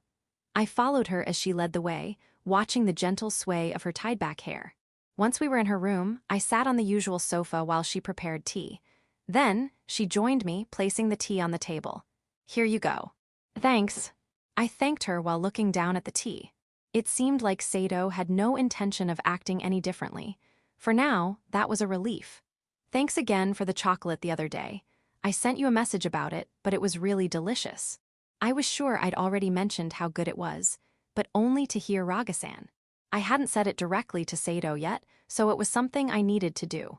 This was getting confusing. Right now, my situation was pretty complicated. I had to distinguish between things I learned as Hiyuraga-san and things I knew as Sato. Thinking about it, it was impressive how she'd kept it all straight without slipping up. I'm glad you liked it. I also wanted to show my appreciation for everything you've done. The details were really intricate and beautiful. It must have been a lot of work. Not at all. I just followed the recipe, so it was easy. I see, well, thanks. Sato responded curtly. Although she claimed it had been easy, I already knew it must have taken her quite a bit of time. She was probably embarrassed about me realizing how much effort she'd put in for my sake. She really wasn't honest about her feelings, but that was just like her. I couldn't help but let out a faint, amused smile at the thought. Do you make sweets often? No, not really. Getting all the ingredients is a hassle, and when you think about the cost and effort, it feels like buying them is much easier. So I rarely make any. That's pretty practical. I wouldn't go out of my way to make something elaborate just for myself. I see. She said it so matter-of-factly, but didn't she realize that, in a roundabout way, she was acknowledging how much effort she'd put in just for me? She said these things so naturally, which made them all the more troublesome. Is there anything you'd like as a thank you for the chocolate? It was something I gave you on my own, so I don't need anything in return. That was exactly the response I'd imagined. Spot on, really, it was almost moving. Come on, don't say that. I'm planning to give you something for White Day, but it'll probably just be store-bought. After all the effort you put in, I'd feel bad. I told you it wasn't a big deal. Yes, I get it. Good grief. I might have pushed her a bit, but she finally gave in with a sigh of resignation. Resting her chin on her hand, she began to think. Well, let's see. I just finished the book I borrowed from you, so could I borrow the next one in the series? Oh, that one, sure. It took you a while this time. I was busy preparing the chocolate. She muttered under her breath, glancing away. Her voice was quiet and faint, but I heard her clearly. Anything else? Anything else? Oh, how about this? While borrowing the book, I'd like to try out the kotatsu you recommended. Kotatsu. Yes, you went on about how amazing it was before. You have one in your living room, right? Yeah, that. Sure, but is that really all you want? It's exactly what I want. I mean, if you talk so passionately about it, how could I not be curious? Her eyes sparkled, and she leaned in slightly. The closer she got, the stronger her sweet scent became. So, you're coming to my house just to use the kotatsu? Yes, the last time I visited, I was too busy borrowing books and digging into your secrets to try it. You were really prying into my secrets back then. Indeed. Thanks to that, I got to see your lonely childhood firsthand. Hey, don't call it lonely. Ignoring my protest, she giggled softly, her shoulders shaking with amusement. The way she smiled so brightly made it clear how much fun she was having. If she's laughing, then fine, I guess. So, how about we say the kotatsu invitation is my thank you gift? Well, if that's what you want, that's fine with me. I wasn't sure it counted as a proper thank you, but if Sato was satisfied with it, I couldn't complain. Still, she was a little too quick to accept the idea of visiting a guy's house. But then again, she'd already been to mine, so it felt a bit late to worry about that. I'm looking forward to experiencing the kotatsu you've recommended. It's just a heater, you know. Her excitement was over the top, like a kid on the night before a trip to an amusement park. Sato. A kotatsu isn't exactly an attraction. Well, I think you'll enjoy the kotatsu. I've heard it's a devilish device you can never escape from. Devilish device? Well, you're not entirely wrong. What should I do if I end up trapped by it too? Sato lazing around in a kotatsu. Yeah, no, I couldn't picture it at all. Sato, you don't need to worry about such an unlikely scenario. You never know, I might look like this, but I can be pretty lazy. In what way?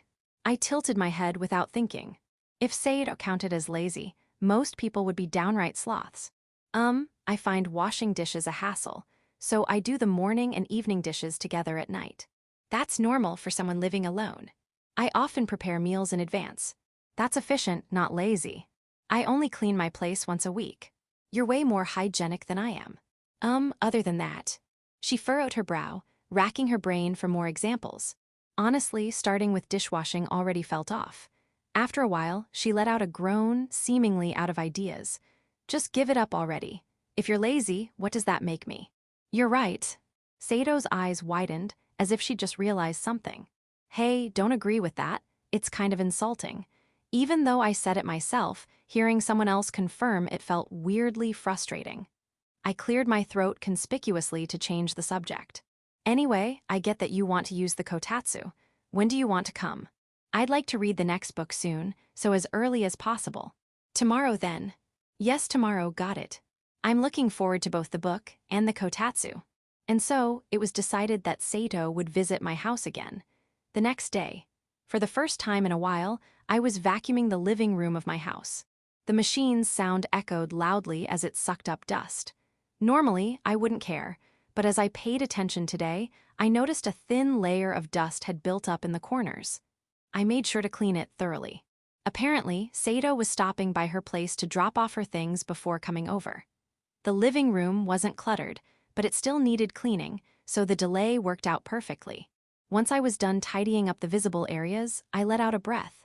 I was already tired just from vacuuming, probably due to my lack of exercise. Maybe I should start working out a bit. I think this should do. Last time Sato visited, it had been on short notice, so I didn't have time to tidy up.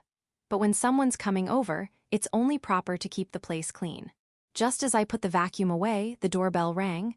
I checked the camera to confirm it was Sato. I quickly went to the door to greet her. "Hey, come on in." "Excuse me." Her expression was a bit stiff as she stepped inside with a slight bow. "Why are you so tense?" "Of course I'm nervous. You didn't seem nervous at all last time you came over." "That's because I acted on impulse back then. I had other things on my mind at the time. But after a day to think about it, even I get nervous." "I see. Well, you don't have to worry about it." I led her to the living room. "Oh, there's the kotatsu." As soon as she stepped into the room, her eyes lit up at the sight of the kotatsu. "Yeah, it's already on. Go ahead and use it." "All right." She gave a small nod, swallowed, and slowly slid her legs into the kotatsu. A faint "it's so warm" escaped her lips. As she settled in, her expression softened into a gentle smile. "How is it?"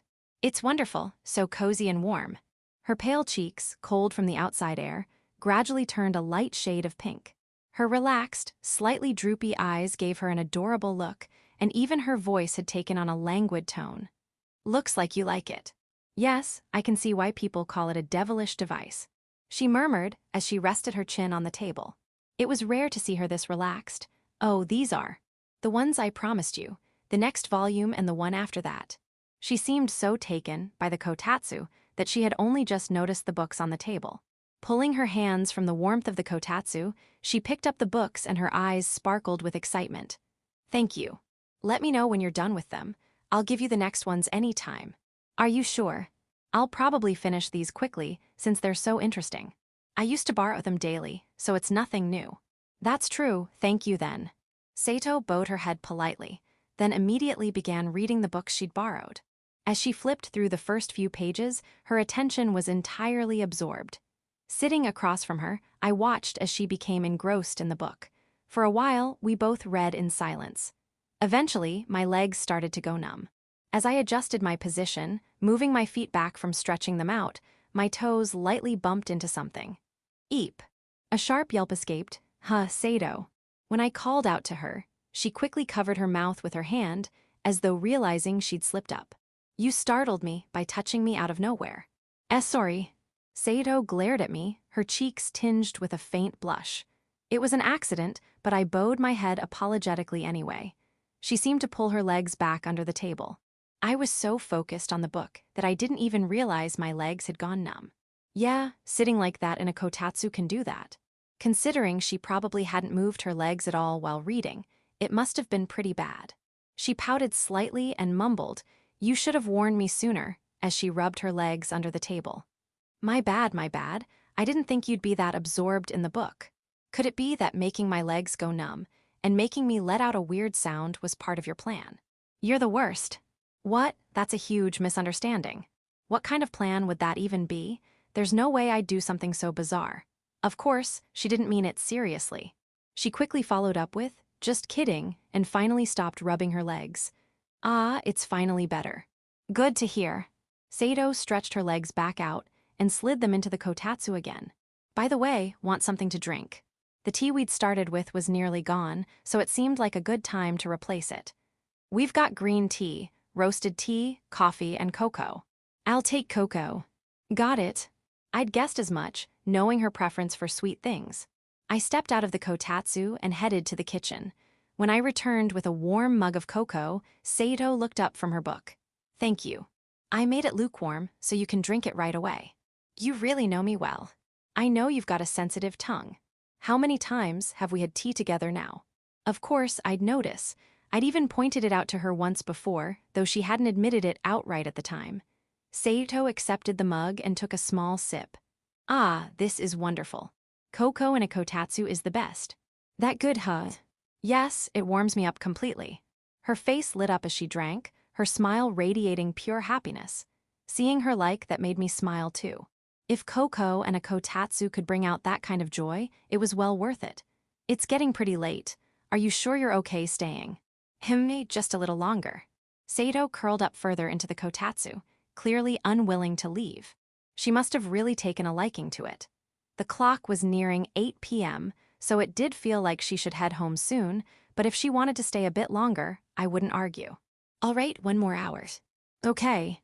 She pursed her lips slightly, reluctant but agreeing with a small nod. She really wasn't kidding about the kotatsu being devilish. Glancing at her as she sighed, I returned to my book.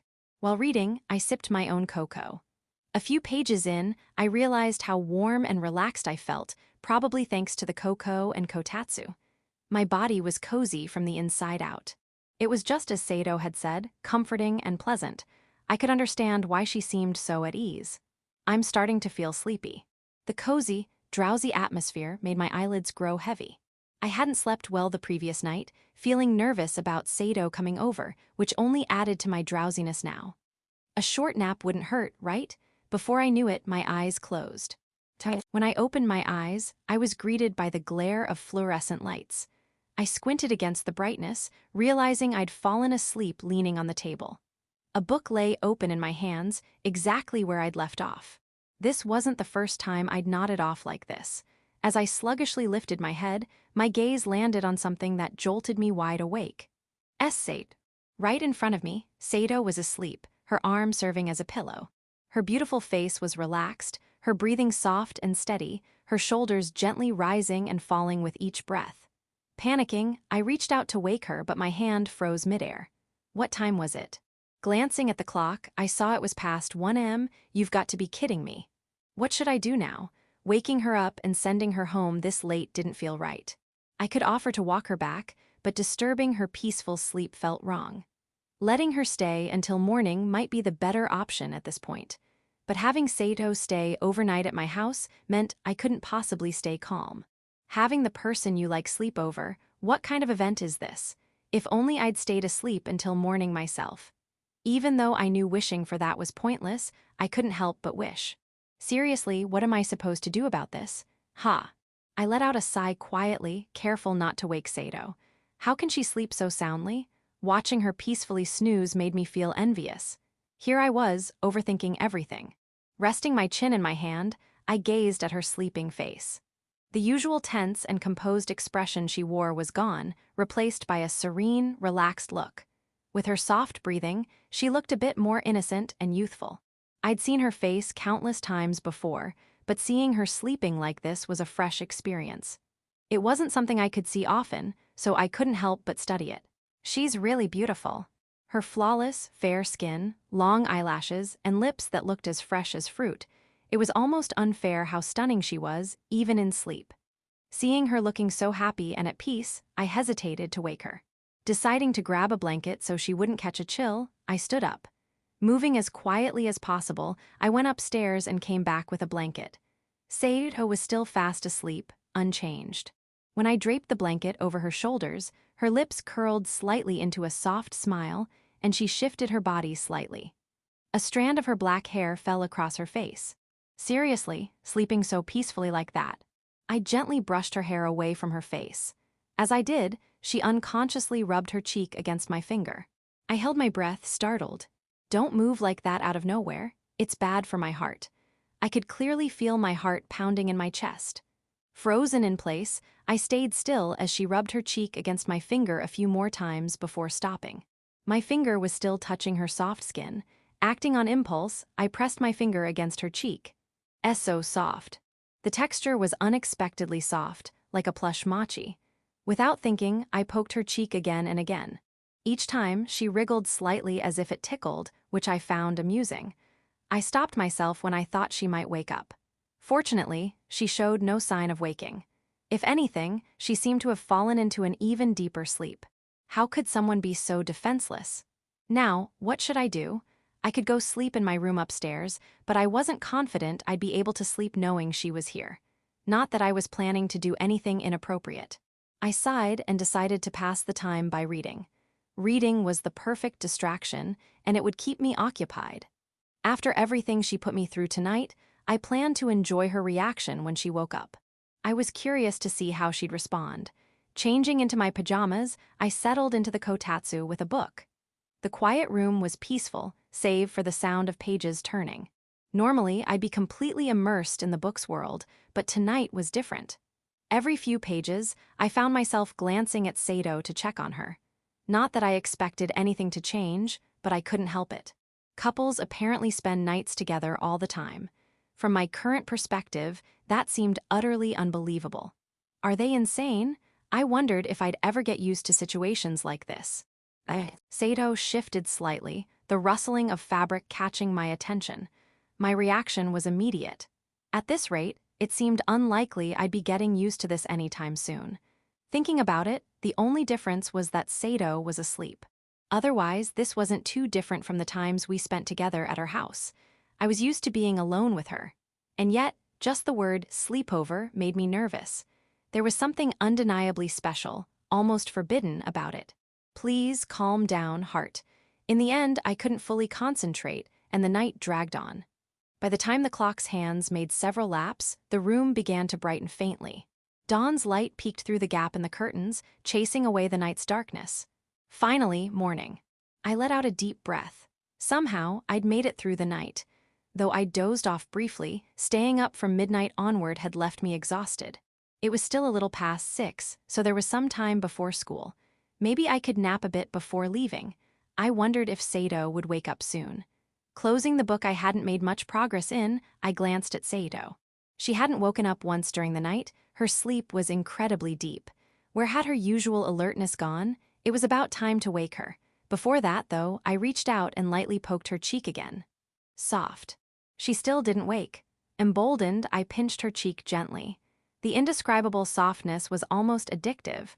I squeezed it a few more times, but she still didn't stir. How is she still asleep? Resigned, I gave her shoulder a gentle shake. Hey, Sato, wake up. She finally stirred, letting out a small, dazed sound. Slowly, she rubbed her eyes and blinked a few times. Tanaka-kun. Morning, Sato. Good morning. She let out a yawn, narrowing her eyes sleepily. She still seemed groggy. Why are you? She glanced to her right, then to her left. As the light returned to her eyes, she began to realize her situation. Wait, no way, she muttered, her cheeks gradually turning red. You slept really well. You were out cold, so I let you sleep. Why? Her ears turned bright red as her gaze darted around nervously. That expression was priceless. After all the trouble she'd caused me through the night, this was the moment I'd been waiting for. How long was I asleep? I don't know, I was asleep too. When I woke up, you were already asleep. Probably since around 1 in the morning. I slept that long. Sato buried her face in her hands, groaning with a mix of awe and ugh sounds. After a while, she finally lifted her head. I'm sorry for falling asleep like that. It's fine, I was the one who let you sleep. You didn't, by any chance, see my sleeping face, did you? Of course I did, it was in plain view. No way, I didn't notice at all. That's because you were asleep. It seemed she had been completely out cold, as she didn't appear to notice any of my harmless mischief. Embarrassed by the thought of me seeing her sleeping face, her cheeks were flushed a deep red. Suddenly, her expression stiffened as if realizing something. W8, you didn't take advantage of me while I was sleeping, did you? Why would I do that? What kind of outrageous accusation was that? What does she take me for? If anything, she should be thanking me for letting her sleep so peacefully. Sure, I might have poked her cheek a little, but that hardly counts. All right, I'm sorry. Please cut me some slack. I didn't lay a finger on you. Okay, I'm sorry for doubting you. She let out a sigh, finally regaining some composure. The redness in her cheeks had mostly faded. Anyway, it's a school day, so why don't you head back home first? You can't go straight to school like this, right? Good idea. It's 6 o'clock now, so if I leave now, I should make it in time. Do you want me to walk you home?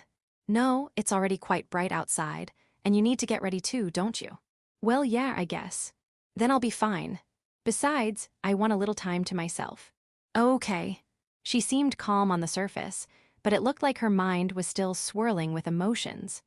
Saito quickly stood up, slipped on her coat, and gathered her things. As she headed to the entrance, I followed. Thank you for everything, the kotatsu, the books, the blanket, and all. Don't worry about it, did you sleep well? Sort of. That's good to hear. Just so you know, this was a one-time thing. I don't normally stay over at a guy's house. I get it. I mean it. She looked up at me earnestly, her eyes pleading for me to believe her.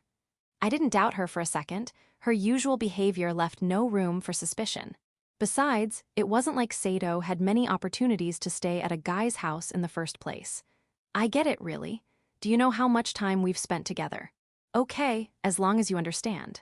Satisfied, she stepped back, put on her shoes, and stood up straight. Thank you again for everything. Same here. Let's do this again sometime, minus the sleeping part. I am not sleeping over again. With that, she left the house, clearly flustered. I couldn't resist teasing her until the very end. I watched her retreating figure until it disappeared from sight, her embarrassment still lingering in the air. Section. 3 days had passed since the unexpected event of Sato staying over at my house. The day after we parted, she was acting slightly off, almost suspiciously awkward, but by yesterday, her memory of the incident seemed to have faded, and she was back to her usual self. She had clearly enjoyed the kotatsu and was now considering buying one for herself. When I mentioned that winter was almost over, she enthusiastically replied, "I'll make the most of it next year. Good work today, Tanaka-san." "You too, Hiraga-san." The store was closing up for the day when Hiraga-san struck up a conversation. Her thick bangs and round glasses were, as usual, part of her flawless low-profile disguise. "So, how are things? Have you and your friend been up to anything interesting lately?" The sudden question caught me off guard. What was she trying to get at? Interesting? Well, I guess something did happen. Oh, what was it? She ended up staying over at my house. She stayed over at your house. Her reaction was far too staged. She looked surprised, but I knew she already knew everything. Judging by her behavior, it was obvious she'd brought this up to ask about what happened that night. If she was so curious, I might as well tell her everything. Yeah, it was a surprise. She fell fast asleep and had such a peaceful expression. Her sleeping face was right there for me to see. Her sleeping face. She squirmed slightly, looking embarrassed. It seemed she'd wanted to lock away the memory of that night and hadn't directly brought it up with me until now. Instead, she was fishing for information this way. If she wanted to know so badly, I'd gladly share. She didn't make any funny faces, did she? No, not at all. Honestly, I was impressed by how beautiful her sleeping face was. She even let out these adorable little breaths as she slept. I see. She mumbled, her voice high-pitched as she hid her face behind her hair. It was clear my words had struck a nerve. As I'd thought before, making her flustered was oddly fun. I couldn't help but continue. She was sleeping so soundly that I didn't have the heart to wake her, so I let her sleep until morning. I see. I'll admit, part of me just wanted to see her reaction when she woke up. Her reaction had exceeded my expectations. The way she panicked was a rare sight. Hiraga-san muttered, "I figured as much," under her breath. So, how did she react when she woke up? At first, she was still half asleep and didn't realize what was going on. That makes sense. No one would immediately realize they'd overslept at someone else's house. But once she did realize, she panicked like I'd never seen before. That badly? Oh, absolutely. Her face turned bright red, and she kept hiding it in her hands while groaning. It was the first time I'd seen her so flustered. Well, anyone would panic in that situation. Why would you put her through that? Because her reaction was so cute. It's rare to see her like that, so I couldn't resist. I guess I can't blame you. Though she looked like she wanted to complain, she quickly gave up. It seemed she'd forgiven me. I was only expecting a small reaction, but to think she'd get so embarrassed. Do people really blush that much? Of course. Staying over at the house of someone you like, especially before you're even dating, is embarrassing and improper. Anyone would feel that way. She sighed and hid her face in her hands, likely recalling the incident. Not to mention, she had her sleeping face seen too. I think it's fine. It was defenseless and adorable. It's not fine. I want the person I like to see me at my best. Her earnest gaze pierced through me, her strong will shining behind her glasses. Heat rushed to my face. I see. Barely managing to respond, I wished she'd ease up. Her feelings were so intense it was embarrassing just listening to her. You saw her sleeping face, right? Yeah, she was sound asleep. Didn't you feel tempted to, mess with her? Of course not. I didn't do anything. In truth, I'd poked and pinched her cheeks, but I couldn't possibly admit that. I was sure Sato wouldn't want to hear it either, or so I thought. I see. Her voice was faintly tinged with disappointment. Should I have done something? And no, your restraint was very admirable. It was the right thing to do. But, personally, I wouldn't have minded if you'd done something. Just a little. What? What was she saying? That was completely unexpected. Just a tiny bit. Being so close and leaving myself so vulnerable, only for nothing to happen, it makes me wonder if I'm not attractive enough. I see. Anyway, it's just a girl's complicated feelings. I wasn't sure I fully understood, but her slightly clouded expression made me want to cheer her up. Scratching my cheek, I decided to come clean. Actually, I was embarrassed to admit it, but I did mess with her a little. Really? Yeah, I thought her cheeks looked soft, so I poked and pinched them a few times. You actually did that? Yeah. At first, it was just once, but they were so soft I couldn't stop myself. Her cheeks had an addictive softness that I still couldn't forget. Even now, I felt tempted to touch them again. Hiragasan blinked a few times, then smiled faintly. Fufu, so you played with her cheeks. You must have really enjoyed it if you kept going. I wasn't sure why that made her so happy, but seeing her smile again was a relief. Still, I couldn't help but feel a twinge of regret for saying too much. Well, it's fine. Watching her puff out her chest proudly, I couldn't help but let out a wry smile. Chapter 6, White Day. February was ending, and spring was finally approaching. The end of this unbearably cold season was a welcome change. Winter's chill made my hands freeze, making it harder to turn the pages of my books. Besides, reading in spring had an indescribable charm that I couldn't wait to experience again. But right now, just for this moment, I wish time would stop. Look, you use this formula here, Sato said, sitting beside me at her desk, pointing to a line in the textbook. I see, this one, huh? It's tough. You'll be fine. The finals will probably only cover the simpler formulas, so you should catch up in time. That's reassuring at least. Even though Sato said it was simple, it was no small feat to make up for all the time I'd fallen behind. My brain, fully immersed in books until now, wasn't adjusting to studying very easily. It's rare for you to ask for help with studying, Tanaka-kun. I hadn't studied at all recently. Suddenly realizing finals were coming up made me panic. You used to say you studied hard so you could enjoy reading guilt-free. What changed? Well, that's... Sato tilted her head in confusion, her expression almost unbearably cute. Of course, there was no way I could tell her the real reason, because it was her.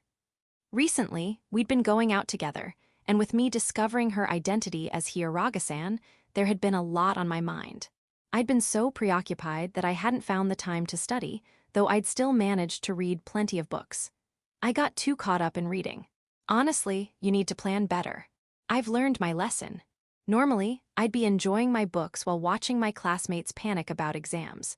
But somehow, I'd ended up in the same situation. It was a far cry from last year. With a sigh, I stared at the yet unseen scope of the test. Sorry for dragging you into this. It's no problem. Teaching you is good review for me, too. That's a relief to hear. Besides, it's a rare chance for me to teach you something, so it's kind of fun. Oh, so you're enjoying laughing at how little I know. Do you think I'm that mean? My attempt at a joke, tired from all the math, only made her sigh in exasperation. How do you even twist my words into that kind of interpretation? Right, I get it. I'll focus now. Good, we've still got a long way to go. To make it in time for next week, we'll finish the whole syllabus today. You've got to be kidding. I'll settle for barely passing, so please go easy on me. Nope. As long as I'm teaching you, you'll surpass your previous scores. She clenched her fist with determination. Her enthusiasm when it came to me was admirable, but right now, it was more of a curse. Please have mercy. Feeling the weight of despair settle in, I reluctantly picked up my mechanical pencil. So, Sato, are you all set for the finals? I wouldn't say I'm completely set, but if I stick to my usual routine, I shouldn't have any issues. As perfect as always. As long as you stay consistent, school exams aren't that hard. The only ones who struggle are those who slack off. Ouch, that hits home. She was right, of course, but if it were that easy, no one would struggle. Getting hit with pure logic like this felt like a form of violence. By the way, about the White Day chocolates we talked about before, do you have anything specific in mind? You're giving me something. Of course, you gave me chocolates on Valentine's Day, didn't you? Thank you, she said, her voice brightening as her lips curled into a soft smile. So, anything in particular you'd like? I'd be happy with anything from you, Tanaka-kun. That doesn't help much. If you have any ideas, let me know. Though I understood her sentiment, as the one giving the gift, I wanted something specific to work with. It wasn't like I had much experience with this sort of thing. That's tough. I really would be happy with anything, but... She fell into thought for a moment before her face lit up. Oh, I've got an idea. Yeah. Let's hear it. Something stylish would be nice. Stylish? Yes, something that looks pretty, not just something simple. So, something that's photogenic. Exactly. She really didn't make it easy. Stylish? That's entirely subjective. I didn't have the confidence to pick something like that. That's why I asked for her input in the first place. Normally, wouldn't she suggest a specific brand or something? I furrowed my brows in frustration. Her suggestion wasn't helpful at all. If anything, it made things harder than before I asked. Fufu, you're struggling, aren't you?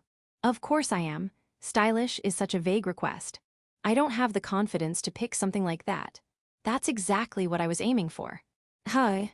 I just enjoy watching you struggle, Tanaka-kun. You've got quite the personality. Not as much as you do. Sato smiled sweetly at my sarcastic comment, clearly enjoying herself. She was completely playing around with me. Somehow, it reminded me of Kazuki. The way her lips curved upward was a little too similar. The thought of two Kazukis in my life sent a shiver down my spine. No thanks. If you're going to say that, I'll just pick something myself. But don't blame me if it turns out weird. It's fine, I trust your sense of aesthetics, Tanaka-kun. That's a heavy expectation to put on me. The sparkle in her eyes made me feel even more pressured. I had never cared about anything besides books, so what exactly was she expecting from me? I didn't even know what criteria to use for this, and I had no confidence I could choose something that would satisfy her. If only this were about books, I could recommend those all day. Maybe I should just get her a book-shaped chocolate. So, you're okay with whatever I pick, right? Of course. Really? I might give you a book-shaped chocolate, you know. Book-shaped chocolate, that's actually a great idea. It is. I slumped over in disbelief.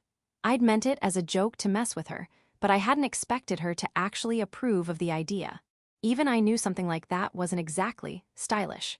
Apparently, she truly would be happy with anything.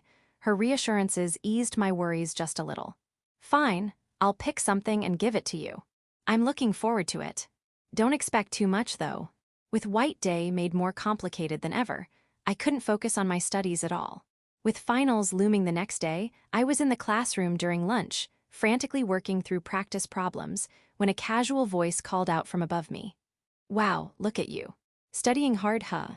I looked up from my notebook to find the carefree expression of the one person who would dare interrupt me at a time like this. It was, as expected, Kazuki. What do you want? I'm busy here. Ah, you're as cold as ever. You're going to make me cry. Go ahead, cry all you want. He pretended to wipe away fake tears. How was this guy so relaxed when finals were tomorrow? Everyone else was stressing over their studies. So, what do you want? I was just surprised. You're usually reading a book around this time, so it's rare to see you studying. I've been too busy to study lately, so I'm just making up for lost time. Ah, I see. You've had a lot going on, dates, finding out about Hiragasan's identity, all that. Exactly. I didn't have time to deal with Kazuki. Even after a week of intensive tutoring from Sato, I wasn't confident I had everything down. The last thing I wanted was to fail. Ignoring him, I continued scribbling in my notebook. He pulled up a chair and sat next to me. What now? Well, I was curious about how your White Day plans were coming along, but it looks like you've got bigger things to worry about. Of course I do. The finals are tomorrow. Why are you so calm? Don't you usually study with your friends? Yeah, but studying with the girls, this time made everything go super smoothly. You damn flirt. People normally study alone. I trailed off mid-sentence, realizing something. I'd been about to criticize him, but wasn't I in the same boat? I'd been studying with Sato all week. Sure, there was nothing romantic about it. She'd been strict and no nonsense, but from an outsider's perspective, we were no different. Wait, am I no better than Kazuki? Why are you so devastated? It's just realizing I did the same thing as you as a shock. Hey, don't make me out to be the poster child for bad behavior. Kazuki pouted in mock offense, but quickly softened his expression. Still, if you're admitting you're the same as me, does that mean you've been studying with Sato-san? Yeah, I asked and she agreed. Nice, did you two get all lovey-dovey? No. Man, what a waste. Every guy in school would kill for that chance. With her Spartan methods, there's no time for that. I barely survived. I thought back over the past week. Every time I regretted asking her for help, she'd immediately follow up one problem with another. Whenever I finished something, she'd smile and praise me with, "You're doing great, Tanaka-kun. Keep it up," only to add, "All right, next problem." There was no rest, no time for books, no mercy. Yeah, I can see that. Sato-san's pretty serious, so she must have been strict. Thanks to her, I think I'll manage the finals, though. That's good to hear. Kazuki nodded with genuine relief. At least I wasn't alone in this struggle. Actually, while we're on the topic, I wanted to ask your advice about White Day. Oh, what about it? I asked Sato what kind of chocolates she'd like, and she said she wanted something stylish. What do you think I should get? Stylish, huh? That's probably the farthest word from you, Minato.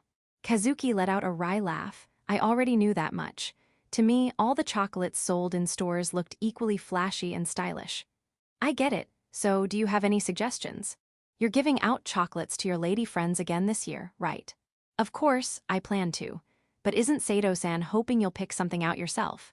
I know, but seriously, I have no clue where to start. Do you really think I can pick something decent? Good luck. Kazuki hesitated for a moment, then clenched his fist like he was trying to cheer me on. Hey, don't just throw me to the wolves like that. If you're struggling that much, isn't it best to ask her directly? That's probably your safest bet. I already tried. She won't give me a straight answer. No, I mean, you've got the ultimate consultant right there. Hiyaraga-san. Exactly. I mean, isn't this the perfect moment to cash in on knowing her secret identity? She's the best person to ask, right? I guess. It's not just an opinion. It's her actual feelings, so it's probably the closest thing to the right answer. Go ask Hiyaraga-san. I'm sure she'll happily help you out. I'm not so sure. Sato seems to enjoy watching me struggle, so she might refuse to help. Really? Did she actually say that? Yeah. She looked like she was having a great time while I was stressing out. Ahaha, she's got quite the personality.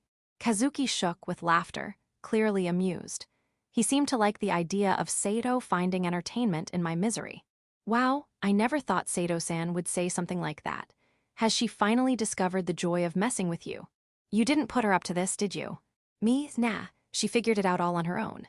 It's a promising development, don't you think? Not at all. To me, this was the worst possible outcome. It was like having two Kazukis in my life, and that was a nightmare. At least Sato's adorable smile made her antics forgivable. Kazuki, on the other hand, was hopeless. Anyway, you should give it a shot.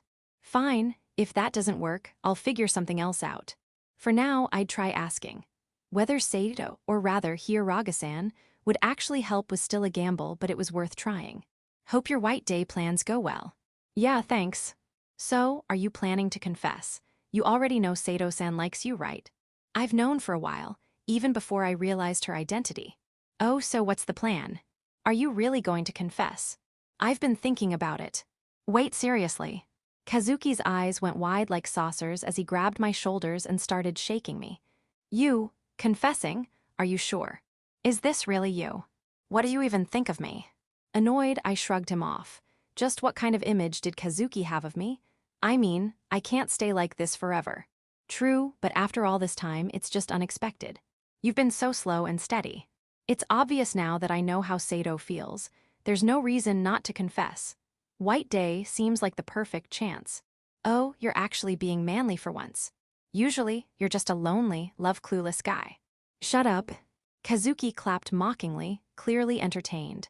He let out an exaggerated sigh of admiration. Wow, so you're finally going to confess. It's been a long time coming. Really?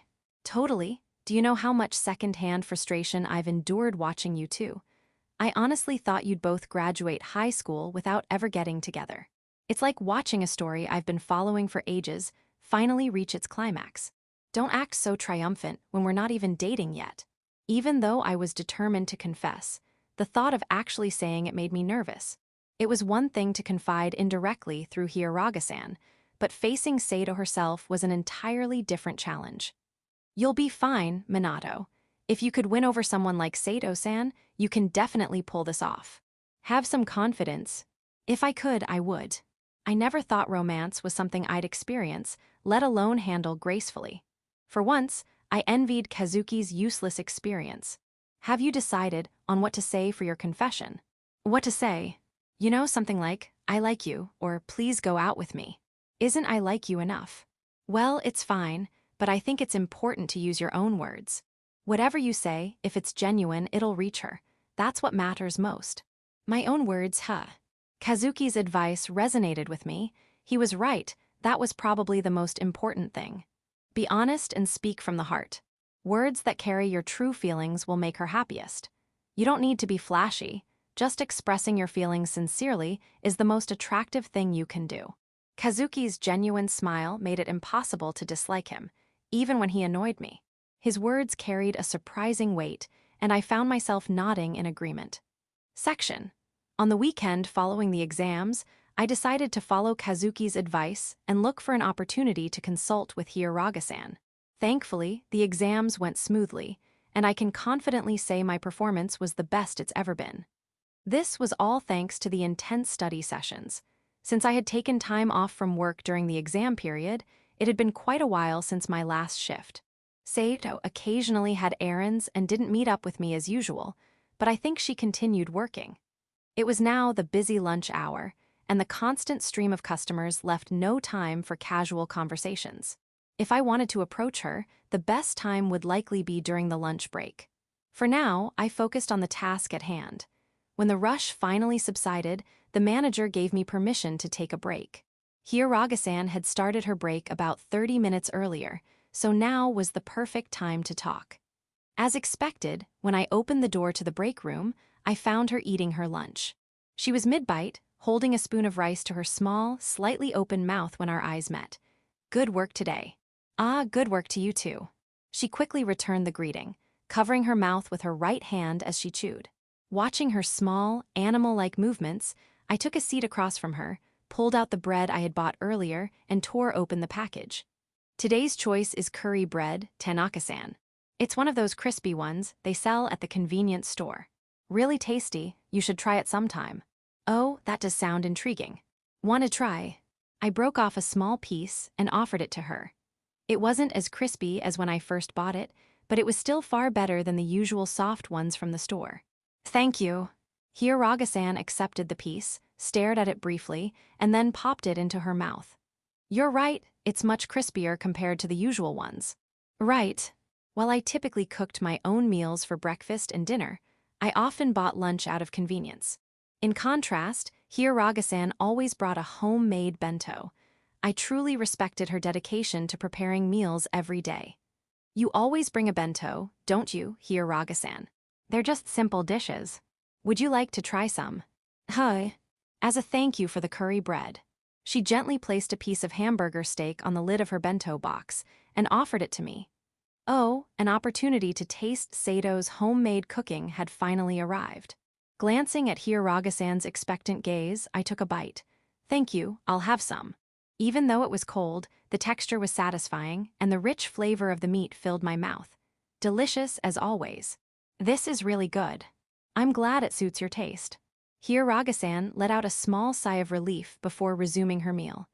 Speaking of which, I actually wanted to consult you about something, Hiyaraga-san.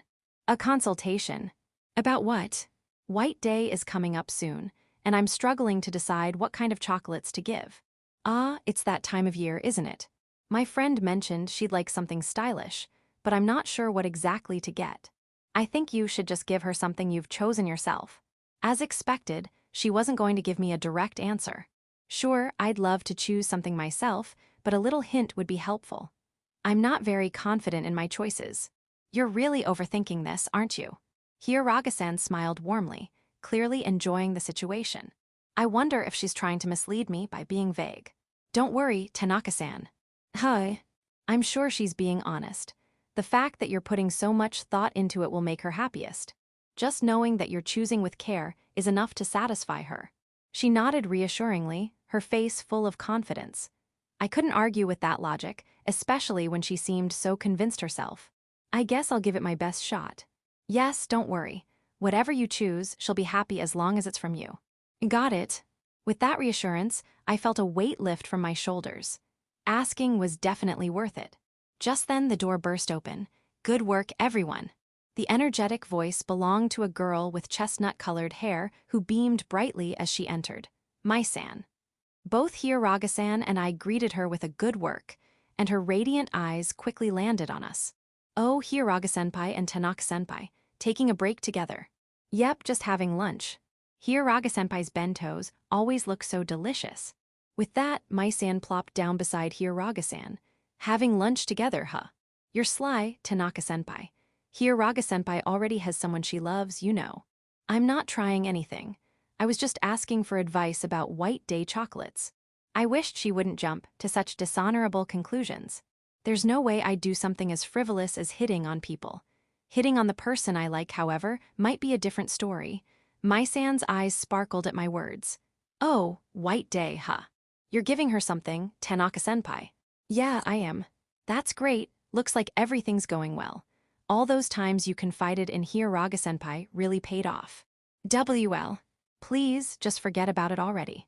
I broke into a nervous sweat at Mai-san's cheerful laugh. I thought I had made peace with those memories, but having them brought up by someone else made me want to crawl into a hole. And the worst part? The very person involved was right here. Please, just have mercy on me.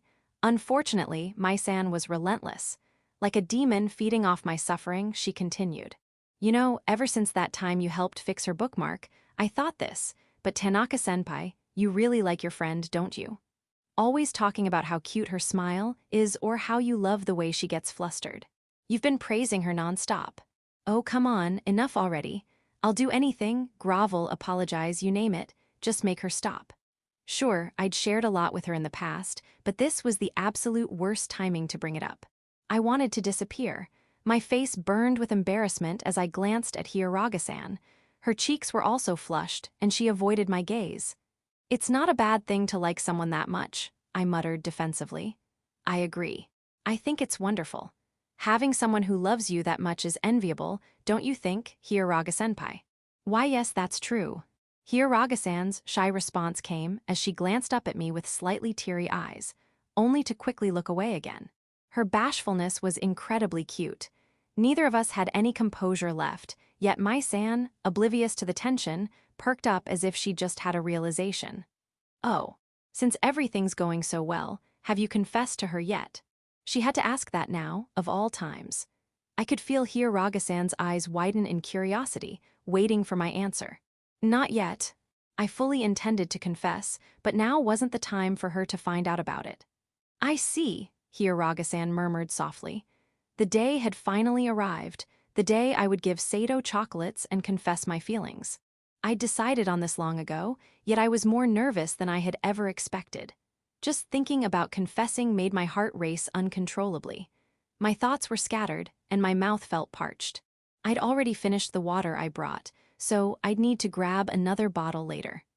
The chocolates I'd chosen were safely tucked inside a paper bag hidden in my backpack. There had been so many options that I was overwhelmed at first, but imagining Sato's reaction as I picked the chocolates ended up being a lot of fun. She'd mentioned she'd be happy with anything, even novelty-shaped chocolates, so the process felt surprisingly relaxed. Still, I couldn't stop worrying. Would she really like them? I imagined her delighted face, but a moment later, I envisioned her looking underwhelmed. My mind kept swinging between hope and anxiety. As the day went on, I focused on picturing Sato smiling as she accepted the gift. That thought carried me through. Stand, bow, sit. Finally, the long-awaited moment had arrived. Homeroom ended, and the classroom bustled as students prepared to leave. I began packing my things, carefully placing my books in my bag so they wouldn't crush the paper bag. Even the faint rustling sound from the paper bag made my heart skip. Hey, Minato. Kazuki's carefree voice pulled me out of my thoughts. Looking up, I saw him grinning. Today's the day, huh? You're going to confess. Yeah. Wow, you're so nervous, he teased, laughing as he pointed at me. Shut up, of course I'm nervous. You don't need to be. You already know how she feels, don't you? Even so, saying it face to face for the first time is nerve-wracking. I'm not used to this kind of thing. I was keenly aware of how unsteady I felt. This was new territory for me, putting my feelings into words and telling them directly to someone I cared about. Kazuki had always told me to be honest about my feelings, but now I truly understood how hard that was. It was also why such sincerity could leave a strong impression. Good luck out there. Thanks. I'll keep your advice in mind. Great, I'll be waiting for some good news. With that, Kazuki walked off, leaving me with just a few words of encouragement.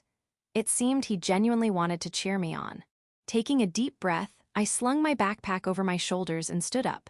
My steps felt a little steadier now. The sun was setting behind the mountains, casting a warm glow over the courtyard. Watching the light fade, I left the classroom. I never imagined we'd end up like this. Even now, I vividly remember the shock I felt when Sato first spoke to me in the library. For a moment, I wondered if it was just a hallucination. And to this day, there are times when I think, was it all a dream? So you can imagine how intense it felt back then.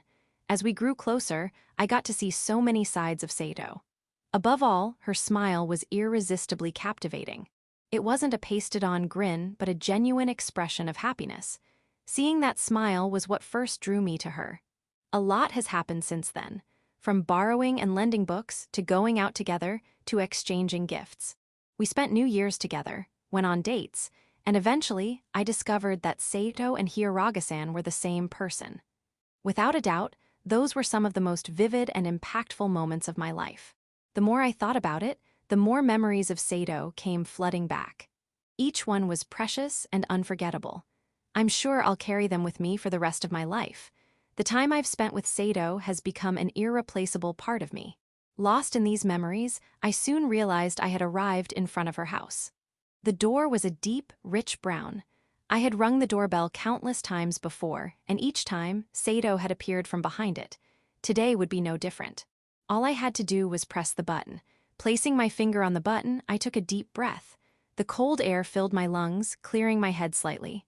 All right. I pressed the button, and the chime echoed. Moments later, I heard the sound of footsteps hurrying toward the door. With a click, the door opened. Hello, Tanaka-kun. It's especially cold today, isn't it? Yeah, it is. The sight of Sato made my heart race. I could feel a faint heat creeping into my face. Her silky black hair swayed gently, and her jewel-like eyes drew me in. I'd always known how beautiful she was, but today, she seemed even more stunning. Please come in.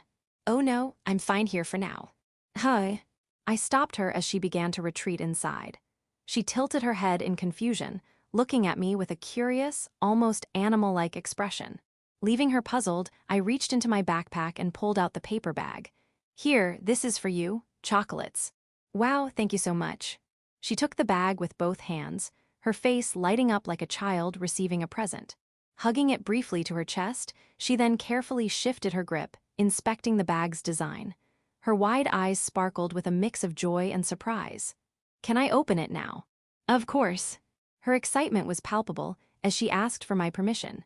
It reminded me of a child eagerly unwrapping a new toy. She pulled out the box from the bag. It was wrapped, so she began peeling off the packaging with delicate precision, taking care not to tear it. One by one, she gently removed the seals, her movements calm and deliberate. With each seal she peeled off, my nervousness grew. My chest tightened as I anticipated her reaction. Unable to bear the suspense, I blurted out, I picked it entirely on my own, so don't expect too much. I've already told you, I'd be happy with anything. She sounded slightly exasperated, but continued unwrapping the package until it was finally open. Carefully folding the wrapping paper, she placed it back in the bag before opening the box. Wow! Inside was a vibrant chocolate flower. Petal-shaped chocolates in a variety of colors came together to form a beautiful bloom nestled at the center of the box. This is amazing. I've never seen anything like it. Oh, I'm glad you like it. Sato leaned in, her face mere inches from mine as she admired the chocolates. Her flawless features were so close that I reflexively turned my head away. She pulled back and resumed gazing at the flower-shaped chocolates. Her eyes remained fixed on it, captivated by its beauty. It's so pretty, she murmured softly. Seriously. Her expression, lost in admiration, was breathtaking. Seeing how much she loved it made all the effort worthwhile. Her pure joy and unguarded reaction swept away all my earlier worries in an instant. This is why I worked so hard, to see this kind of reaction, to witness this smile. Just this alone was enough to soothe my soul. Before I knew it, the words slipped out. I love you. Hi. She froze, her eyes wide as she slowly lifted her head to look at me. Her surprised expression was adorable, and I couldn't help but smile. I said, I love you. I love everything about you, Sato. What? Understanding dawned on her, and she let out a squeal, her face turning bright red. She glanced around nervously before finally meeting my gaze again, her flushed cheeks even deeper than when she'd been embarrassed at work. I love everything about you, how you get flustered, how happy you look when you eat something sweet. I adore the way you lose yourself in books, the elegance of your profile as you read. Even the way you pour tea is mesmerizing. As I spoke, I could feel the heat rising in my face, but I couldn't stop. I had to let her know how I felt. Honestly, just being around you makes me happy. Talking about books with you is fun, but even when we're not talking about books, spending time with you is the best. Sato's gaze darted around anxiously, her ears glowing red as she fumbled for words. I mean, she stammered, her flustered state making her all the more endearing. I think you've known how I feel for a while now, but I wanted to say it clearly. Yes. I love you, Sato. Especially your smile, it's my favorite thing about you. I'll do my best to keep you smiling, so please stay by my side. Will you be my girlfriend? Yes. Her smile that day will forever be etched in my memory. Her cheeks flushed, her joyful expression was so vivid that I'll never forget it. End of Volume 4.